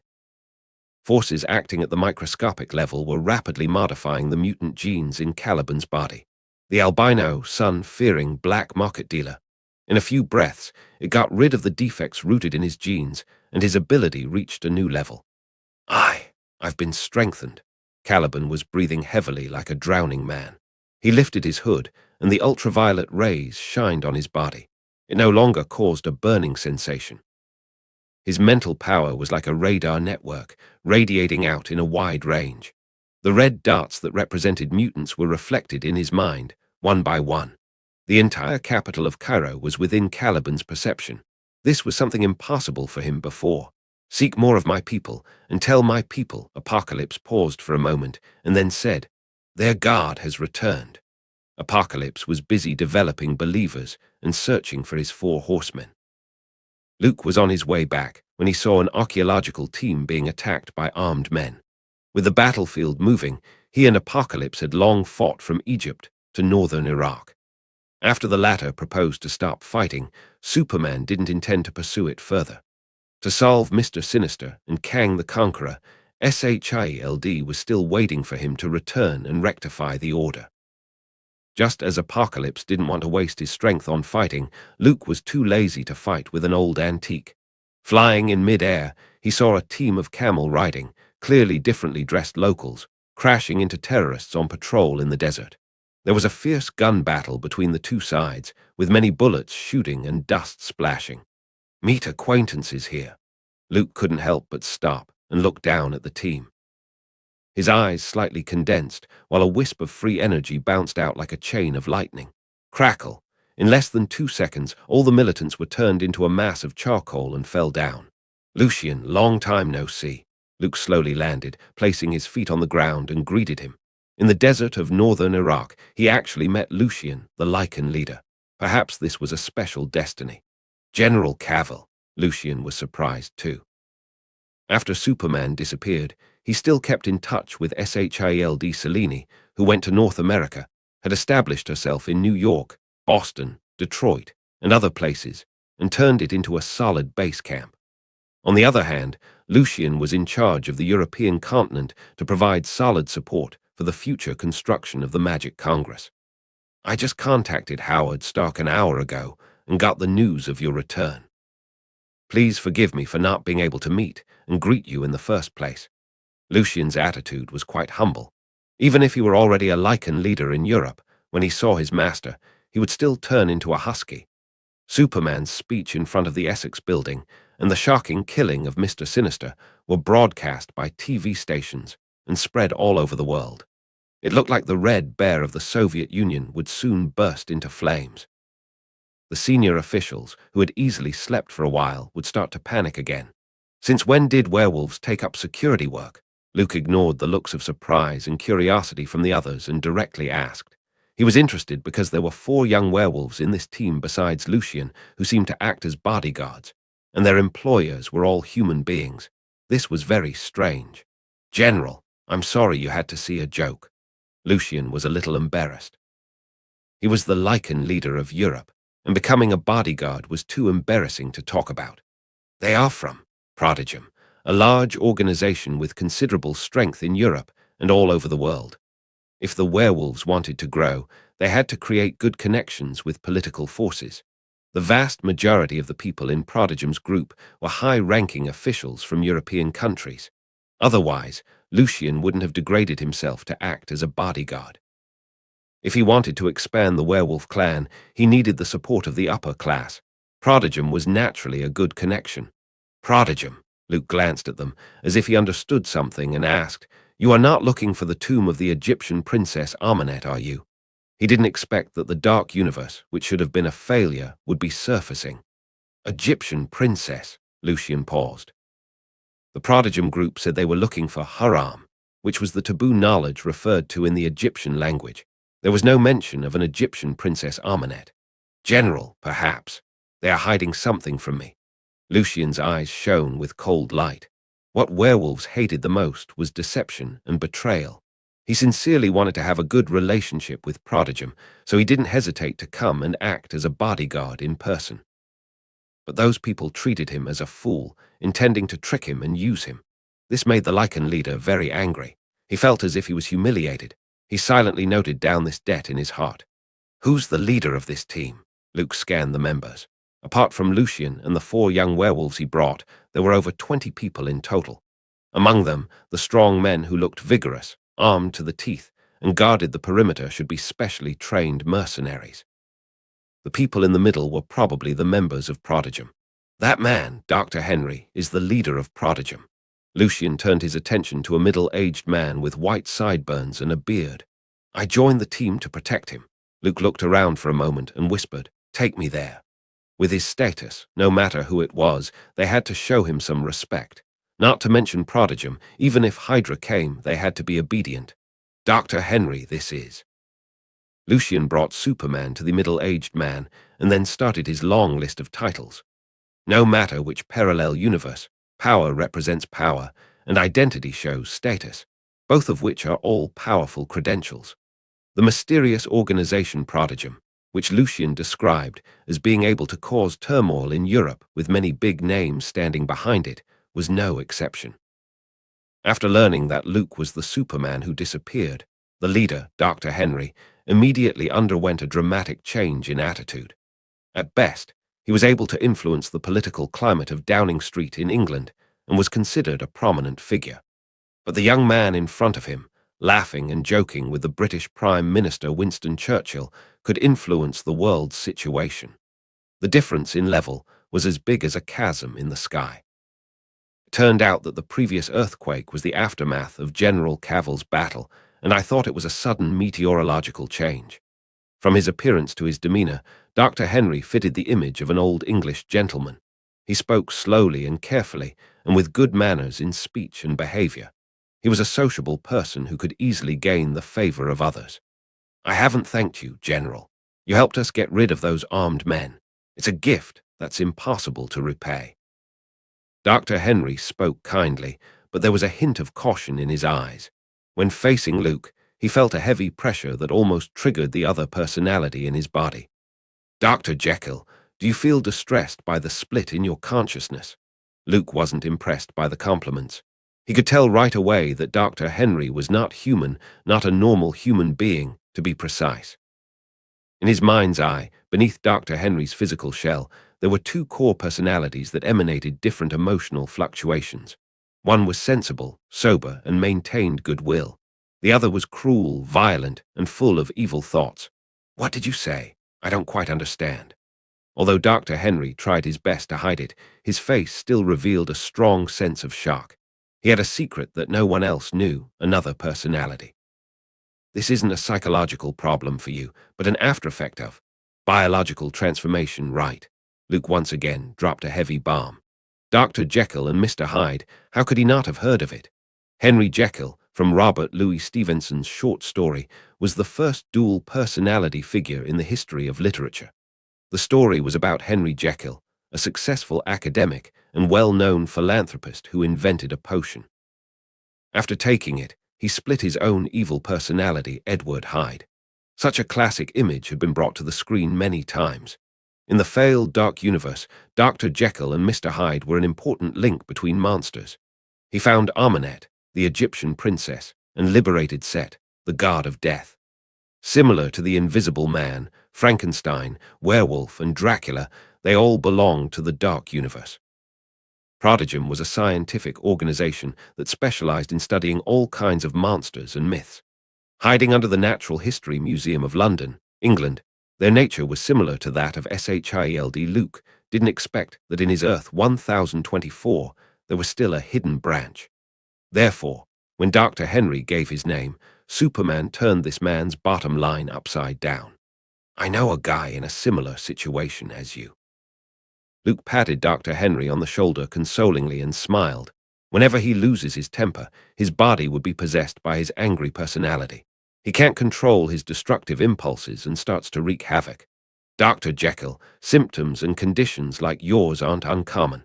I personally recommend going to Nepal, a place called Kama Taj, for spiritual healing. I believe it would be very effective. The disease needs treatment. It's useless to conceal and cover up." Dr. Henry was silent, dubious, and quietly kept those keywords in mind. If it were someone else, he might not even bother paying attention to them, treating them as a charlatan. But when that remark came out of Luke's mouth, the credibility was different.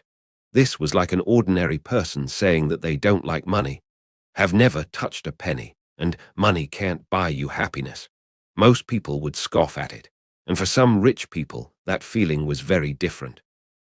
For a long time, Dr. Henry suffered from the pain of having a split personality. As long as the evil personality named Edward Hyde appeared, he couldn't restrain his inner desire to kill. Therefore, he had committed many murders and had remained an extrajudicial madman. "Kama Taj," Henry repeated the words. "Yes, remember to quote my name." You can enjoy a 50% discount on meditation courses and have a better chance to get personal guidance from the Sorcerer Supreme to heal your soul and redeem yourself. Luke acted like a veteran salesman in the business, and his attitude was quite enthusiastic.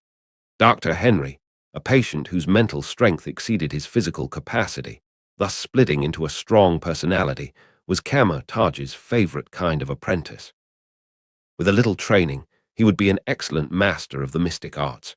By the way, if you're going to look for the Egyptian Princess Amenet, I can help.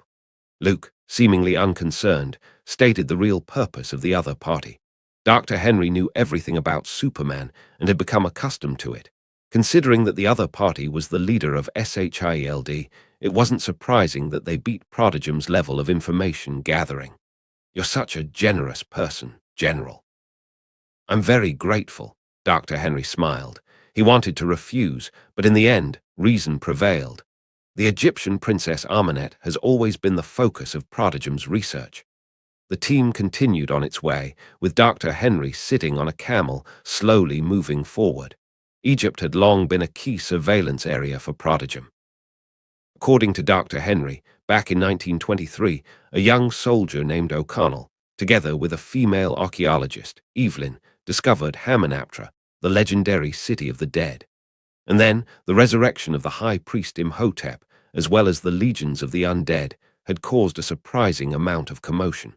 Since then, Prodigium had been secretly established and developed in a low-key manner.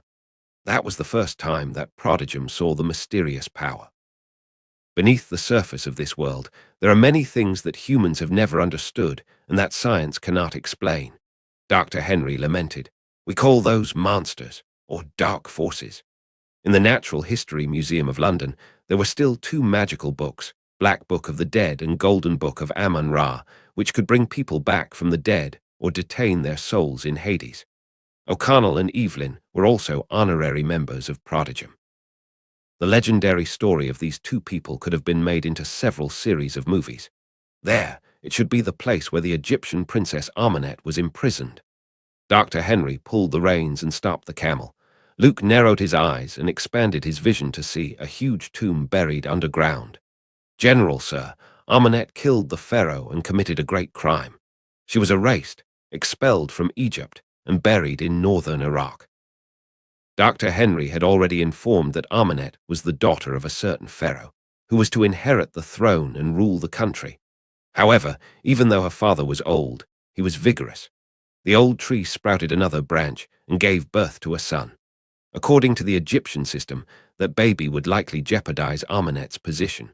So, the ruthless and power-hungry princess obtained an extremely evil summoning ritual from the high priest. She signed a contract with Set, the god of death, to find a suitable body and bring that god to the real world. As a reward, Amenet was able to gain unprecedented strength and immortality and rule Egypt forever. She succeeded, but she also failed. Dr. Henry sighed. The Egyptian princess signed a contract with Set, but failed to complete the final ceremony. Instead, she was mummified and executed for killing the pharaoh. According to my research, before she died, she got the dagger of Set. As long as she stabs it into a human body, she could use it as a medium to let the Egyptian gods return to Earth. Luke raised an eyebrow and developed an interest. There were many gods of death in the Marvel universe. Olympus had Hades. The Nordic deity was Hela, Odin's eldest daughter. And on the Egyptian side, there was Set. Even though the one who was really in charge of everyone, including everything, was in fact Lady Death. She was the embodiment of a concept, one of the 5 gods of the universe. She was also Thanos' dream goddess and Deadpool's object of affection.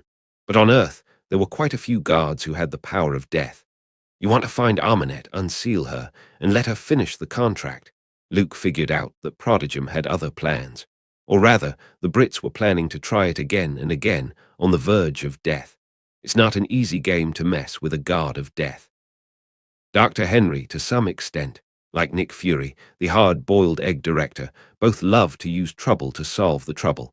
The consequence of doing so was often causing more trouble. Just research. I want to dissect Amenet and analyze the causes of the dark power. I'm definitely not coveting Set's divine power. Dr. Henry was afraid of Superman's misunderstanding, so he quickly defended himself. If Prodigum was recognized as a terrorist organization by the other party, it would be dissolved as soon as possible. Can you guarantee that there won't be any accidents? Luke asked. Curiosity killed the cat. Curiosity could also destroy the world. Scientists destroying the world had always been one of the traditional plots in Hollywood movies.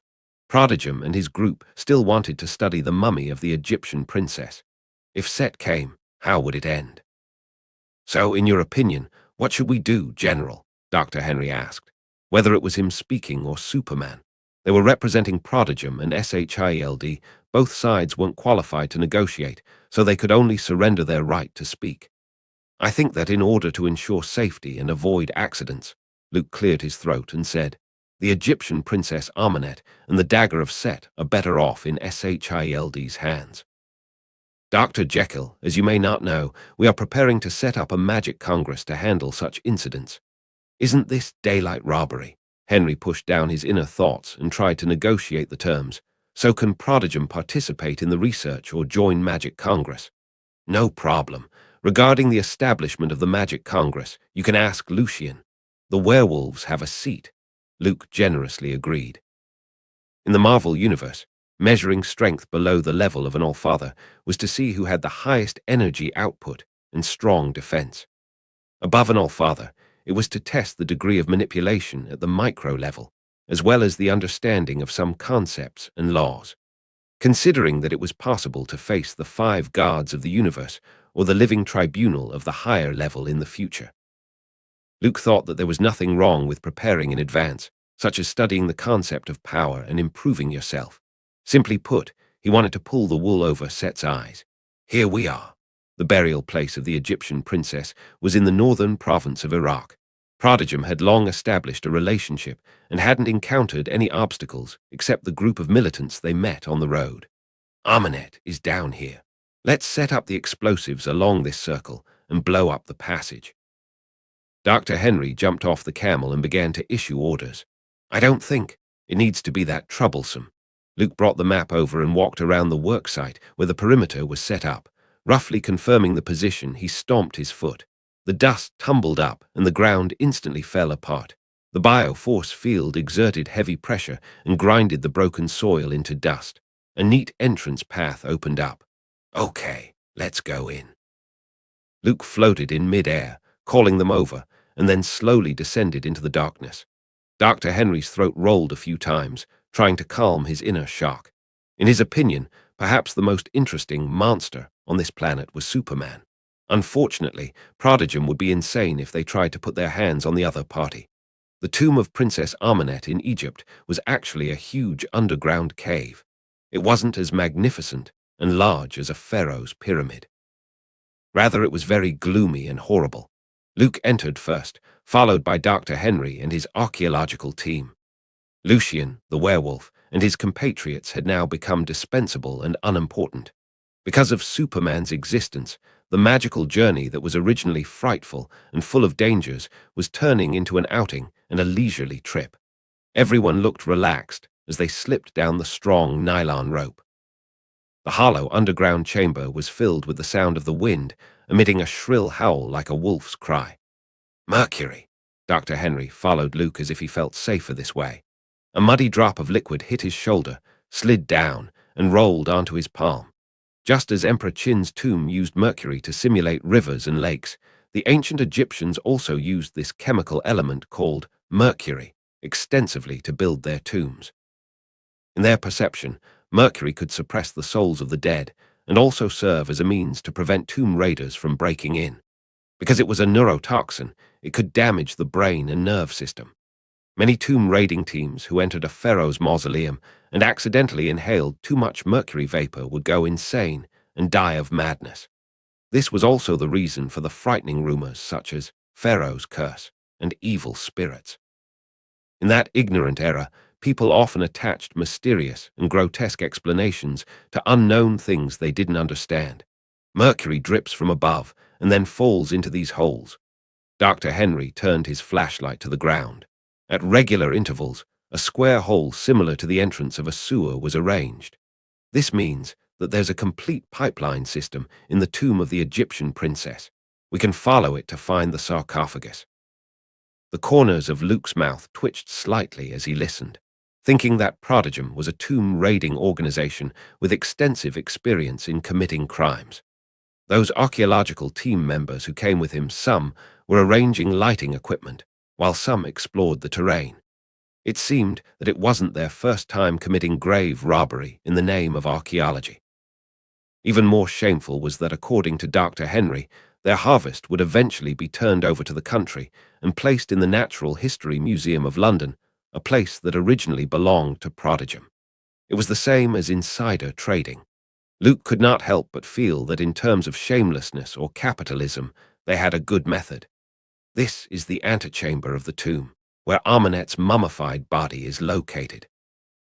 For a while, he studied the huge statues and simple paintings that had a primitive touch. Dr. Henry rubbed his hands and pointed to a black hole. He had a hunch that this was a big discovery. Luke's vision, unaffected by the environment, scanned through the thick rocks to determine the exact location of the Egyptian princess's sarcophagus. "Do you have the dagger of Set?" He turned his head and asked. That was a key item. As an ordained sorcerer supreme, Luke's knowledge of magic wasn't too bad. He knew a little about the application and execution of contractual spells and transfer rituals. Set signed a contract with the Egyptian princess Amenet, and the ruby-encrusted dagger was an important medium. One only needed to choose the right body and then stab the dagger into the body. Set, the god of death, could be brought to life in a human body and still retain his full divine power. This was an opportunistic way to bypass the rules of the material world. Luke's recollection, the old devil Mephisto had done something similar. The latter united with a mortal and gave birth to an heir. Then, by taking possession of that body and switching from a father to a son, he was able to use the full power of a hell lord in the material world. Otherwise, every time he came to the human world, he would be suppressed by the rules. We found the gem. It fell into the hands of the Crusaders and was later placed in a casket as a funerary object, Henry replied. During the Crusades, they invaded Egypt. Perhaps they got the ruby at that time. If Prodigum hadn't discovered the ruby and found some clues about the Egyptian princess, Dr. Henry wouldn't have launched this expedition, asking the werewolves to act as bodyguards, leading to the series of subsequent events. Luke frowned and continued.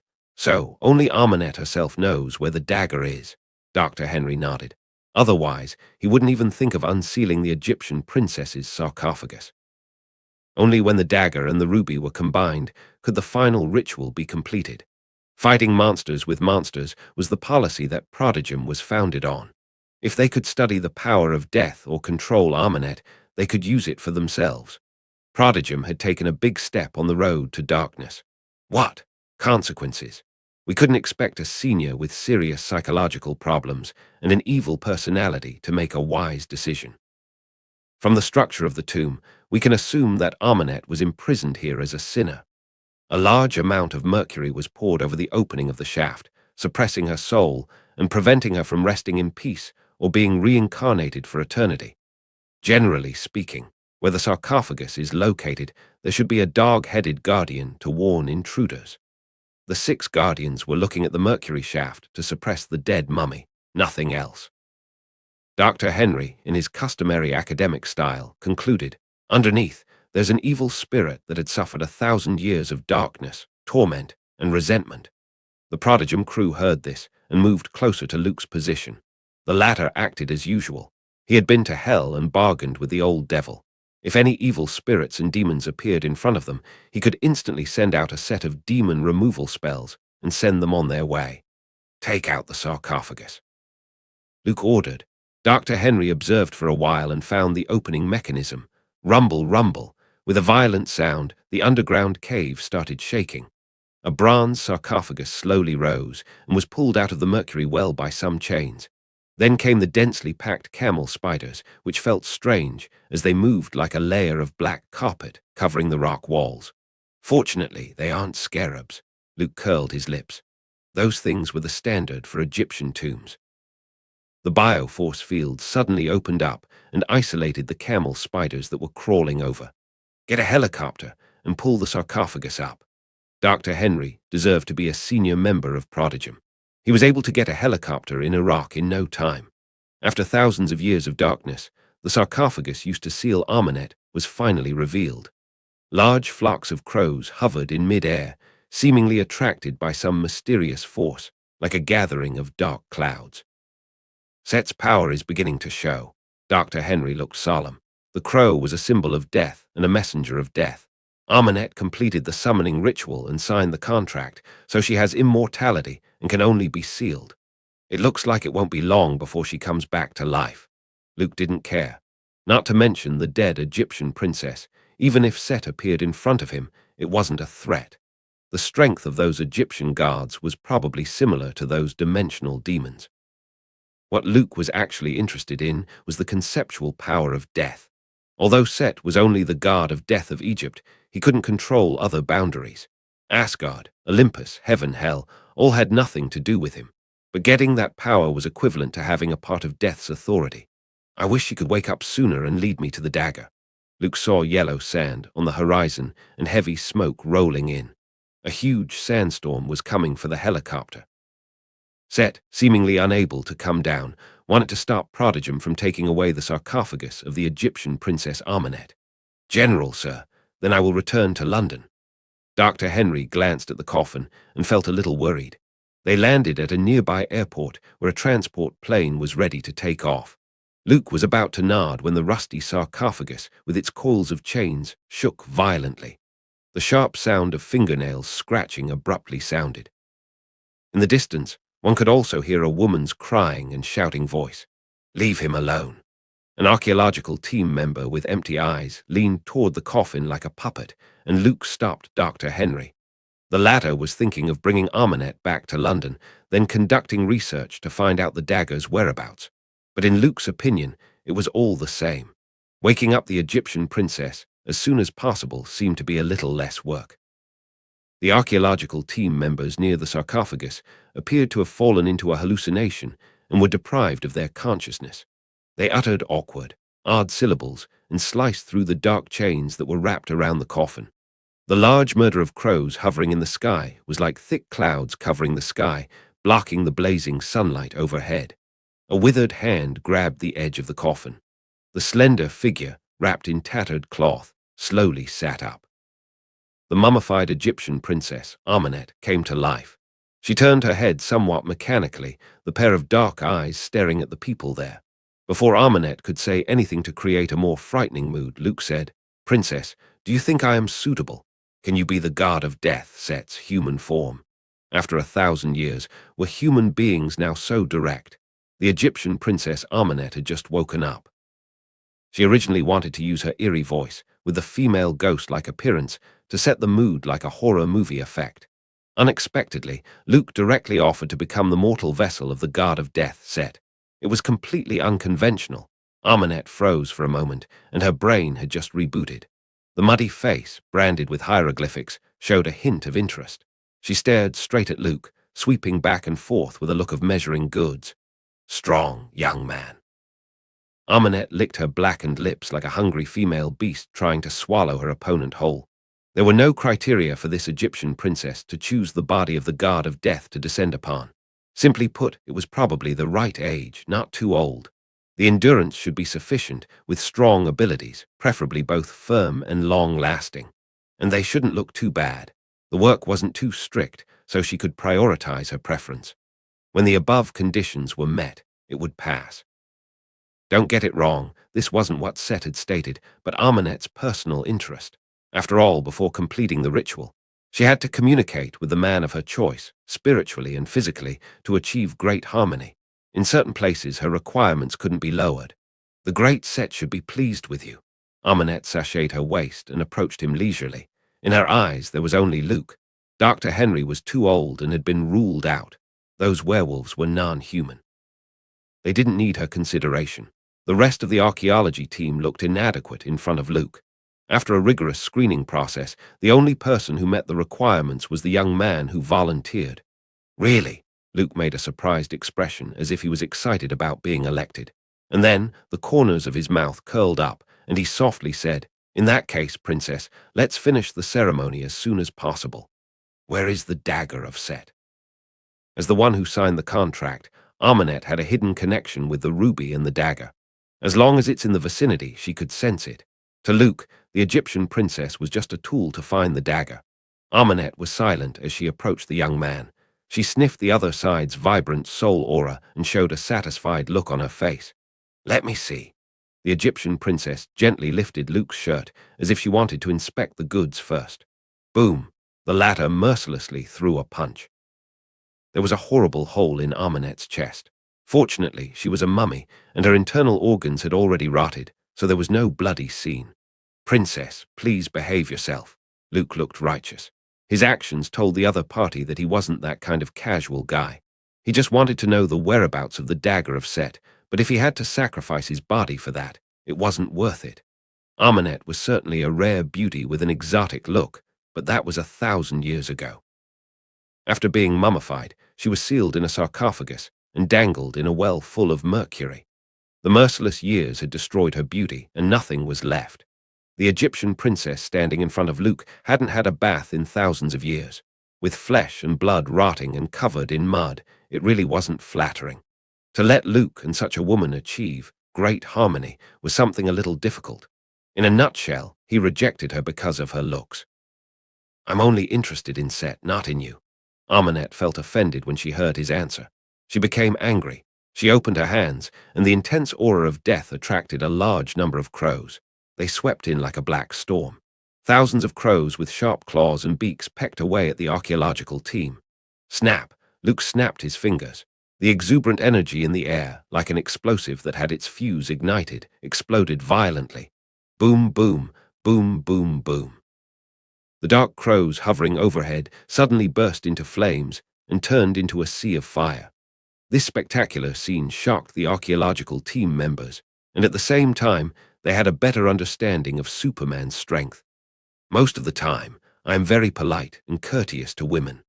Luke walked up to Armanet and wrapped his bioforce field around his opponent, applying terrifying pressure. A mummy's body had an immortal attribute, but it was still not strong enough to be invulnerable to swords, water, and fire. At most, they were frequently beaten by physical strikes, more than normal monsters. With her two arms bursting open and exploding into a black powder, the Egyptian princess finally felt fear. Her legs bent, and she slowly fell to her knees in submission. What is wrong with this world? In Armanet's feeble mind, humans should be synonymous with weakness. Even the bravest and powerful warrior in the kingdom couldn't resist the power of the guards.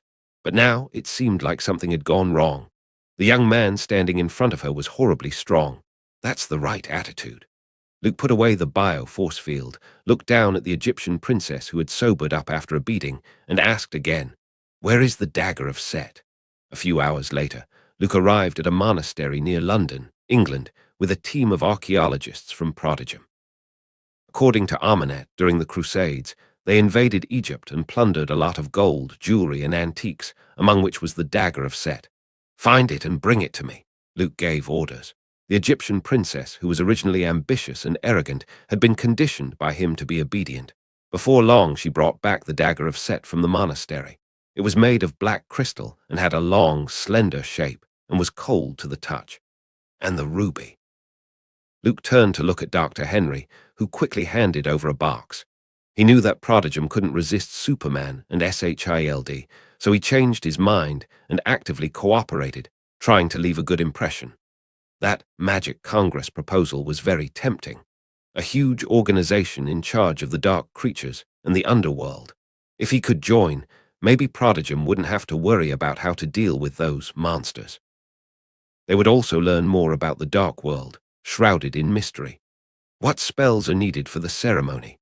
Luke embedded the ruby into the crown of the dagger, and he sensed a dark force that wrapped around it as if it were the key link to some kind of contract. Armanet tried to avert her fiery eyes and shook her head. By piercing flesh and blood, the vessel will be connected to the guard of death, Set, to complete the ritual. Luke thought about it for a while and stabbed himself in the chest with the dagger in front of everyone. Crack! The black crystal-like dagger bloomed with a few cracks. There was no defense at all. Luke was a little embarrassed. This dagger was only the medium for the ritual. In terms of sharpness, it was actually not much better than a fruit knife from the kitchen. "I'll try again." Luke's movements turned cautious. He was worried that if it failed again, the dagger might have to be destroyed. By stimulating the power left behind by the guard of death, and by the way, minimizing his own physical defense, the dagger finally made a small slit, and the moment it touched his blood, the ruby embedded at the top burst with light. The surging cold, dark energy, like a flood, broke through the dam and poured into Luke's flesh and blood. A dark shadow, seemingly coming through the door of the material world, forced its way into his body, emitting a hiss of excitement. The hieroglyphs branded on Armanet's face gradually emerged on Luke's face. A strong dark power, like a fountain, gushed out, lingering around his body. "I have descended upon the earth." Luke swallowed back the catchphrase before he could shout it with the aura of a Chunabu. "I'm sorry, the ownership of this body belongs to me." Superman shook his head and said so. "And your authority over death is now mine." Thousands of years ago, when Set attempted to enter this world with the ritual, turning ancient Egypt into an invincible empire of the dead, he certainly never thought that there were mortals who could resist him. Clearly, he had occupied the body, completing the reincarnation process. But when he came, even if this human was the one who willingly invited him in, now he was the one being caught. Arrogance. The dark shadow inside Luke's body tumbled. A dense flame formed a solid eruption, like a brightly burning fire. The dense hieroglyphs, like mantras, appeared on his face, looking particularly gruesome. "Is this the wrath of death?" Luke stood where he was, unmoved. There was neither panic nor the slightest fear. Right now, everything was still under his control. He used to think that the gods symbolizing power, war, desert, and death might be a little more powerful than they appeared. Considering the thousands of years and the changes of the times, there might only be a few people that knew about the great Ennead 9 deities in Egyptian mythology in their prime. It was understandable that their powers were weakened. That's all. After a rhetorical question, Luke gave his answer. The light-hearted comment was like merciless ridicule, completely provoking Set's thunderous anger. The dark shadow in his body took on the form of a jackal-headed man. "I'll make you feel." Set had wanted to threaten and extract the life force of this arrogant human to make him understand the pain of death. But on second thought, if Luke died, the ritual would fail. He had been waiting for thousands of years, and his plan to come to this world was about to fail. In a dilemma, Set was at a loss, and his high-sounding voice suddenly fell silent. "Feel what?" The predicament of a lonely old god. A contemptuous sneer came from Luke's mouth. The great Ennead had become a thing of the past. In this age of decaying faith, you are no different from the antiques in the thrift store. Those things, at least, are worth something. But you're worthless. Each word was like a sharp blade, uncovering what was left of Set's facade and dignity, lifting the seemingly mysterious and powerful veneer, revealing the true, the strong outside and weak inside nature. I have dealt with many dimensional demon guards who support the world on their own and whose existence is constantly expanding, like twinkling stars standing in the sea of the universe, unshaken by the changes of external objects. And you, who have lost the power given by faith, are even worse than mortals. Luke mobilized the stellar energy in his body to suppress the powerless and raging god of death, Set. At the same time, he also used the identity of a sorcerer supreme to communicate with the Vishanti and extract some power. A magnificent column of pure white light descended from the sky and enveloped Superman. The ancient gods, Set was horrified. He was one of the great Ennead. Naturally, he could detect the true identity of the Vishanti. "You're too slow," Luke smiled. Pure white light filled his body. The fierce black shadow, like snow under the sun, continuously evaporated. "Your authority over death, I'll happily accept it." Luke opened his right hand, and a pharaoh's scepter gradually condensed and appeared in his palm. He suddenly grasped it. His eyes flashed with black rays, which was extremely shocking. The power of Set, one of the great Ennead, thus fell into his hands.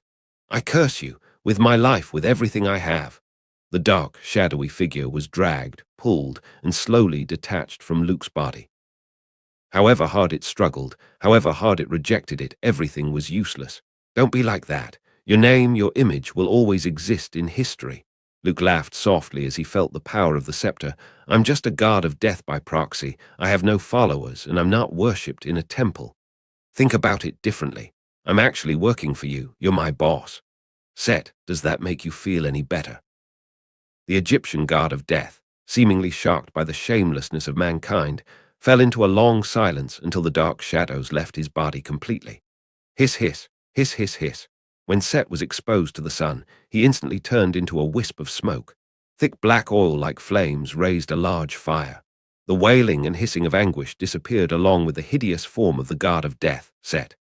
Death is gone, Dr. Henry, who had been watching, and all the members of Prodigum were stunned. Although they didn't understand what had happened just now, they were still shaken when the results were presented to them. An Egyptian god, who was worshipped by the world thousands of years ago, simply disappeared, even if the vast majority of everyone here were firm atheists. But after witnessing this scene, not only were their perceptions shaken, but they also had a passionate feeling of awe and admiration for Superman.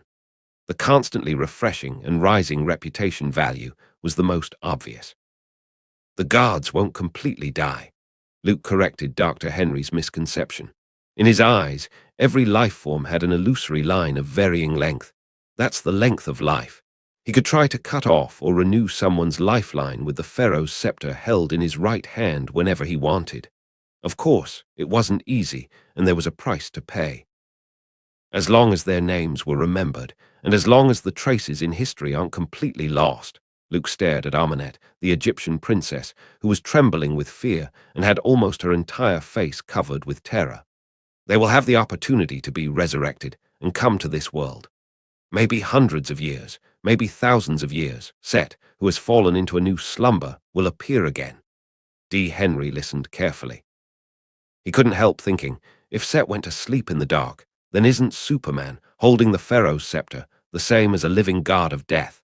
With this in mind, the Prodigum senior executive subconsciously buried his head a little lower. This was fear toward a god. It's not as scary as you think it is.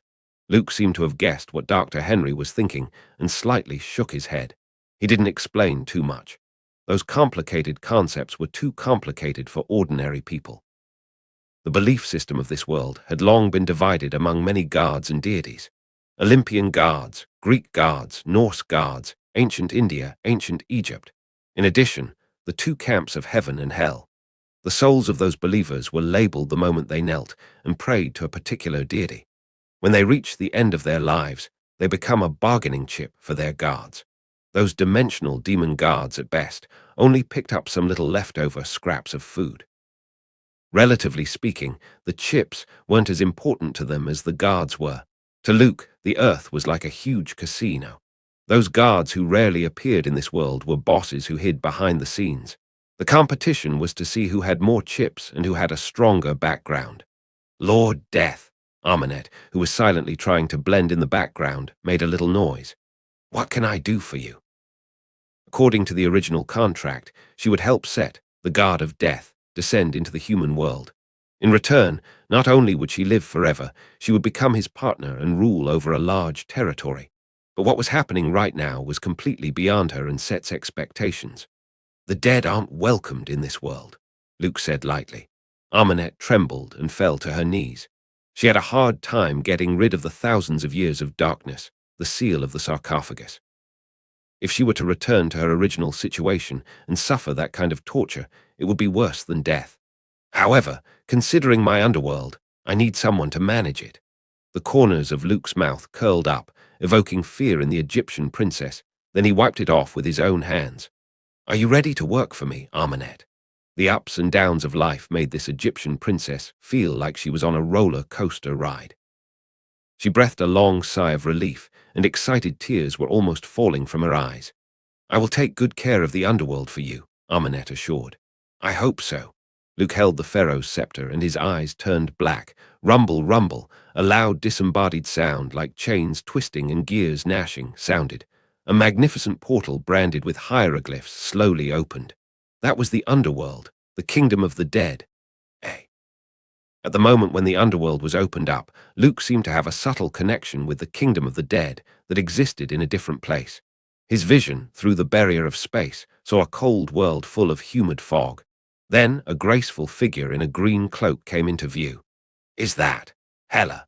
Luke recalled the slender figure he saw when he opened the underworld earlier and was a little uncertain. It was just a quick glance, and he didn't see too much. The slender figure in the green cloak finally seemed to look back. The fog, cold. It should be the underworld, hell. Luke pondered for a moment and got the answer. Asgard's god of death was Hela, Odin's eldest daughter. The other party was imprisoned in hell, waiting for Ragnarok. Almost all of the crises in Asgard could be summarized as family disputes. It was nothing more than the younger brother being jealous of the older brother, father preferring older brother, sister despising her younger brothers, and so on and so forth. The gods of death of different divine lineages have similar authority and therefore have a subtle connection.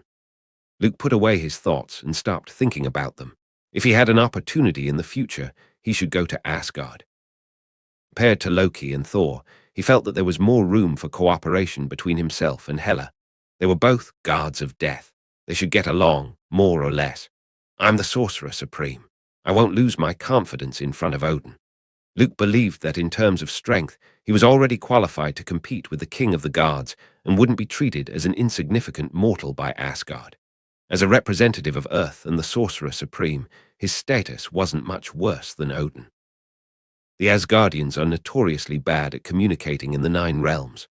Luke thought of the information he had read in the Camertage's library, that the guys who lived in the palace weren't very hospitable. Not to mention Thor's foolish appearance, he had the wrong perception of Asgard. People that were thought to be kind and passionate by nature. As people know, when Asgard's warriors Three and Sif came to Earth in search of Thor, they directly commented that Midgard was a poor backwater place. They treated people on Earth in the same way that noble lords treated commoners, proud, condescending, and commanding. Besides, Asgard itself was built on warfare and brutality. The Aesir and the Vanir were incompatible and hated each other a long time ago. Asgard didn't come into being until peace was reached and hostilities were resolved.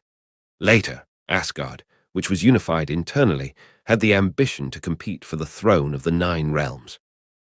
They challenged the ruler of the time, the most powerful race of the Nine Realms, the Dark Elves, despite standing in the upper reaches of history from the perspective of the latter. This was a battle for justice, a great victory, which prevented the Nine Realms from sinking into darkness. But Odin's father, the former king of the gods who led Asgard to glory, was motivated by the idea of vying for the throne of power in the Nine Realms. Later, the frost giants of Jotunheim challenged Asgard, but it was just a historical replay of the struggle for power.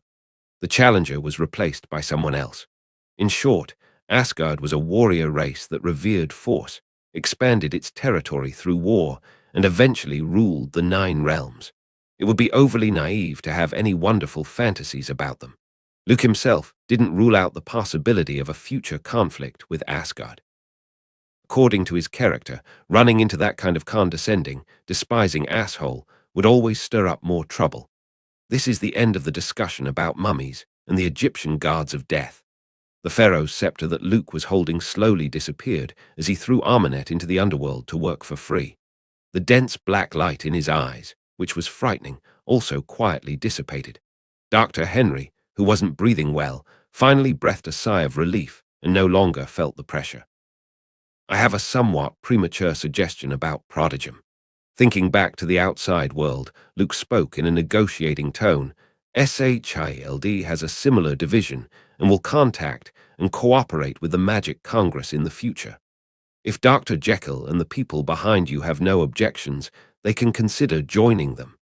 The smile on Dr. Henry's face was a little stiff. It sounded like a negotiation, but after careful consideration, Prodigum didn't have the qualifications to refuse. Don't think too much. It's just a suggestion and a friendly inquiry. Luke patted the other on the shoulder and comforted. He was slightly interested in the information about the monsters and mysterious collections stored in Prodigum. If nothing else, the two secret books from the mummy world, the Black Book of the Dead and the Golden Book of Amun-Ra, were of great use. As the newly appointed Guard of Death, Luke was trying to perfect his underworld. However, the friendly attitude only had the opposite effect. Dr. Henry thought that Superman could even handle the Egyptian Guard of Death set, and so Prodigum, like the mummy Princess Armanet, was more docile than Dr. Henry's pet in front of Luke. He couldn't help but panic even more. "General, sir, you misunderstood." Dr. Henry, who had the authority to make the decision, cleared his throat a few minutes later and said, "I was just thinking about moving the headquarters from London to New York or Washington, D.C. In this way, we can get closer to you, General, to bask under the light of justice, the beacon of light of humanity." Hiss. Luke paused, a little shocked. He didn't expect such a wide-eyed, decent-looking guy as Dr. Henry would be able to say such a flattering thing without any sense of decency. "You don't have to, Dr. Jekyll," Luke said with a straight face. "I don't like to force people." Dr. Henry shook his head again and again. He was determined to send Prodigum off to SHIELD with a firm attitude. After the back and forth between the two sides and the desire to push and pull, a consensus was finally reached. "I say, Dr. Jekyll, you're French." Luke looked at the other side's eager look and asked curiously. According to the usual process, shouldn't Luke be the one to pressure him a few times and entice and force Dr. Henry to get him to agree to it? Why did Prodigum fall on their own accord before he even started? "I was born in England, and I'm Scottish." Dr. Henry didn't understand his meaning and replied seriously. "Since Dr. Jekyll agrees, Prodigum will be a sub-agency of SHIELD in the future." Luke frowned slightly, as if remembering something, and added, "By the way, SHIELD is an international organization recognized by the World Security Council and doesn't belong to any country. Our goal is to strive for the common good and destiny of mankind." Dr. Henry was puzzled at first, but after careful consideration, he understood. Was this implying that the resources and energy of Prodigum only belonged to SHIELD and would have nothing to do with the federal government? Dr. Henry's eyes sparkled. An individual who was strong on his own and didn't need to rely on others for support wouldn't like restrictions. With Superman's strength, there was absolutely no need to obey the White House. On the contrary, the president should worry about whether a Superman political government might emerge someday, leaving him and Congress in limbo. Therefore, it seemed reasonable for Superman to focus on himself and ignore the existence of the White House. The general has a broad mind and is tolerant of the world. Dr. Henry flattered and patted him on the back.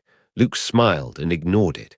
The upright figure rose from the ground and shot into the sky. Half a month later, Luke got up from the gentle valley. Looking at the bedroom where the battle marks were left, the clothes flying everywhere, from the doorway to the bed, proved how intense the situation was. We can't keep enjoying things like this. Luke reflected on himself. He could only occasionally stop and pause on the road forward, but he could never stop moving forward. After he finished dealing with the Egyptian mummies and the Prodigum part of the incident. Before long, he appeared in the White House and attended a secret meeting. The contents were strictly confidential and must not be spread to the outside world. After all, the president was brainwashed, and the government almost became a personal tool for some people. It was feared that such a story would provoke a strong public outcry and stir up public distrust of the federal government. Although, many years from now, there was a president who accomplished the amazing feat of returning to Earth from the moon, and did just that. As for Kang the Conqueror and Mr. Sinister, they both passively became the top leaders of Hydra. Compared with a man from the future, mutants had more of an identity. Luke found Hydra more compelling and easier for the people to understand. Anyway, those guys had always been very professional in taking the blame. No one questioned the truth that Luke told. On the one hand, he had enough evidence. On the other hand, truthfulness wasn't important. After this incident, the president was bound to be partially responsible. Either leave the White House with dignity or be impeached and get attacked. This was actually a good thing for many people. For example, other parties or politicians who were interested in the general election. In Luke's opinion, these were just boring games, and he wasn't interested in paying attention to them. Regardless of who the president represented in office, their attitude toward SHIELD and Superman wouldn't change much. The real work that was keeping Luke busy was the completion of the Mutant Academy. As an honorary board member, he had just learned that the school had welcomed a talented student with incredible potential. His name was Charles Francis Xavier. Luke pushed for the establishment of the Mutant Academy and finally finalized the plan and passed the congressional bill. It was different from the private school of the bald professor of the future. It was a no certification needed, no qualification needed, no federal approval needed educational institution that couldn't be banned at any time and fined severely. This institution belonged to SHILD. It had a strong faculty, a wide range of certifications, a beautiful principal, and an honorary trustee superman. If they really opened enrollment to anyone, the threshold would be flattened by the number of people coming in. If it weren't for the fact that the school only accepted mutants, the rich and famous upper-class elite would probably send their own children to the school. After graduating, no matter in business or politics, they would be regarded as students taught by Superman. What? Are you saying Superman wouldn't attend classes at all and was only an honorary trustee? It didn't matter, as long as there was a connection with him. It was like those many people who went to prestigious schools for the golden plaque. It's not about studying well and improving every day. Interpersonal communication, as well as sparkling personal resumes, was their real purpose. And being from a prestigious school or going to the same school as a celebrity would always make other people show a bit more respect. In American politics, there were already the Harvard clique and Yale clique. The Supreme Court had 9 top justices, all of whom came from Harvard and Yale law schools. Many people say that you don't need to be a graduate of a prestigious school to be president, but if you want to be a Supreme Justice, you have to be from Columbia and Northwestern, not Harvard or Yale. Anyway, Superman set out to set up a mutant academy, which attracted a lot of attention. In that case, young Charles should be the best in his class. Luke leaned back in the limo's back seat and closed the file that the White Queen had compiled and delivered. They are on their way to Manhattan's Long Island, where the recently built Mutant Academy was located. The original address was a private winery. Later, due to poor management, it went bankrupt. SHILD acquired it at a very low price and transformed it into an all-in-one modern campus. The Mutant Academy was close to Howard Stark's estate and was considered a neighbor. In the future, if he had nothing to do, he could still visit next door. Mental ability has always been rare. The fact that Charles was able to awaken his talent and master his abilities at such a young age, he's indeed a rare genius. The White Queen lifted her hair behind her ears and whispered, "Most of the natural abilities of mutants are awakened in adolescence. Intense emotions and rapid growth could easily activate the X gene in their body. If someone could awaken their abilities at a young age, their strength wouldn't be too bad.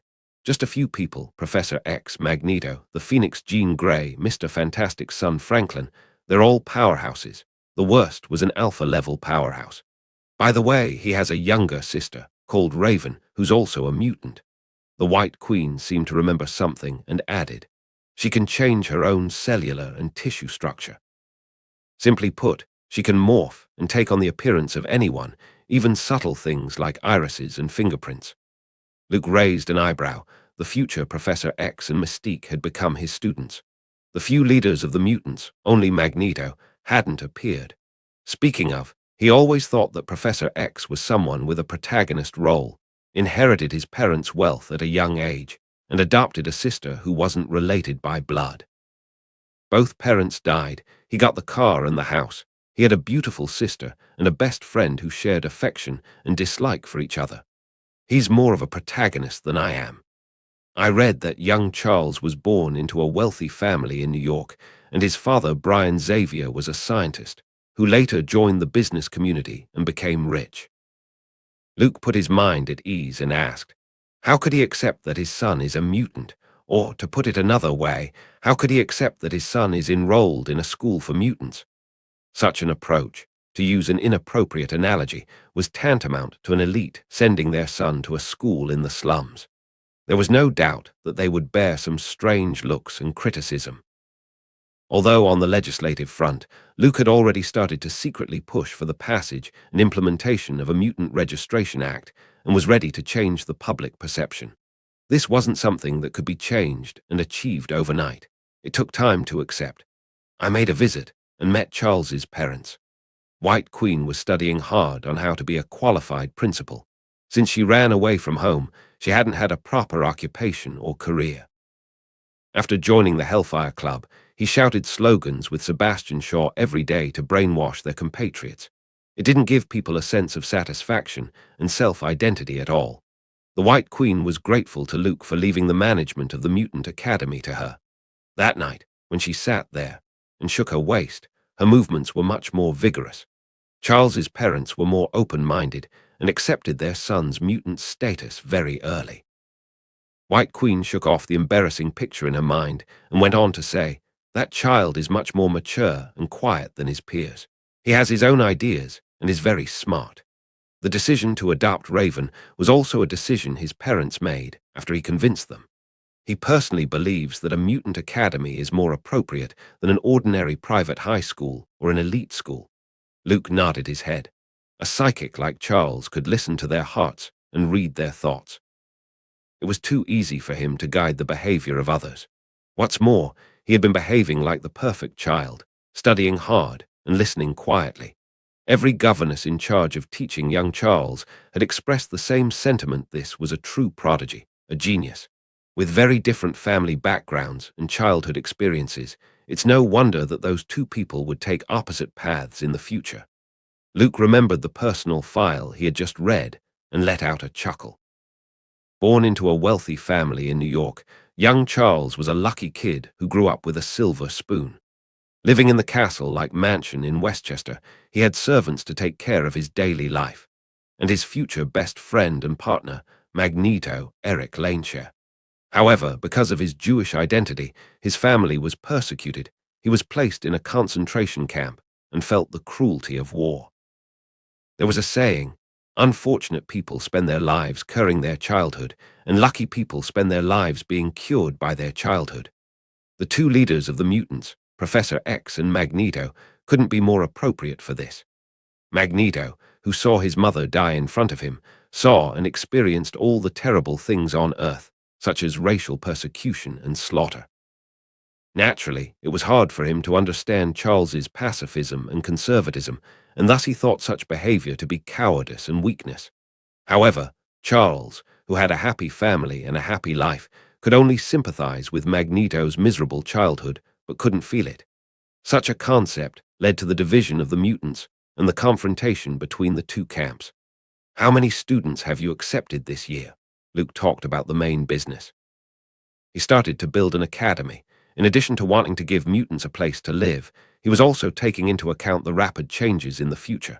Superheroes, alien races, evil organizations, cosmic crisis. These were the eternal themes in the Marvel Universe. Therefore, there was no harm in taking the lead and setting things up first.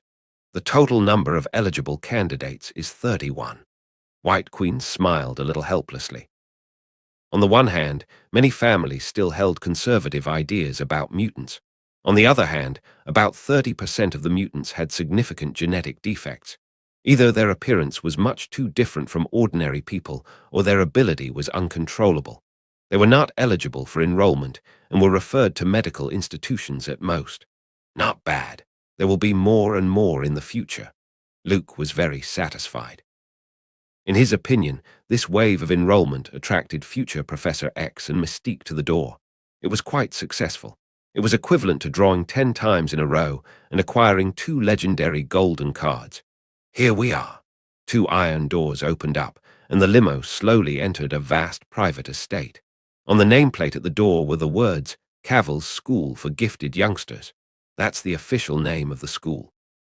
When the car entered the academy, the first thing people saw was a huge bronze statue. The cloak looked as if it was billowing, waving in an arc. The head was raised, showing a determined look. It was as if the light of righteousness shone on his body. With pure copper casting, the muscle lines were outlined, which fully interpreted the strong sense of strength. It was Superman. Did you have to get this thing?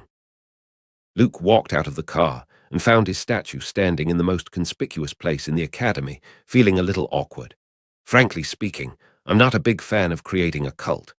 He had always firmly believed that if it weren't for reputation points, he would be a modest man with a low profile and no vanity. Becoming an idol was Captain America's business. The White Queen smiled and explained, "I specially asked someone to build this bronze statue. You are the symbol of the academy and the guarantee for mutants." She knew very well that the public was gradually recognizing them, and they didn't win this treatment by themselves. It was Luke who pushed it behind the scenes, which led to the current situation. Superman, SHIELD, the influence of these two mountains was increasing. No matter who wanted to climb the pyramid of power, it was impossible to ignore their existence. The White House was busy with the next general election, waiting for a new owner. Eisenhower and Kennedy Jr. were actively courting Superman. In addition to the Army and Navy departments, the Pentagon gradually came up with a saying of the Superman Department. Most of its members came from various intelligence departments. After all, the number of SHIELD agents had been expanding. The CIA and the FBI were almost dried up. Only this time, although Hoover felt aggrieved and bitter, he was afraid to say anything about it. This time, it was different from the past, and provoking Superman was tantamount to looking for death right now. Well, take me to meet your talented students. Luke nodded, acknowledging the existence of the bronze Superman statue. It's better to put it here than to put it in a museum. He didn't want to be dragged away by the Ministry of Defense in the future to do ideological education for young people. Captain America's patriotic education video was simply a public execution. The foundation of a great school is not only the teachers and the faculty, but also the reputation that makes the students feel proud and full of pride. Superman is undoubtedly the most suitable candidate. The White Queen smiled triumphantly and walked ahead to lead the way. Although Luke wasn't a mutant, he showed a sufficiently friendly attitude. He could be a symbol of the Academy for the Gifted. The people in Congress didn't deceive me. The architectural layout and design are good. Luke strolled along the shore of the lake towards the school building that stood behind the dense forest. This mutant academy in Long Island was more secluded than the mansions and castles of Westchester. In addition to the long white buildings, there were large lawns, forests, and beaches surrounding the area, which were beautiful and relaxing. There was a private harbor attached to the west, where one could sail out to sea at any time, in the dormitory resting area. Raven, when you see Miss Frost, you should show some respect. Charles, who was dressed like a young adult with a bow tie and a suit, gave special instructions. Standing in front of him was a little girl with red hair. The round face is dotted with a few freckles. The yellow pupils kept turning, appearing to be very spiritual. I know, Charles. You're so long-winded, just like Mr. Bryan, always repeating things I already remember. The young Mystique Raven spoke with impatience. Her attention was focused on the TV screen. She didn't take Charles's words to heart at all. Miss Frost was not a bad person, and she wouldn't hurt her. Raven didn't understand why Charles was so nervous. She's a telepath, and she has similar powers to me, Charles whispered. That's why during the last home visit you were secretly thinking, Miss Frost looks like a bad woman. She should have heard that. Raven was startled and took 2 steps backward, falling onto the couch with a loud plop. The face, dotted with a few small freckles, was full of panic. You're not lying to me, are you, Charles? I didn't mean to, Raven cried. Teachers and doctors were the 2 people she was most afraid of at the moment. Miss Frost, she's not going to punish me, is she? She's not going to make me write essays or take points off my test, right? Compared to Charles, who was known as a child prodigy. Raven's academic performance was quite average. In her opinion, exams were hell. If you could behave, maybe Miss Frost wouldn't punish you. Seeing that his naughty sister was frightened, Charles didn't say much. In fact, this spoiled child was quite a headache. There were all kinds of strange ideas in Raven's head and bizarre questions that even Charles couldn't answer sometimes. For example, Charles, can you sing Star-Spangled Man with a Plan? Charles, do you know why Aunt Rose is sleeping with Uncle Pierre even though she's married to Uncle Johnny? For his sister Raven, who pestered him, Charles occasionally wondered if he made the right choice in taking in this girl who had 10,000 questions. Remember, act like a little lady, Raven. After repeating the instructions, Charles fixed his clothes and led his sister to the principal's office. Miss Frost said that an important guest was going to come today. Compared with Captain America, who was popular in the surrounding area and popular in comics, Superman is the mature young Charles' real idol. Precocious children often preferred to be different from others. Peers of the same age love the exaggerated pecs, the star-spangled shield, and America's ass. Charles, however, worshipped Superman's image, strength, and power. He thought that this was the perfect human form. Hello, young Charles. Luke, sitting in the principal's office, saw the young Professor X knocking on the door, followed by the reserved young girl, Raven. He didn't regard the others as children, taking candy out of his pocket or making childish jokes. Even though Charles was very young, he was far more mature in thinking than his peers.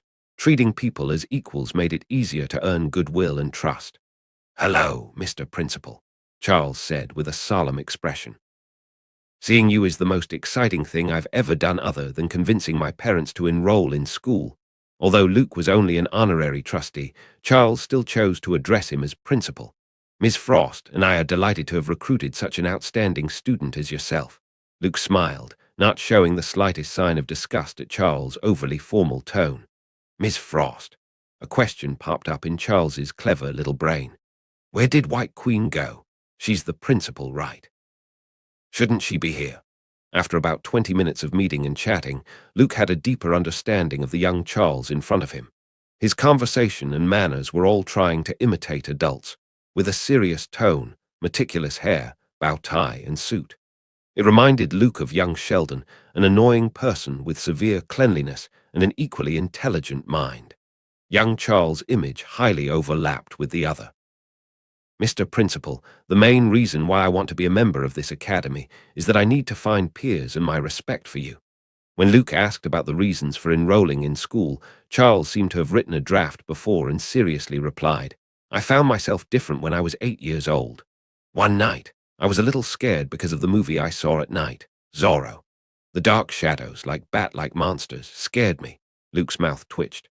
"This story seems familiar." In the universe, next door where the painting style was kept dark, every time the movie Zorro was mentioned, there would be a dark alley, a gunman, a string of fallen pearls, and an orphan who lost his parents. This classic scene would be repeated several times every once in a while. If Erskine influenced Steve Rogers' life, and that cave in the Middle East changed Tony Stark, that alley in Gotham was probably Batman's lifelong nightmare. I tossed and turned and couldn't sleep, so I pushed the door of my bedroom and stood in the hallway. Then I heard my parents arguing. It was amazing how I could hear their conversation so clearly through a wall and a thick door. It's not just the conversation, it's also the words they kept bottled up and didn't voice out. I was like a radio that was out of control, receiving all the information from the outside world. All those confusing sounds, dark and scary thoughts, filled my head. After that, I had a very high fever for 2 days. Charles's little face showed that he was having some flashbacks. His natural ability, awakening quietly, appeared. "You haven't told anyone else." Luke crossed his arms and held his chin up.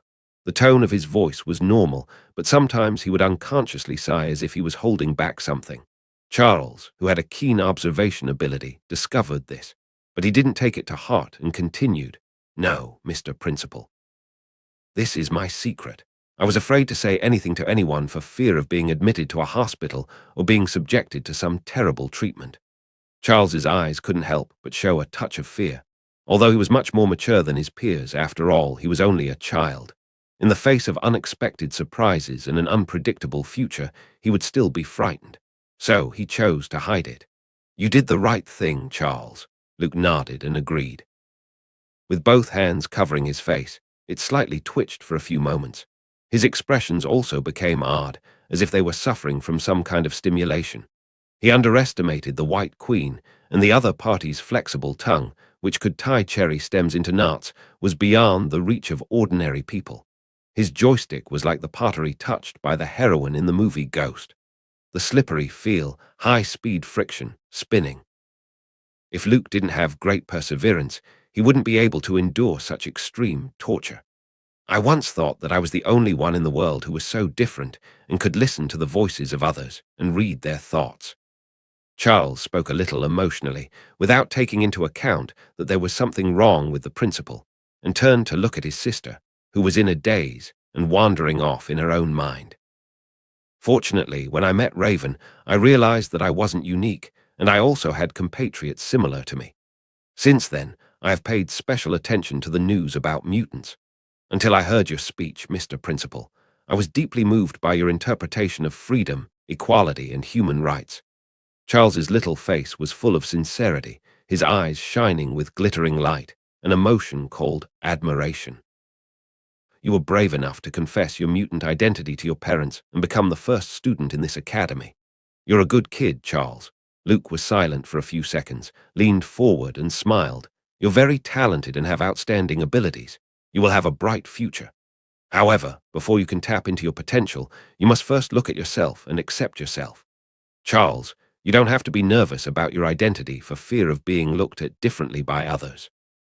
The mutant gift is not some terrible curse or a painful disease, at least not for you. It is a way to get rid of the ordinary and fly up to the sky. It is the key to open the door of evolution, allowing you to see the world from a different perspective. Luke's mouth started his signature pep talk, fully immersed in his role as a life coach. But Mr. Principal, human beings are afraid of the unknown. Charles hesitated. He had been hiding his natural ability for fear of being discovered by others. If we come to the forefront and appear in the public eye, will it cause them to be wary and disgusted, leading to violent conflicts? It must be said that Charles was indeed a precocious child. At his age, he was able to think about racial disputes and existential conflicts through the two camps of humans and mutants, which were already beyond his peers. The conservative, moderate nature is now evident. Luke smiled faintly and leaned forward, then slightly leaned back. The tense face also relaxed a little, hiding one's ability to ensure harmony with humans and avoid violent conflicts. These were the guiding ideologies from Professor X, but he didn't fully agree. You can't only see the downside of everything, Charles. We need to learn to look at the issues in a constructive way. Living space and ethnic disputes, these are all internal conflicts. If we want to resolve the problem, we have to shift our attention to external conflicts. Maybe in a few decades, our footprints won't be limited to the land, sea, and sky, Luke said meaningfully. Every time something big happened, the minimum level was a cosmic level crisis. The Earth was a special planet. It was the origin of the ancient gods, and it was also secretly coveted by dimensional demons. Every cosmic upheaval inevitably started with it, or would eventually affect it. Luke wasn't a passive person, and he liked to take the initiative. Sooner or later, human beings would have to go out, then the problems of living space and racial disputes would gradually disappear and become a footnote in history. At that time, the countries and people on this planet would need to face the three galactic empires, the elders of the universe, Thanos. They would soon understand their own insignificance and would know that internal conflict was meaningless. I see, Mr. Principal. Charles seemed to have realized something and seriously nodded his head. All internal contradictions could be diverted through external conflicts. Compared with hostile alien races, mutants were insignificant. But where were the aliens? The future will give you the answer. Facing Charles's doubts, Luke mysteriously smiled. But then his smile froze. Like a pumping machine, the strong suction force simply wrapped up one's soul. If there's nothing else, you can go out now. Luke could articulate clearly and enunciate slowly. Charles left the office with his sister. Before he closed the door, he looked at the principal, who had his hands on the wide desk. Raven, did you see? The principal seems like he was in pain. Looking back on the conversation, Charles felt that Superman was suppressing something. He was a telepath and had a very keen intuition in this respect. I'm hungry, Charles, Raven said while covering her stomach and a naive expression. She didn't pay attention to the details at all. She just wanted to have an early snack. Maybe I was wrong. Charles took his sister's hand and walked to the cafeteria, and in the principal's office, the White Queen, who wasn't there, wiped the corner of her mouth and glanced at Luke with mild amusement. Is this your first time? In her question, there was a certain kind of competitive sentiment. I tried it once with Mailner, but it was in an upscale restaurant. Luke answered honestly. Humph. Then we'll go to an upscale restaurant next time. The White Queen held her head high. Although there was no thought of jealousy, she had a strong sense of ambition in this regard. Do you know that this will only benefit me? Luke loosened his tie. He wanted to have a serious meeting when he came. However, the White Queen became a principal for the first time, and she was excited about her career, so it was a little hard to calm her down. I can also give more benefits to you. What do you think about the female student who had to submit to the principal for the sake of her exam results? The White Queen spun around and tousled her blonde hair, making herself look more like a poor schoolgirl instead of a powerful principal. Or the arrogant and impolite female principal and the strong and powerful security guard. Luke cleared his throat, picked up the cup on the table and took a sip of water. Although he was unwilling to admit it, he was a bit interested. Role-playing was a game that everyone liked, men and women alike. Isn't it a little early for that? Luke acted like a decent person, barely keeping up his decent image. The White Queen, however, pressed on. She enjoyed seeing Superman lose his cool. Principal Cavill, if you can give me an A in the final exam, I'll do anything. This blonde beauty blinked her eyes and put her hands behind her back with an innocent look on her face. Hiss! The game moved too fast.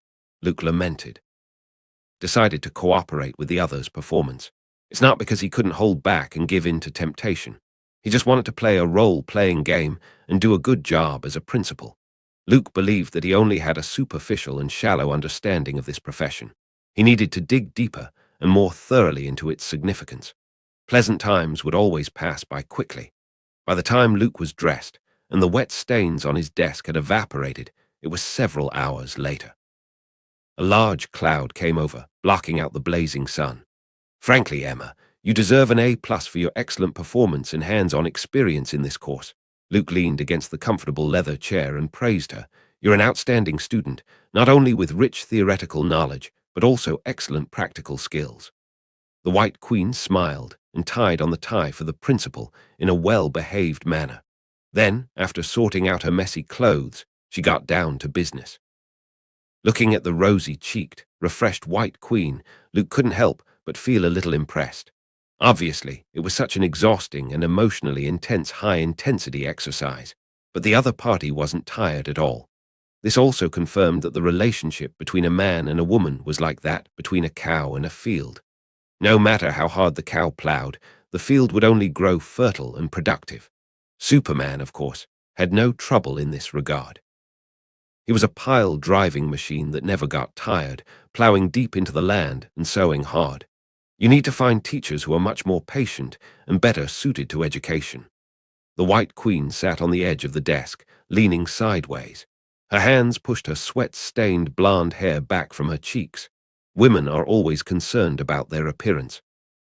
The White Queen, who had spent her makeup, touched up her foundation and said, Our students are still children and not only need an outstanding educational environment, they also need excellent teachers.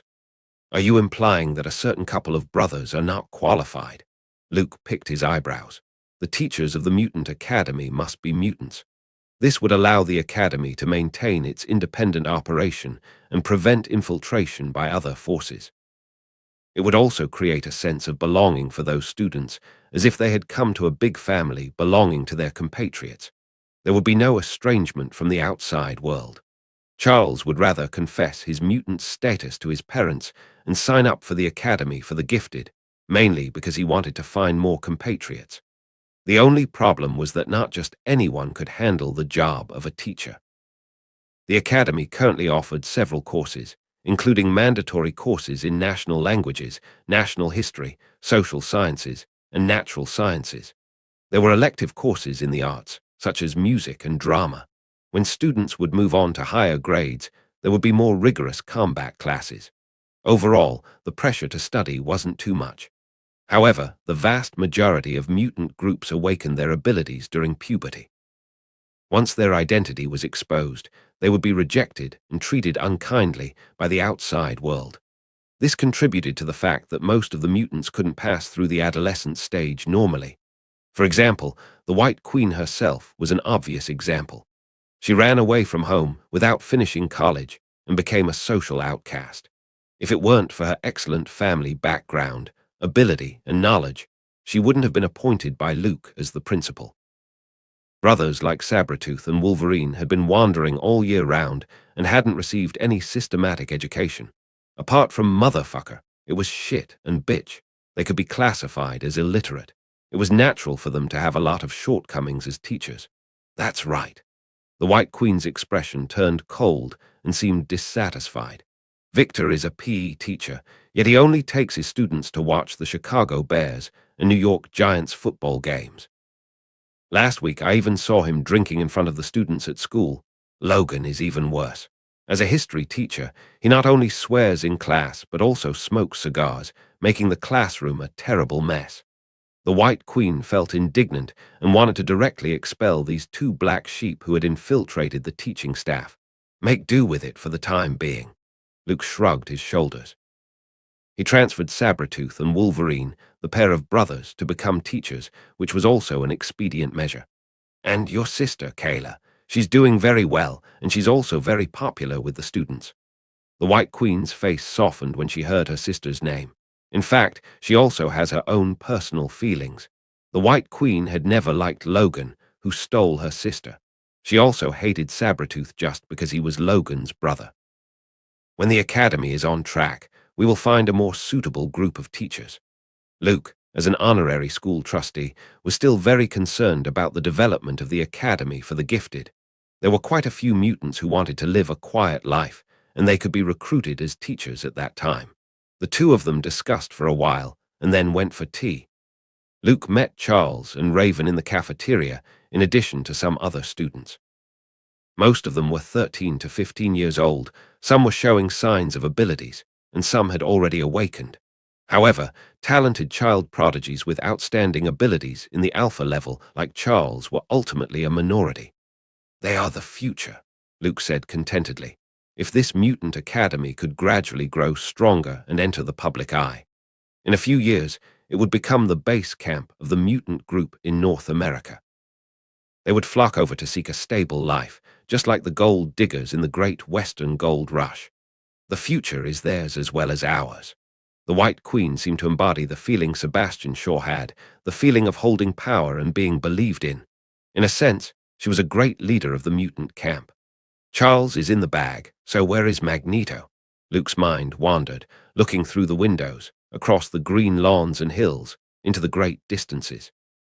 After the end of World War II, Germany was divided among the United States, Britain, France, and the Soviet Union, according to the Yalta and Potsdam agreements. The four countries formed the Allied Control Council, which took over the supreme power of the country. Before long, the Federal Republic of Germany would be established in the Western Occupation Zone, and the Democratic Republic of Germany would be established in the Soviet Occupation Zone in the East, also known as West Germany and East Germany. In a few years, the famous Berlin Wall was built. Germany, which had provoked the First and Second World Wars, officially split into two sovereign states. Caliban, the man you're talking about, is in Berlin. A tall figure covered in a long hood looked up at the devastated Berlin. The city was ravaged by Allied bombers back and forth, like the surface of the moon, full of potholes and gullies. War was a cruel game in which the loser got nothing, and the winner took everything. According to the resolution made at the Yalta Conference, Germany had to pay $20 billion in compensation during this time. Of these, $10 billion was given to the Soviet Union, $8 billion to the United States, and the remaining $2 billion to other countries. It wasn't until 2014, half a century later, that the German government paid off this huge foreign debt. That's right, Lord Apocalypse. Caliban followed behind. His perception was expanding, enveloping almost every corner of Berlin. As long as they were mutants, it was impossible to avoid his search. After the end of World War II, a mutant organization called the Hellfire Club surfaced. Their leader was Sebastian Shaw, an alpha mutant. I once took the commission from him to find suitable compatriots for him. Among the names Shaw provided, there was a child named Eric Lanesher, an important commodity he identified by name. Apocalypse listened and stepped forward. The streets of Berlin, to be exact, the empty spaces cleared of debris, were barely visible, like an empty city. In World War II, Germany lost nearly 7 million adult males and almost exhausted its labor force. A large number of captured German soldiers were sent to Siberia to work as coolies and died there. That was to say, most of those who survived and stayed in Berlin were women and the elderly. Did you find him? Feeling the aura of war left behind in this land, Apocalypse's eyes flashed. In his view, human beings were despicable, backward, and arrogant low-level creatures. They were greedy, so they plundered. They were arrogant, so they were closed-minded. They were short-sighted, so they were stupid. So they needed a great leader, a great deity, a great master. That was him, Apocalypse. Found him. That kid, he's in the neighborhood, Caliban said as he bowed down. These days, he had fully seen Apocalypse's strength. It was easy for him to upgrade mutants and make up for the existing genetic defects. And what's even more frightening, Apocalypse mastered countless innate abilities, such as teleportation, energy projection, and so on, which could be used with every gesture, completely breaking the limits of the mutant level. I wonder if that child will be destined to be a Four Horsemen member. Apocalypse held Caliban's shoulder and read his thoughts to learn the precise location. A passage then opened up and wrapped the two people into it. In almost a blink of an eye, they crossed the distance of the city and appeared in front of a dirty child wearing a pageboy cap. Eric Laneshare. Apocalypse looked at the other party.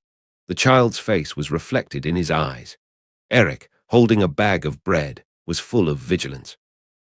Thinking these two guys were trying to rob him, and he subconsciously used his powers. The trash can in the alley, the reinforced concrete bars, and all the metal objects flew towards Apocalypse. "Don't be nervous. I'm here to help you, Eric," Apocalypse said in a deep voice. With just a thought, those oncoming miscellaneous objects were uniformly broken into particles. Magnetic force. You have so much more potential than that, Eric. Apocalypse's eyes glowed as if he had seen a gold mine that hadn't been mined yet. He stepped forward and mentally invaded his opponent's mind, reading the memories that were buried deep in his heart. Eric's face showed pain. The bag of bread in his arms fell to the ground, and he slowly knelt down with his hands on his head. Hatred, hatred, hatred. Yes, that's right. Ignite the world with anger. Apocalypse stimulated the other party's memory and aroused the anger hidden at the bottom of his heart. He found the first Four Horsemen. A few days later, Luke, who was staying in SHILD, received the information from Berlin, Germany. Apocalypse appeared. The young director rubbed his chin and considered how to solve this unstable factor. Although Apocalypse was the god of mutants, proficient in various abilities and tenacious vitality, even the Phoenix Force couldn't completely kill him. However, Luke had the 10th metal. If he really wanted to get rid of Apocalypse, he wasn't without a solution. "I've always been a man of peace. It's too rude to fight and kill at every turn." Luke leaned back in his seat and thought so. According to his understanding of Apocalypse, the former pharaoh woke up and figured out the world's current situation. He would inevitably start looking for the Four Horsemen, meaning looking for 4 potential mutants, strengthening their talent and ability and turning them into his 4 main fighters. To conquer the world and establish an empire on his behalf. After all, he was the great pharaoh, the great deity. If he did everything by himself, it wouldn't look good. Germany, Berlin. Luke curled his lips at the thought that Magneto was a Jewish German. Apocalypse's goal was probably one of the leaders of future mutants, Eric Laneshare. Not even letting a child go. This should be child abduction. Luke spat. Young Magneto, even without the help of Apocalypse, was already at an alpha level. It was far from the level of strength that could manipulate the magnetic field in the center of the Earth and tear the planet apart. Even if he took Magneto under his wing, there was no use. Wait and see. Letting Apocalypse take the initiative to jump out could be a good thing. When the time comes, it could increase reputation. Luke shrugged off the complicated thoughts and closed the report. If the world was compared to a huge stage, Superman would be one of the brightest and most dazzling presences. Any hero would always need some vicious and ruthless villains to set off their own greatness, bringing light and justice to the world. For example, America often presented itself as a beacon of democracy and freedom, while the Soviet Union's Red Bear acted as the antagonist. But Superman didn't need to create an enemy to secure his position.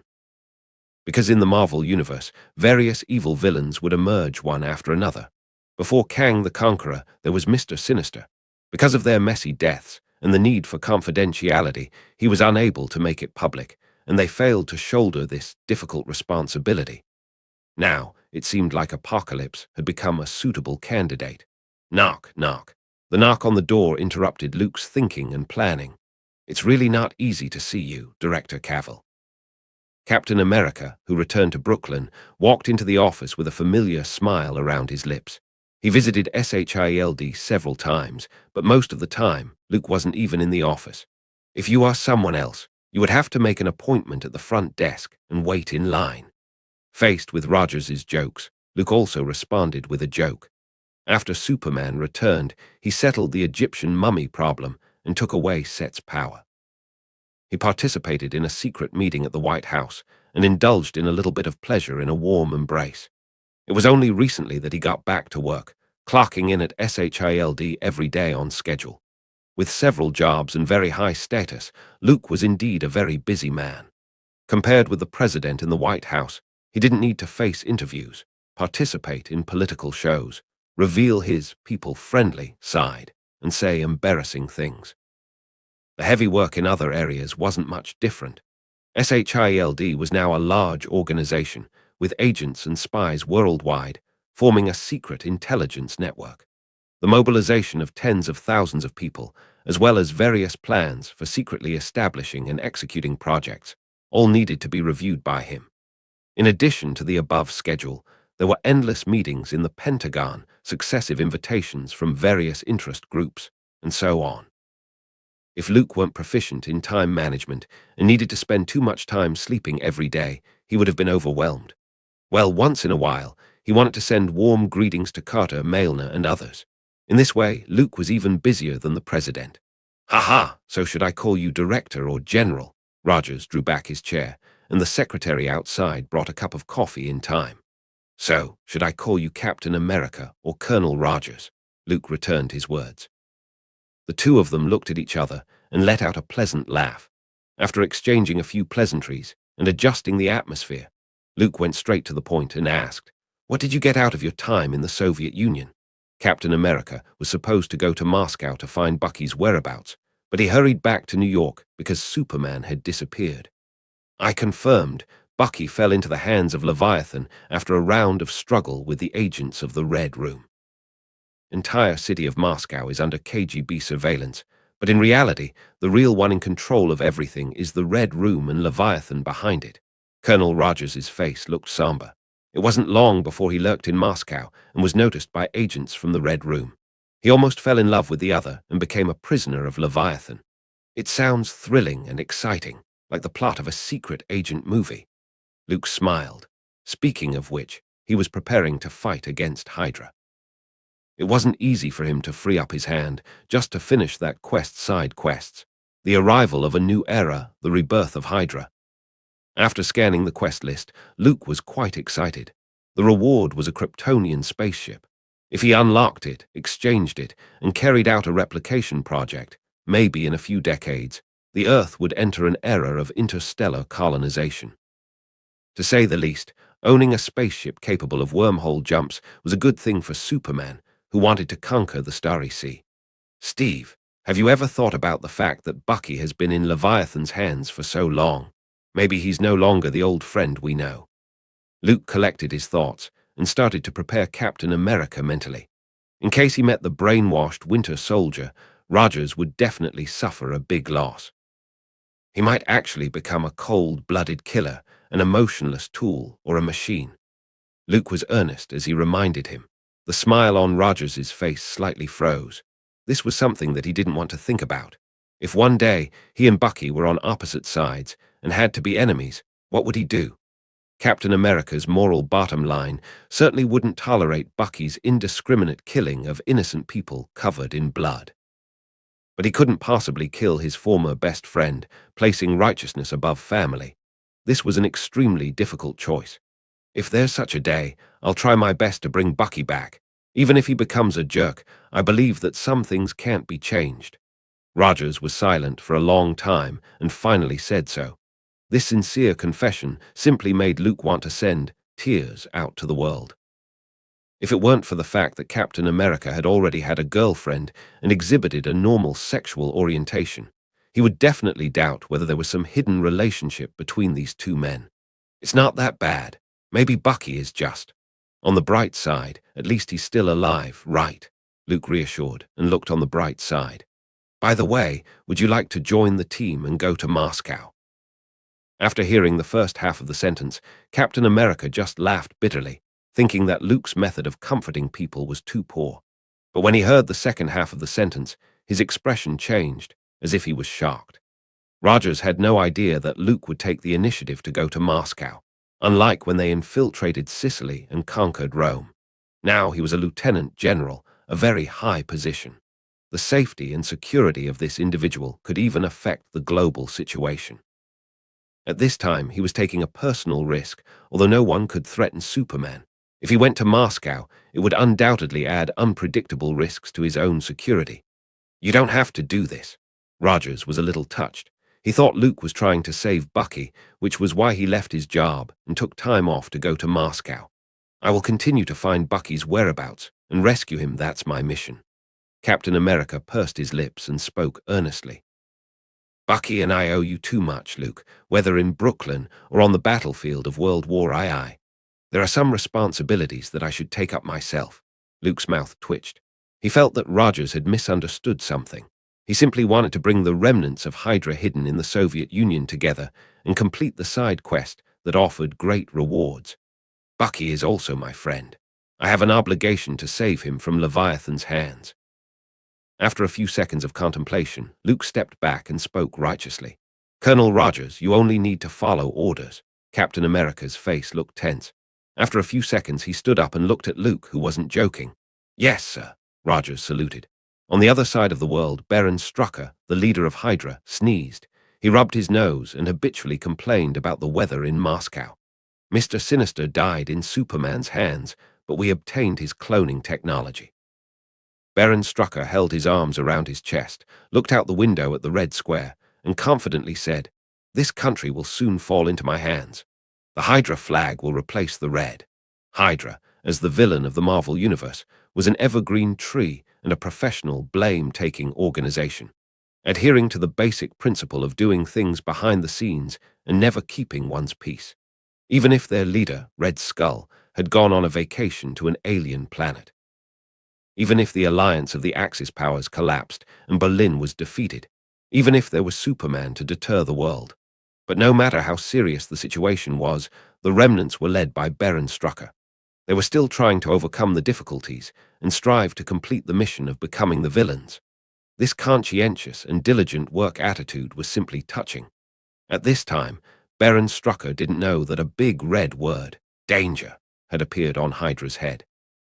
He didn't even know that some Superman was planning to attack him personally. He was ambitious, wanting to draw nourishment from the red bear that stood on the snowy plains and developed in silence. With the strength of this superpower, a new Hydra empire would be established. "This country is like a giant with two legs of different lengths. It will fall down one day sooner or later." Baron Strucker held his monocle and looked at the red square outside the window. "All we have to do is wait. Wait for the collapse of the Red Empire, and then revive our great empire on its corpse." Hydra, under his leadership, reached a cooperative relationship with Leviathan, their former nemesis. The latter was also a long-established and ancient organization named after the biblical symbol of the evil sea monster. After the changes in the times, the power changed. Leviathan's original goals had been blurred and transformed into a tool in the hands of ambitious and conniving individuals. They had early roots in Tsarist Russia, and the assassinations of Peter III and Ivan the Great were all linked to Leviathan. This was probably the reason why both organizations used sea monsters as their icons. Between Leviathan and Hydra, there was a big disagreement. Both sides liked to hide behind their countries and play political games to influence the world by manipulating the top echelons. In World War II, Hydra chose the axis of evil, Germany, and that mustached Führer. On the other hand, Leviathan put all their chips on the Allied front and took a fancy to the Soviet Union, which had done so well in the Great Patriotic War and was incredibly resilient. Leviathan proved to be slightly better than Hydra in terms of investment insight. With the disappearance of Red Skull, Hydra's main forces collapsed. Later on, General Sankt in Berlin made 3 Aryan supermen in an attempt to recover from the defeat of the Axis, but it was still useless. The real Superman wasn't on their side. The fate of a country depended on the efforts of individuals, as well as on the progress of history. After the loss of Hydra, the loss of the Führer, and the loss of the Aryan supermen, Germany was doomed to fail. After all, this wasn't the world of the man in the high castle. Leviathan's people don't think so. They hope that the Soviet Union will smash America into the dust and become the world's only superpower. In a well-heated room, the first-generation Baron Zemo sneered. In response to Superman, Leviathan secretly pushed the Soviet Union to start a body modification program. For example, the Red Guardian was a project started to reproduce the super soldier, Captain America. On the surface, it was to get a warrior as powerful as Captain America. But Zemo knew that every country wanted to have its own Superman. The only information that could be confirmed so far was that, before Superman appeared, he participated in the US military super soldier program and was injected with a serum developed by Dr. Abraham Erskine. As for why there was such a big gap between Captain America and Superman, the outside world could only blame the different effects of the serum on individuals and some variations in the details. Superman's existence in this world is a miracle. Baron Strucker said so as he thought of Superman, who appeared in Paris like a god. And miracles are often impossible to replicate. Zemo nodded in agreement, with a trace of gloom in his eyes. There was no doubt that Superman was the sword of Damocles, hanging over the heads of every country. No one knew when it would fall, just as no one knew when Superman would break through the ceiling and appear in front of them. Baron, after my long observation of Superman, Zemo's voice sounded a little annoyed through the mask, he's completely different from Captain America. Captain America, Steve Rogers, has some strong beliefs, like the flag, like freedom and morality. But Superman, although many people call him a beacon of light, he does not belong to any particular side, judging from his past actions. The first generation Zemo was the backbone of Hydra's remnant party and also Baron Strucker's confidant. He was mainly responsible for intelligence work and often fought with the agents from SHIELD in a battle of wits and espionage. Superman, Captain America, Howard Stark. They were the focus of Hydra's attention. Zemo was like an avid fan and had seen all of Superman's videos and public speeches. Combined with his post-World War II exploits, he tentatively concluded that Luke Cavill, the Pentagon's youngest lieutenant general, seemed more like an opportunist. You mean Superman can be pulled in by Hydra? Baron Strucker frowned. If Superman joins Hydra, what should I do? Retire. There's no way to pull him in, and Hydra has no bargaining chips that could move him. Zemo shook his head. The other party had reached his peak in terms of power and prestige. I think that there are some old-fashioned but practical ways to do this. Superman isn't a god after all. He would still have feelings. Baron Strucker seemed to understand what Zemo meant, and his expression turned a bit odd. Honey trap, isn't it too outdated? The bald Baron who led Hydra's remnant party found it hard to believe that the high and mighty Superman would be interested in women. We can have a try. I can't find any opening in Superman except for the gossip and scandal in his personal life. Zemo said helplessly. If one couldn't solve the problem by violent means, then one could only adopt a soft approach. Baron Strucker was skeptical. He wasn't good with women himself. Apart from power and ambition to fill his empty heart, everything else was dispensable. Thinking that people were like him, Baron Baldhead subconsciously believed that Superman should also be a puritanical ruler. Wouldn't it be more attractive to rule the world and build great achievements than to roll in the sheets? These days, there weren't many people who had pure ambitions like Baron Strucker. With so many female agents in Leviathan's Red Room, it might be a good idea to find a better Sparrow, Zemo suggested. Baron Strucker was indecisive. He thought for a few minutes and nodded in agreement. Although he wasn't optimistic about Zemo's plan, it wouldn't hurt to give it a try. Anyway, Hydra and Leviathan reached a cooperation. The former shared the research data of the super soldier serum, and the latter provided shelter. I'll talk to Taras to pick a suitable candidate. Baron Strucker spoke in a deep voice. Taras was the leader of the Red Room and one of the most reputable master spy. The KGB, known as the National Security Council of the Soviet Union, was established and organized by him. Later, Taras retired behind the scenes and took over the Red Room, a spy training institution attached to Leviathan. Every Black Widow has been mentored and trained by him. Taras would be happy to take on this challenge. Zemo chuckled. Red Room's Black Widow is so well known that even Captain America almost got caught up in the game. Maybe they could really cheat Superman and complete the task. In a red building located in the mountains, a bearded middle-aged man with tough facial features and a mustache put down his phone. Against Superman.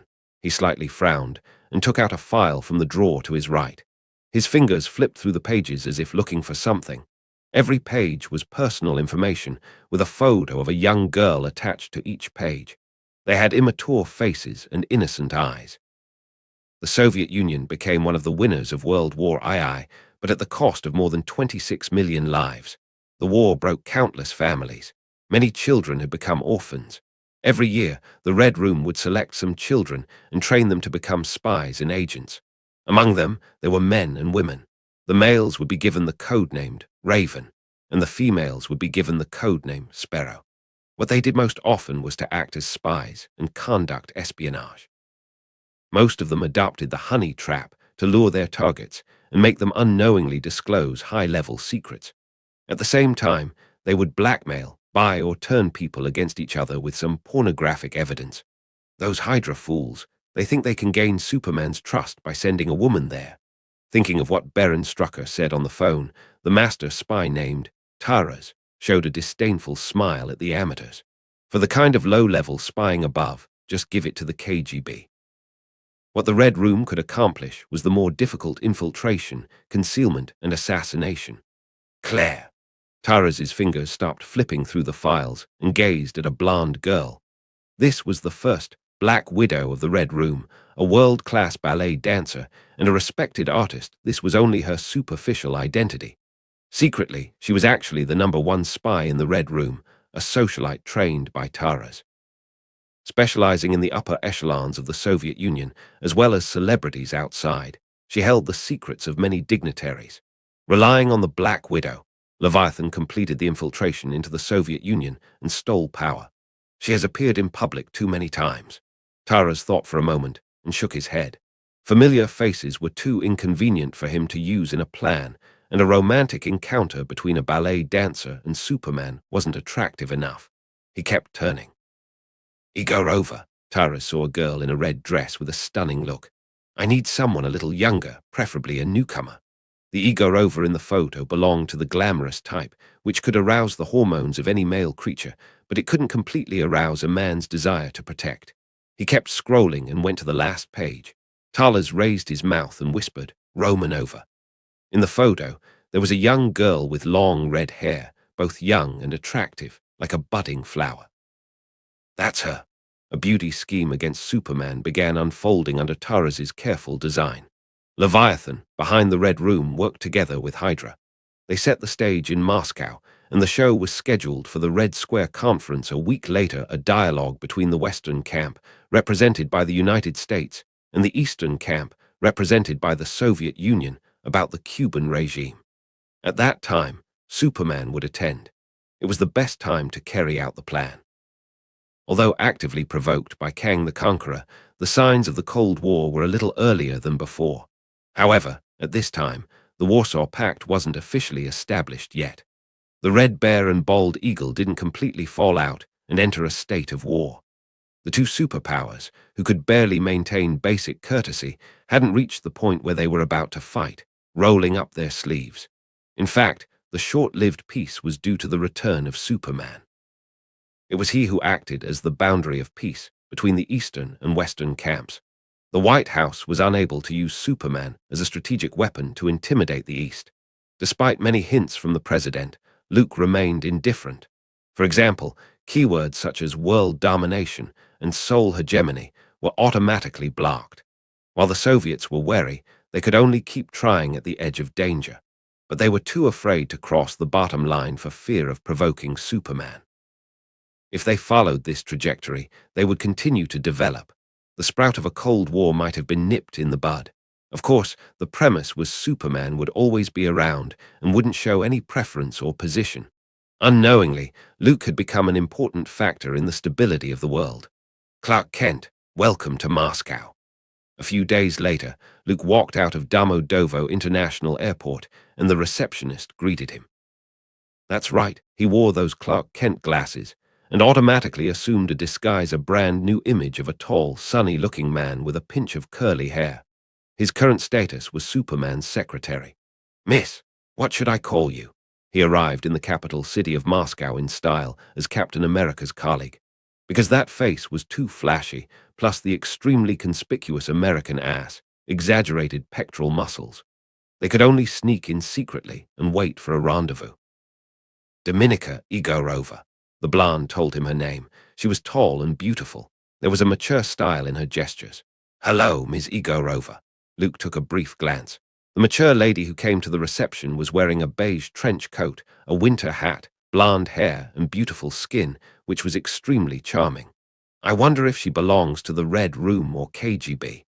At the moment when Ms. Igorova appeared, he realized that she wasn't an ordinary person. No matter how good the disguise may be, as long as they had been trained, it would leave traces.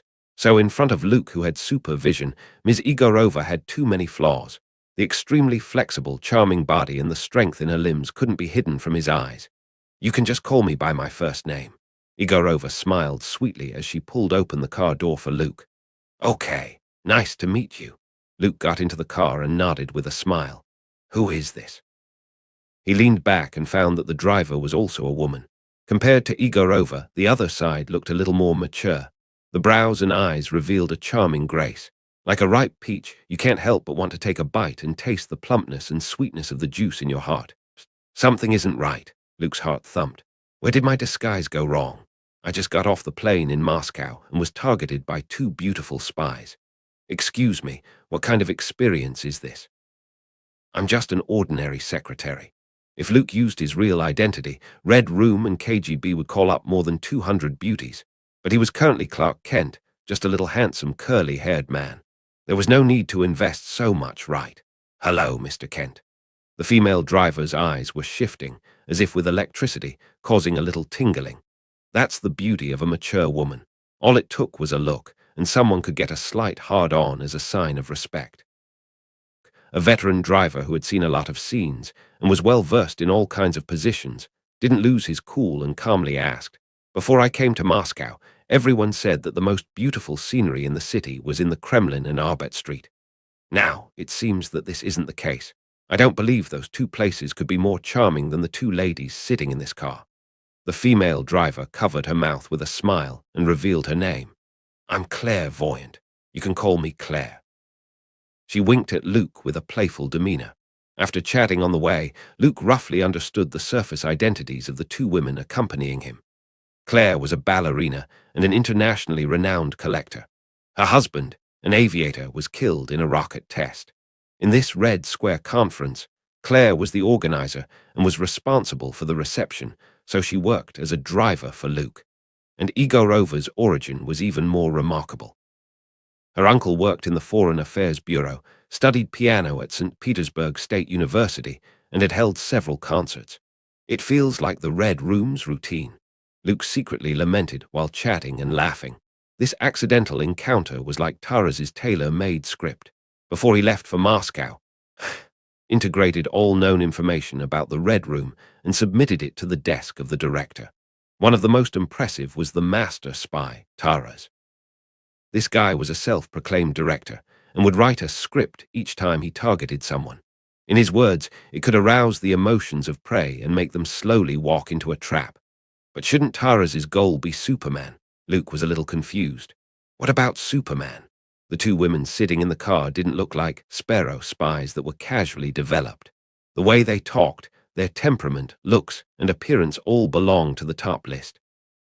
The two dangerous bombs wrapped in sugar coating were used against a secretary. Wasn't it a bit excessive? In the midst of his thoughts, Luke arrived at the hotel where he was staying. Before he could say goodbye and bid farewell, the two ladies who accompanied him stepped to his left and right. "The reception team is also staying here, so Igorova, and I will show you to your reserved room." Claire ruffled her long hair and walked inside while holding Luke's arm. Igorova followed suit with a shallow smile on her face. The group of three attracted a lot of attention, from envy, a surprise to speculation. This is simply blatant seduction. Luke was a bit speechless and began to consider whether to be a carefree man or to keep to himself and lick a bit of the icing, although the purpose of this trip was to infiltrate Hydra and rescue Bucky in the process. However, having wonderful encounters that occurred during the trip was still acceptable and reasonable. Sweet dreams, Mr. Kent. He went up the elevator to the 22nd floor and walked all the way to the door of the room. The two beautiful ladies, who were overly enthusiastic, finally stopped. One leaned against the wall, her hands behind her back, and the beautiful legs with stockings gently touched the carpet. Her beautiful eyes blink, as if releasing some kind of signal. Who could stand it? Luke was determined to sacrifice himself and feed the tiger. To find out Bucky's whereabouts, there was always a price to pay. He said to himself, "Would you ladies like to come in for a cup of coffee? Or vodka? I'm new to Moscow, and I don't have any friends here." Luke was straightforward with his invitation, men and women from all over the world who were planning to have in-depth communication. Their common opening line would be, "Do you want to come over to my house for a while?" Or "Come over for a cup of coffee." This was a non-technical and relatively straightforward invitation. But Luke tried to act like a rookie, his eyes darting as if he was embarrassed. Perhaps it was the incidental effect of the glasses that fooled the two female spies, who had been professionally trained by the Red Room. They were secretly laughing at the bottom of their hearts. It's been a long time since they had met such a naive man. Thinking of what the instructor, Taras, said, in order to complete the mission, they had to do whatever it took. The two felt that the rookie was new to the country. They didn't even need to sacrifice their bodies, just give him a little sweetness, and he would reveal everything he knew. "Igorova, what do you think?"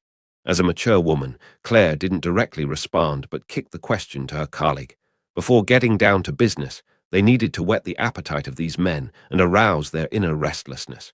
In this way, the men would take the initiative, and they would have a better chance of achieving their goals. "Mr. Kent looks a little nervous. I think I should talk with him." Igorova wiggled her waist and strolled into the room. Claire pretended to hesitate and waited for a few seconds before following. "Thank you for your kindness."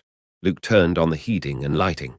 The spacious and comfortable suite soon warmed up. He fumbled out a bottle of vodka from the wine cabinet and began to pour it for the two ladies. A trace of contempt swept under the latter's eyes. They couldn't remember how many times they had met this kind of routine, getting drunk and doing whatever they wanted. Alcohol immunization was one of the training courses in the Red Room. Not to mention a bottle of vodka, Claire and Igorova wouldn't feel the slightest bit intoxicated if even more alcohol was poured into them. Get this guy drunk and throw him to the KGB. If necessary, you can give him a taste and let him volunteer to become Red Room spy. Two female spies inadvertently looked at each other and exchanged ideas through their eyes. In their view, everything was under control. This is the most humiliating move in the history of the Red Room. The next afternoon, Taras flew into a furious rage in the office, and the angry roar shook the whole floor. The instructors who were anxious and the students who were training looked up with a hint of shock in their eyes. Yelling was an extremely rare display for Taras, who was usually calm and collected. Anger is a disguise for one's own mediocrity. This was a phrase that the master spy often said. The first lesson of the Red Room was a lesson on controlling one's expression and internal thoughts. Emotions were a fatal flaw for agents and spies. Once caught in anger and fear, it would affect decision-making and implementation of their operations. Before graduation, the students in the Red Room would receive relevant training. For example, Taras would let everyone keep a dog. Cultivate intimate feelings, regard them as partners, and then execute them. It was just pediatrics. What was more cruel and devoid of humanity was the graduation ceremony of the Red Room.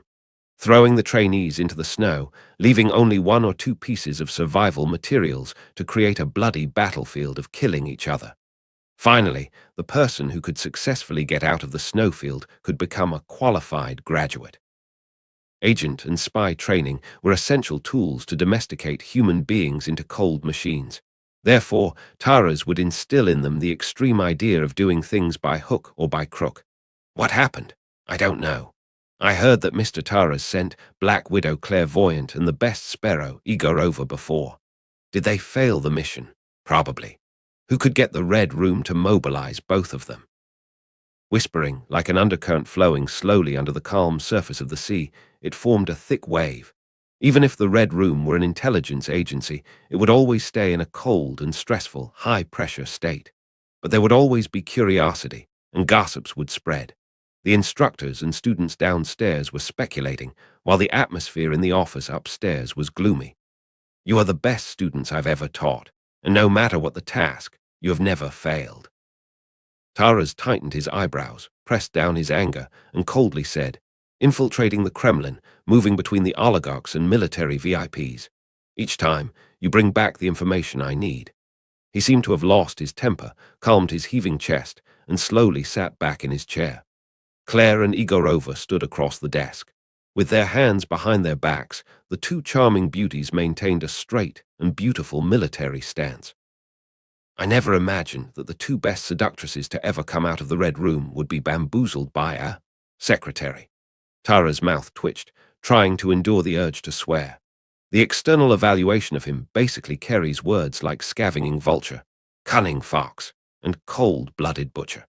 The middle-aged man who single-handedly created the KGB and later built the Red Room had maintained a grim, unsmiling image throughout the years. There weren't many things that could make him lose his temper and fly into a rage. Today, however, Taras couldn't bear this anger. This was an accident. Igorova, backed by her uncle in the Foreign Affairs Bureau, was bolder and took the lead in saying so. She slightly lowered her head and explained, "Claire and I were going to get that bastard drunk and then throw him to the KGB's care for interrogation to see if we could get any information about Superman. He's a secretary, responsible for recording all the meeting's conversations, and was at Superman's side almost 24 hours a day. If we could turn him into a double agent of the Red Room, it would be of great benefit for the future implementation of the plan." Igorova's thinking was clear, and Claire, the Black Widow next to her, also nodded. They did think so, but the execution went a bit awry. "It sounds like a good idea." Taras slightly nodded and seemed to express understanding. However, the relaxed look only lasted for a moment before it disintegrated. The master spy then angrily looked at Igorova and questioned, "But why did you get into bed with that damned secretary? And both together. The Red Room cultivates the best agents, not those street girls. Beauty and body are tools, but not cheap coupons that can be thrown away at will." Taras slapped the table. He couldn't control his emotions at all. Two good students who trained by him had been ruined by a bastard, if the other party was Superman or some big shot. Through this special relationship, the Red Room could exchange interests or get the desired information. At least there wouldn't be a loss in the sale. But that's just a secretary. No real power, no value. Nothing. If not for fear of attracting SHIELD's attention by shaking the grass and spooking the prey, Taras wanted to break the hands and feet of the curly-haired man who had ruined his students, throw him into an iron barrel, fill it with cement, and sink him in the Moscow River. The way the Red Room handled the enemy was much more brutal and direct than the KGB's ruthless people. Forget about only one. You two actually went in together. Taras went into a rage and couldn't restrain his anger. This was like two cabbages that he had toiled so hard to grow were somehow being spoiled by someone, and it was still that kind of whoring. Who could stand it? That bastard kept acting like he was about to get drunk. Claire felt aggrieved. She remembered that in the hotel room, the bastard had downed 2 glasses, had drunken eyes, slurred speech, completely like a rookie with little capacity for liquor. As a result, the bottle dried up, and he remained the same. 2 bottles were bottomed out, and he still remained that way. 3, then 4 bottles were poured out. By the time the liquor cabinet was completely emptied, and the room smelled so strongly of alcohol, Claire and Igorova had become drunk themselves. The Red Room female agents, who received alcohol immunization training, abruptly lost to a secretary who looked like a rookie. The key is that he also threw out some important information from time to time. What Superman's schedule was, Superman's preference for food. We could only keep drinking in order to get more information. Igorova, codenamed Sparrow, gritted her teeth and spat out her hatred.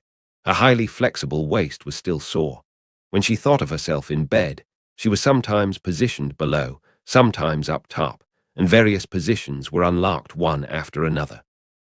The female agent couldn't help but feel some shame, and her cheeks flushed unnaturally. That's right. That bastard Clark Kent is no rookie at all. Claire's slender legs, which could dance Swan Lake, and the Nutcracker were slightly weak. The truth was, the battle last night was too intense. That bastard was driving 2 BMWs left and right. It was surprising to see his calm and relaxed attitude. Alcohol was the devil that provoked the desire, which was absolutely true. In the past, Claire wouldn't have indulged like this. So you slept with the secretary and got nothing. Tara shook his head in disappointment. Maybe we can play along and continue our plans with the secretary, Igorova proposed. Humph isn't being humiliated once enough. Taras immediately vetoed the idea. He never invested time and energy in worthless targets. Besides, the best students in the Red Room weren't that cheap. If word got out, he would be laughed at. I'm the head of a spy agency, not a pimp. Taras said so in an unpleasant tone. He waved and motioned for Claire and Igorova to go out. Then he picked up the phone on the desk. Call Natasha in. Within a few minutes, a slender, ponytailed girl walked in. Compared to the two fellow sisters, she appeared much more youthful, like a flower that had just started to bud. You are graduating early, Natasha, Taras said solemnly. The latter was slightly surprised, with suspicion in her eyes. I've only just been recruited to the Red Room for a short period of time. How did I graduate? She hadn't even seen the legendary harsh and brutal graduation exams yet. I need you to get close to someone. The young girl took a file and opened it. A young face came into view. It was Superman. He will arrive in Moscow in 3 days. Taras thought that the two elder sisters were too unreliable. Natasha, a newcomer, might be more useful. At least the latter wouldn't be coaxed to bed by a man with a few bottles of vodka. I will try to complete the mission, Natasha said timidly. She was still a nestling bird with no experience in hunting. You don't need to be experienced, just act natural, Taras appeased. Sometimes the untrained were more effective than the professionals. After giving instructions, Taras let the girl go. Despite the incident, the plan went on as usual. As for the curly-haired male secretary named Clark, he would first wait until all the dust settled, then make his move. I'll drown him in the Moscow River, Taras thought so. This is how you deal with Red Room agents. Captain America, who sneaked into Moscow, looked at the messy sheets, the carpet, and the bottles scattered on the table and asked hesitantly. Luke, who had been fighting all night, didn't answer. The director of SHIELD had sex with a female Soviet agent, which wasn't something to be proud of. I paid a certain price and found Bucky's whereabouts from their mouths. Luke changed the subject. Under the influence of his Poison Ivy's phenomenon perfume, even the top agents of the Red Room had to drop their defenses. Oh, where's Bucky? Sure enough, whenever his best friend was mentioned, Captain America's attention would immediately be diverted, no longer thinking about what happened between Luke and female agents. You will see each other soon. Luke had an odd expression. To be honest, he was a bit surprised by Winter Soldier's situation. Bucky only showed up once at the beginning, and then he always lived in Captain America's memory, according to Luke's words. He seemed to have much worse luck than his two friends, who were also from Brooklyn. He went to war with patriotic enthusiasm, but not long afterward, he was captured by Hydra in a failed attack. According to the original plot, Bucky should have been tortured and experimented on, and was finally saved by Captain America.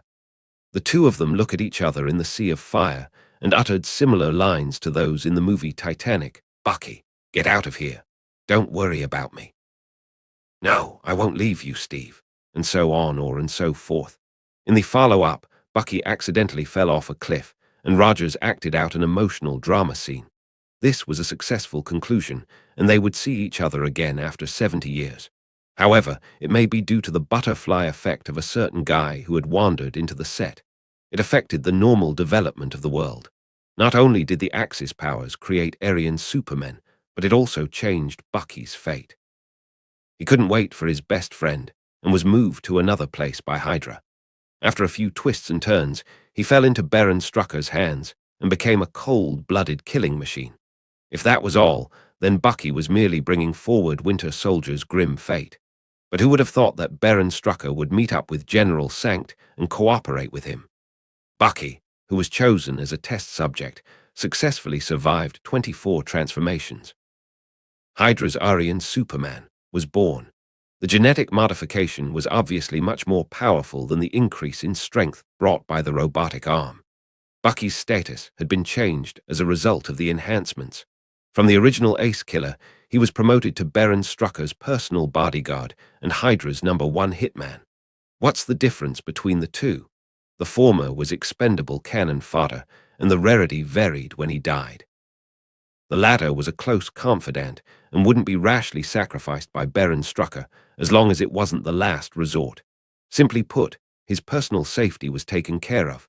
"What did you say?" Captain America suddenly stood up, his face gloomy. As a moral and spiritual champion, Steve Rogers was mostly gentle and hardly ever lost his temper with others. But after hearing Luke's explanation of Bucky's plight, his eyes burst with blazing light. If the violent energy erupted, the whole room would be reduced to ruins. "Calm down, Steve." Luke didn't seem to expect such a strong reaction from Captain America, so he quickly offered reassuring words. Sure enough, as long as Bucky was involved, Rogers could hardly keep his cool. This was probably some kind of special bond. "Damn Hydra! I'll send them all to hell," taking a few deep breaths, and the flamboyant pectoral muscles fluctuated. Captain America finally calmed down, and the blazing white lightning that lingered on his body slowly dissipated. He was tense, his face unchanged, and he made a harsh statement. Well, it seemed that he would completely turn into Hydra's nemesis this time. On the bright side, Bucky is at least alive. There is no danger. Luke patted the other on the shoulder. After an in-depth exchange with the two Red Room female agents, he vaguely heard some information about Bucky. It was well known that under the brainwashing of the mustached Führer, up to the top and down to the civilians, a lot of people were fanatics about bloodlines. Only pure Aryans were qualified to rule the world. After Bucky successfully survived the 24 transformations, Hydra began to consider replication work. If they could have an army of Aryan supermen, who could stop them? General Sankt was buried underground in Berlin with Worden's blood and research data. Trying to reverse engineer Brood's biotechnology took a lot of time, involved a lot of effort, and didn't always pay off. The biggest headache was the lack of clues and the inability to make a breakthrough. So, Baron Strucker came up with a clumsy way to do it. He regarded Bucky as a stallion and had him have intercourse with recruited adult women. The requirement was blonde hair and blue eyes so that the purity of the blood was guaranteed. First of all, Bucky, as a battleship class, was full of energy and excellent genes, so he was a qualified stallion. If the seeds were successfully sown, according to genetics, the babies born would most likely be stronger. At the age of 15 or 16, this group would be injected with the defective serum copied from Bucky's. Although it took a long time, it was feasible. As far as it was known, the project had only reached the first stage of development for the time being. In other words, the breeding step. That was why Captain America was so rude. The thought of Bucky having sex with different blondes on a daily basis made Rogers's heart pound with anger. What a miserable life that was. His best friend, like a tireless stallion, was circulating among those sultry bitches, taking turns on him. Monotonous and boring, tedious and torturous. Everywhere he looked, he would see a lot of lust. It was terrible. Rogers was shaking with anger just imagining it and felt sorry for Bucky. This is trampling on Bucky's dignity and an insult to his character. Captain America was distraught. He couldn't wait to rescue his good friend so that he could escape from the evil hell of blonde hair and silky skin. You don't know how many men want to be trampled on and humiliated in this way. Luke silently thought so. There was no shame in being a stallion for Hydra. The racist extremists have a high threshold for selecting breeding women. All of them should be blonde and beautiful.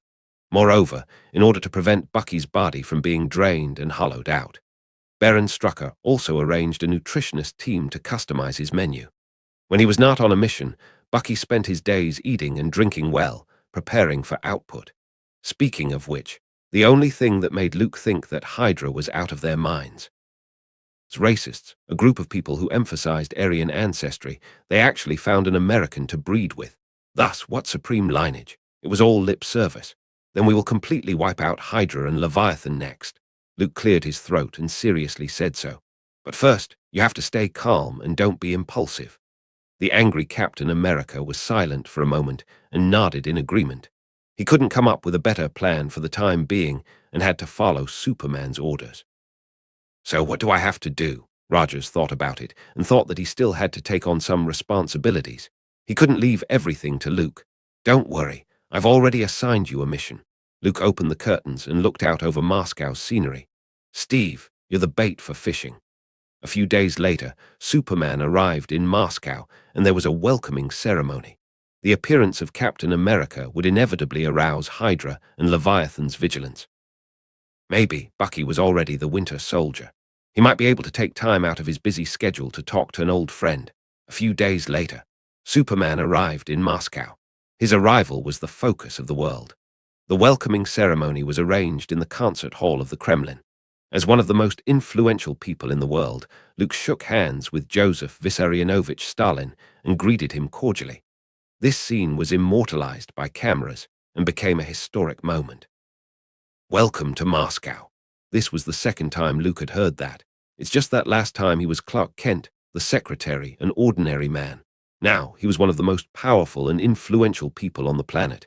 The identity of the two couldn't be compared. "I'm also very happy to set foot on this land." Luke showed a kind attitude. He didn't wear his glasses and handed them over to Captain America. The other party became the secretary, Clark Kent, and his own entourage. From height to the physique, they were similar, so they could switch identities. The effect of these glasses was better than any camouflage technique. As long as he put it on, Captain America's flamboyant pectoral muscles and America's ass would be covered up. Superman was still received by the two female agents that had intimate relations with Luke.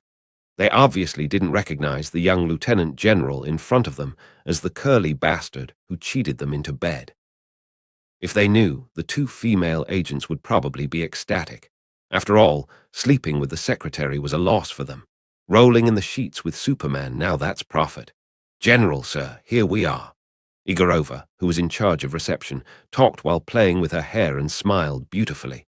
Luke, who had already explored the depth and savored the taste, completely ignored this casual act of seducing. He stepped out of the black sedan and stood on the Troitsky Bridge. In the foreground, there was the Kremlin, which was connected to the Red Square on the southeast. There were towers standing around, like rolling hills. On the west side was someone's mausoleum, who was hailed as a great mentor after his death and was regarded by the people as the founder of the Republic before his death. His name was Vladimir Ilyich Ulyanov. In a few decades, there would be many tombstones beside his mausoleum.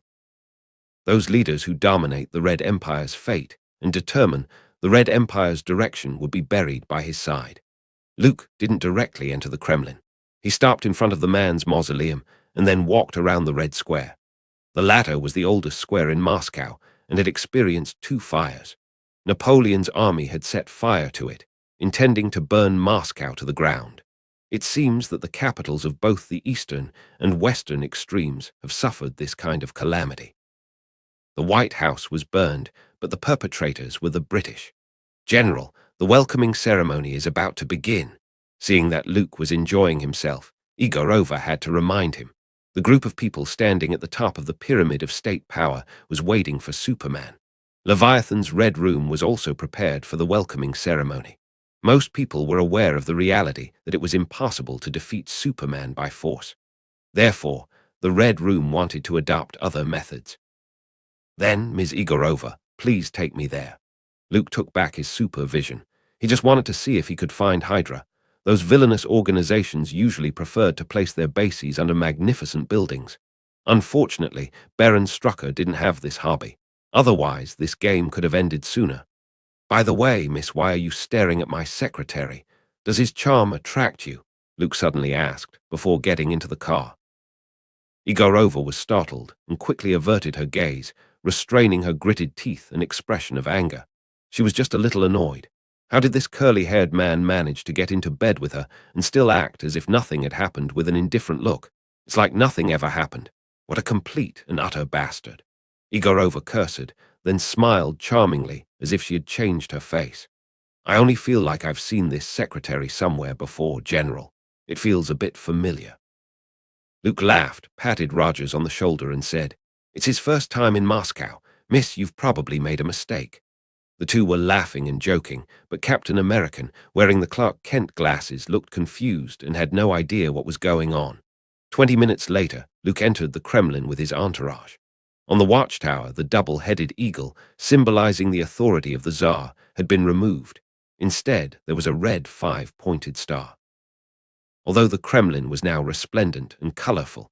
During World War II, in order to prevent Germany's bombing, the Soviets painted all the huge buildings, covering an area of 28 hectares, with camouflage colors and tarpaulins. It wasn't until the end of the war that it was changed back. After passing several tall, lofty towers, Luke arrived at the concert hall. This year's welcoming ceremony was very simple, and there weren't as many fancy tricks as later. When all the staff was in place, Luke sat down with a group of national dignitaries. Just like watching the New Year's gala, they enjoyed one wonderful performance after another. To be honest, this was actually a bit boring for him. Not only did he have to clap, but he also had to deal with the pleasantries with the politicians. Conversations were always full of various temptations, hints, and wooing. Fortunately, after the performance, there was a dance. The beautiful rhythms flowed in the concert hall, the soothing rhythms gently pulsating, moving people's emotions. I hope you had a nice evening. After that, the elderly Joseph Vissarionovich left the concert hall, leaving the stage to others. I've already spread the news that I had infiltrated into Moscow and into the Kremlin, whispered Captain America, posing as a secretary. By the way, why are those two ladies always staring at me? It's like I owe them a lot of money. Following Rogers's line of sight, Luke saw Claire and Igorova. He coughed twice and whispered, "Maybe they have a crush on you. I heard that the women in Moscow are actually more enthusiastic than the girls in Las Vegas, as long as you can open their hard shells and their cold Siberian snowfield-like hearts." Captain America looked unconvinced. He looked in the mirror. When he wore the glasses, he was just an ordinary, curly-haired man. "Is Hydra going to send Bucky?" Rogers asked nervously. "We can't rule out the possibility. Villains like to see a positive person like you facing his former friends and killing each other." Luke smiled, and he squeezed Captain America's shoulder. "Take it easy, Steve. Try to look like a normal person, drink some vodka, and find a girl to dance with. I won't tell Marjorie." After that, Luke, the audience's focus, headed straight for the bar at the edge of the dance floor. "May I sit here?" he asked in a very gentlemanly manner. "Yes." The slender girl seemed nervous and kept sipping her wine. "Can I have the honor to know your name?" Luke used a common pickup line. It would appear that after the Red Room gave away 2 female agents for nothing, the master spy Taras was not satisfied and sent another rookie trainee who hadn't graduated yet. "Natasha. You can call me Natasha." The young girl finished her glass of wine and replied with a stammer. In the Kremlin, the ballroom. "Why choose Natasha?" Igorova picked up a glass of champagne and leisurely walked towards Taras. Yes, the master spy also attended the welcoming ceremony. The other side rarely took off the army green uniform and replaced it with a military uniform suit full of medals. With that serious, unsmiling face, it revealed an iron-blooded soldier kind of temperament. The people around him were all the bigwigs of the Foreign Intelligence Agency, the KGB. In the eyes of the outside world, they were the hounds and minions of the Red Empire. They were responsible for removing the discordant voices and dangerous elements from the ranks. "She's very clean, regardless of identity, background, or other." Taras didn't answer but took out a pen and wrote the contents on the napkin. Igorova was slightly stunned and then reacted. She remembered the secret meeting, planning on how to deal with Superman. As mentioned by the other party, it was best not to communicate directly. As a walking nuclear weapon, Superman had been studied all over the world. He fought several times in public places and was recorded in videos and written materials. He revealed an amazing defensive power, the ability to move that was difficult to capture with the naked eye, and extremely frightening energy response. These were his combat power on the surface and in other areas. For example, various physical qualities, hearing, vision, and so on, would certainly be better than normal people. A being like Superman could hear us even if we were talking behind walls. Taras was very cautious and didn't want to attract the attention of the other party. A veteran like you will soon be exposed as long as you appear in front of Superman. The clumsier the girl is, the more the eagle will let down its guard. Igorova sipped her honey wine and looked at the bar on the edge of the dance floor, appearing a bit reluctant. Young, tall, handsome, powerful. Those prefixes, full of praise, were placed on top of Superman's head. The man with the smile at the corner of his mouth looked so charming and irresistible. Why should such a beautiful thing be given to the young girl alone? Natasha could sleep with Superman, but she could only take advantage of the curly male secretary. Thinking about it made her very angry. Sir, please don't ignore an important question. Igorova put down her glass and wrote 2 lines. Can you ensure Natasha's loyalty to the organization? This was due to her female intuition and emotional way of thinking. Igorova thought that the young bird selected by Taras might not stand firmly on the side of the Red Room. Think about it. If she could get into a relationship with Superman and become his lover, then would there even be a need to be under the control of the spy agency? Natasha is a student I personally taught. She has my trust. Taras first praised her and then went on to write, what you're thinking is exactly what I want to see. The more newcomers, who haven't received brutal training, are more likely to be manipulated by their inner emotions and make some behaviors and decisions that don't conform to rational thinking. So, it's not unusual for spies to approach their targets and enter their lives and possibly be influenced. I've seen similar things happen many times. Even spies fall in love with targets and betray organizations. A cold light flashed in Taras's eyes, like a vulture with a grim smile. Igorova's heart was astonished. As an outstanding student trained by Red Room, of course, she knew that those who betrayed often ended up in a miserable situation. The reason I'm happy to see this is because a fake show will always reveal its flaws, and real emotions will touch people's hearts. Taras smiled proudly, crumpled up the napkins, and stuffed them into his pocket. He didn't think of Superman as a fool who would be influenced by beauty. The Red Room planned to build a bridge for communication and conversation with the other through Natasha, then go further and reach some kind of cooperation or exchange of interests. This was Hydra's and Leviathan's true purpose. Actually, sir. Igorova shook her glass and suddenly pulled out another napkin and wrote, I think Natasha, on her own, may not be able to attract Superman's interest fully. Red Room doesn't know anything about his hobbies. I will volunteer to team up with Natasha in order to make sure the project goes smoothly. Taras had a stiff expression. Was this the student he taught? Seeing Superman, you can't close your legs. Simple and vulgar.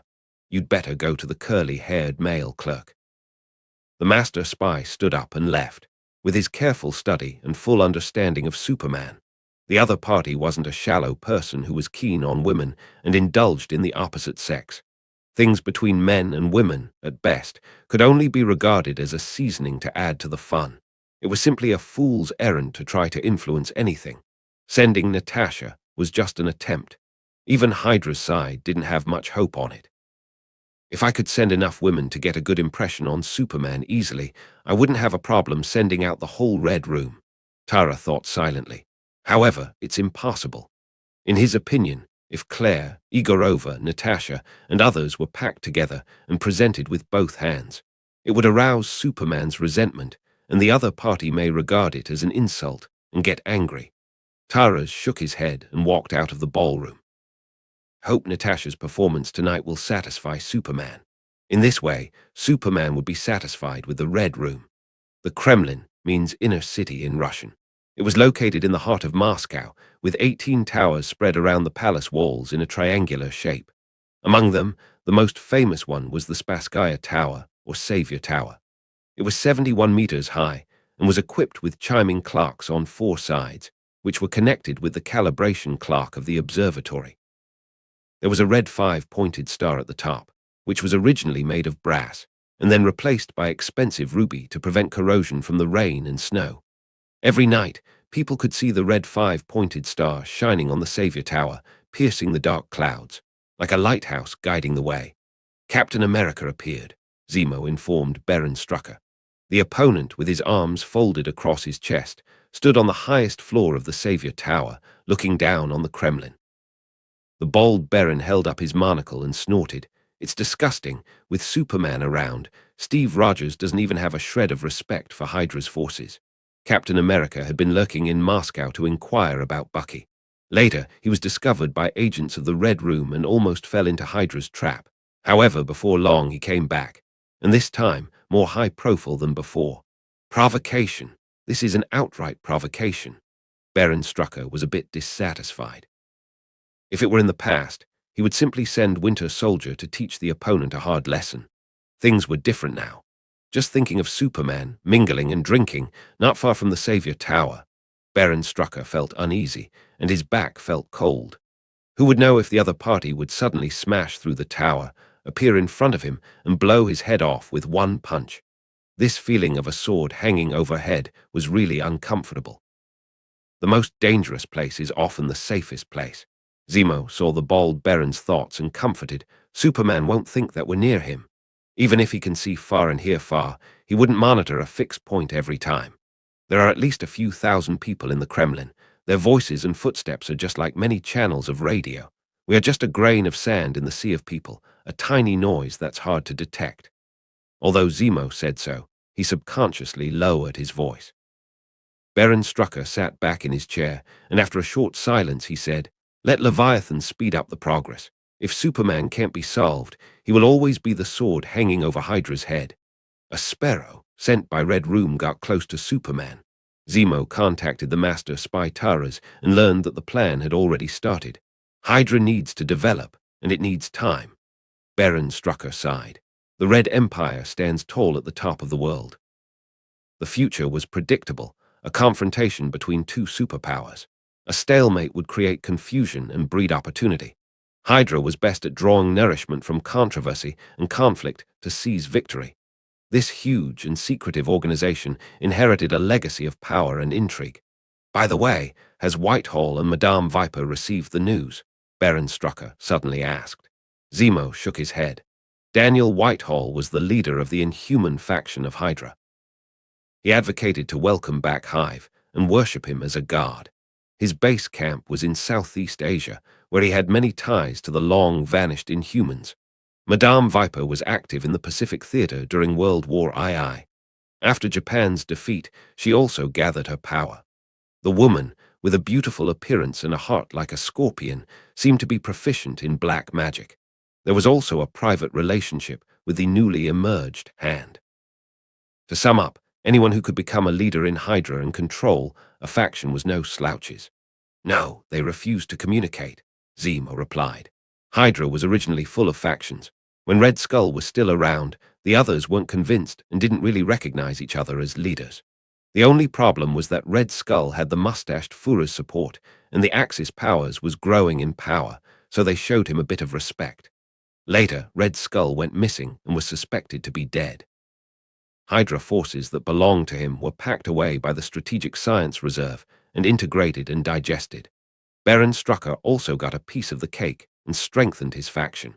He settled his grievances with Leviathan, made a deal, and hid in the Red Empire. Considering Superman's strength, Baron Baldhead wanted to unite with other Hydra factions to form a huge whole to prepare for the reconstruction of the Empire. But the leaders of those factions didn't seem to buy it. Those rebels. So short-sighted, Baron Strucker cursed angrily. If this continued, Hydra would only exist in name. Different factions have different goals. Madame Viper is obsessed with poison and magic. Whitehall wants to welcome back the Inhuman Guard. And your grand blueprint, Baron, is to rebuild the Hydra Empire. Zemo could see it clearly. Baron Strucker couldn't integrate Hydra and twist it into a united rope without strong enough strength or inside information. Even if we're trading, we lack sufficient bargaining chips. The bald-headed Baron cleaned up his bad mood and thought about it seriously. Unless he had a powerful supporter, like Red Skull, it was impossible to integrate Hydra and merge all factions into one. The key lied in this powerful support. Where could he find one? As his thoughts diverged, Baron Strucker looked out at the concert hall of the Kremlin, and a bold idea rose in his head. I must be crazy. He quickly shook his head and dumped the idea. Letting Superman lead Hydra. No one would believe it if he said it out loud. That was the leader of SHIELD and the biggest hero of the fucking world. If Hydra was handed over to him, would it still be Hydra? On the other side of Savior Tower, Baron Strucker considered whether to cast aside the dark and look for Superman's support. On this side, at the ballroom, Luke was also silently thinking about bringing Hydra under. He told Dr. Zola that he intended to join Hydra and become their leader a long time ago.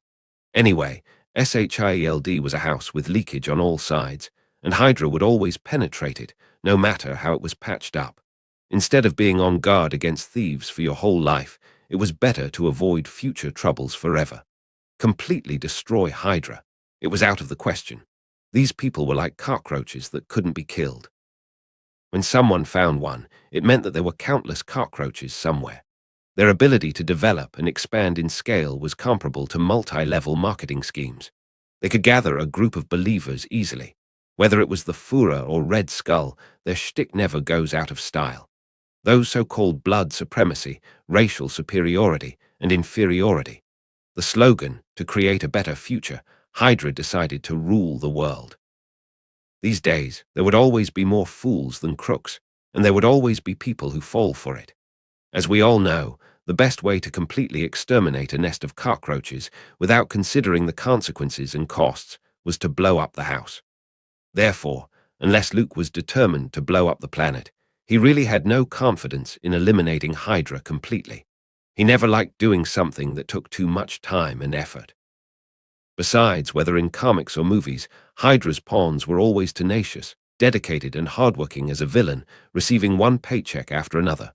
One couldn't help but wonder if they were so aggressive in making things happen, got defeated, and then continued to make things happen, and then got defeated again. Actually, it was only for the salary. "General, what are you thinking about?" A soft voice quietly rang out, pulling Luke's scattered thoughts back. He shook the glass of vodka in his hand, and his gaze shifted back to the young girl in front of him. "Natasha, do you believe in luck?" Luke took a sip of the liquor and suddenly asked. Sitting opposite him, the uneasy Natasha paused. Her little head was trying to recall the conversation skills taught by her instructors.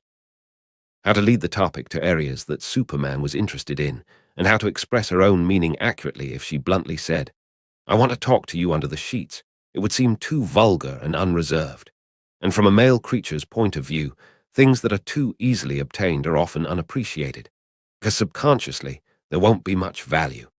When a spy seduced a target, only the flesh trade and power exchange would come up, and firearms would rarely truly come out. In other cases, it often took several rounds of mutual probing, ambiguity, and hints. Then they would step on the gas pedal, accelerate to a high speed, and drift at 200 mph. Luck! Natasha's eyes slightly drifted when she thought that she was just a new student who graduated early and became a spy who could get close to Superman. "Of course, General. If it weren't for luck's favor, how would I be sitting here next to you?" While giving him an answer, she also looked at Superman with admiring eyes. The instructor of the Red Room said, "A man can never resist a woman who worships him." That would give the other party a great sense of inner satisfaction and accomplishment. "I was born in Brooklyn. My father died in a gang fight, and my mother died of tuberculosis." Luke started seriously talking nonsense. The low tone of voice, the deep look of dwelling on memories, made Natasha believe it. This ability to make up stories at the drop of a hat was also thanks to the community platforms battling keyboard warriors. "That's terrible." The female agent acted as if she was moved. The eyes are just right, showing a trace of heartache and tenderness. "I often fought with people when I was in school, so I dropped out of school and did some money-making work with my uncle, to put it bluntly. I was running errands for the mob." Luke was completely into the play, acting like, "I have a lot of stories, do you have time? For people like me, the future could be predicted. Either like my father, to die in a gang fight or be taken to prison and lose a chance to be a good man. Or be a truck driver, get a low salary, and repeat the same boring work. But I didn't become that kind of person. Now I'm sitting in the ballroom of the Kremlin, receiving a welcome from your head of state. Everyone here has to smile and show respect when they see me. Natasha, do you think this is something that good luck can bring?" Luke put down his glass and looked straight at the other party. The inexperienced chick, faced with such a situation, unsurprisingly showed panic. "There's no such thing as luck. Just like you are here, not to wait for friends, nor to sneak in with relatives of the Ministry of Foreign Affairs." Luke's sharp tone unveiled Natasha's disguise like a knife. The chick was completely stunned, and her beautiful eyes blinked as if she had lost her ability to think. In her body, no one could see the elegant demeanor of the future SHIELD 10th ranked agent and an Avenger senior. "That's right, I'm here to get close to you." Natasha poured herself a mouthful of vodka, and the alcohol seemed to make her head clearer. The stumbling tone of voice was gradually smoothed out. The reason? What are you going to get from me? Luke pretended to be curious. Do women need any reason to cling to the strong and worship the strong general? Natasha acted pitifully, and her eyes sparkled. No matter how hard one's heart was, it would melt when it saw such a lovely person. But Luke's wouldn't, because he didn't have feelings. Beautiful answer. Luke mentally said so, although this chick wasn't as powerful as the Black Widow. But she had already shown enough potential and the ability to cope on the same level. The game that was supposed to come to an end was rounded up by Natasha's speech. I was born into a poor family. It was only because of my good looks that I became a tool to cling to the powerful. Maybe it was Luke's superb acting that led Natasha to enter the play. When I was a child, my biggest dream was to eat bread until I was full. A cruel life taught me that, in order not to starve and have a good life, I have to cling to the big tree like a vine. General, you are the strongest, most powerful, and most dependable towering tree that I have ever seen. She had soft eyes, self-pity, and a face with a hint of youth. But people could already see the beauty in the contours of her face. If the target had been someone else, it would have been a clean kill. Because in World War II, the Germans caused great damage to the Soviet Union. Invading army ransacked nearly 2,000 cities and worker settlements, destroyed more than 60,000 miles of railroads, almost 2,000 state farms, and nearly 100,000 collective farms.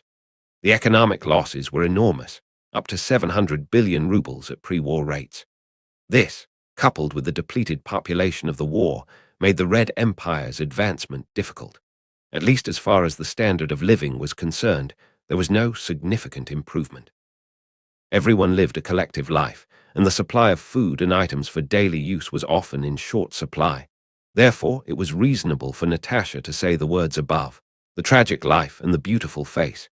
It could completely touch a man with a heart of stone and make them feel the urge to take care of her. I almost believed it. Luke thought so with satisfaction. He saw a good candidate for an agent. Needs you, Uncle Sam Poster. JPG, take me to see the Red Rooms people. Luke reached out and hooked Natasha's chin. It was time to meet the man behind the curtain as tonight's play ended. I forgot to say, I can hear your heartbeat, even your pulse. Your lies aren't perfect in front of a human lie detector.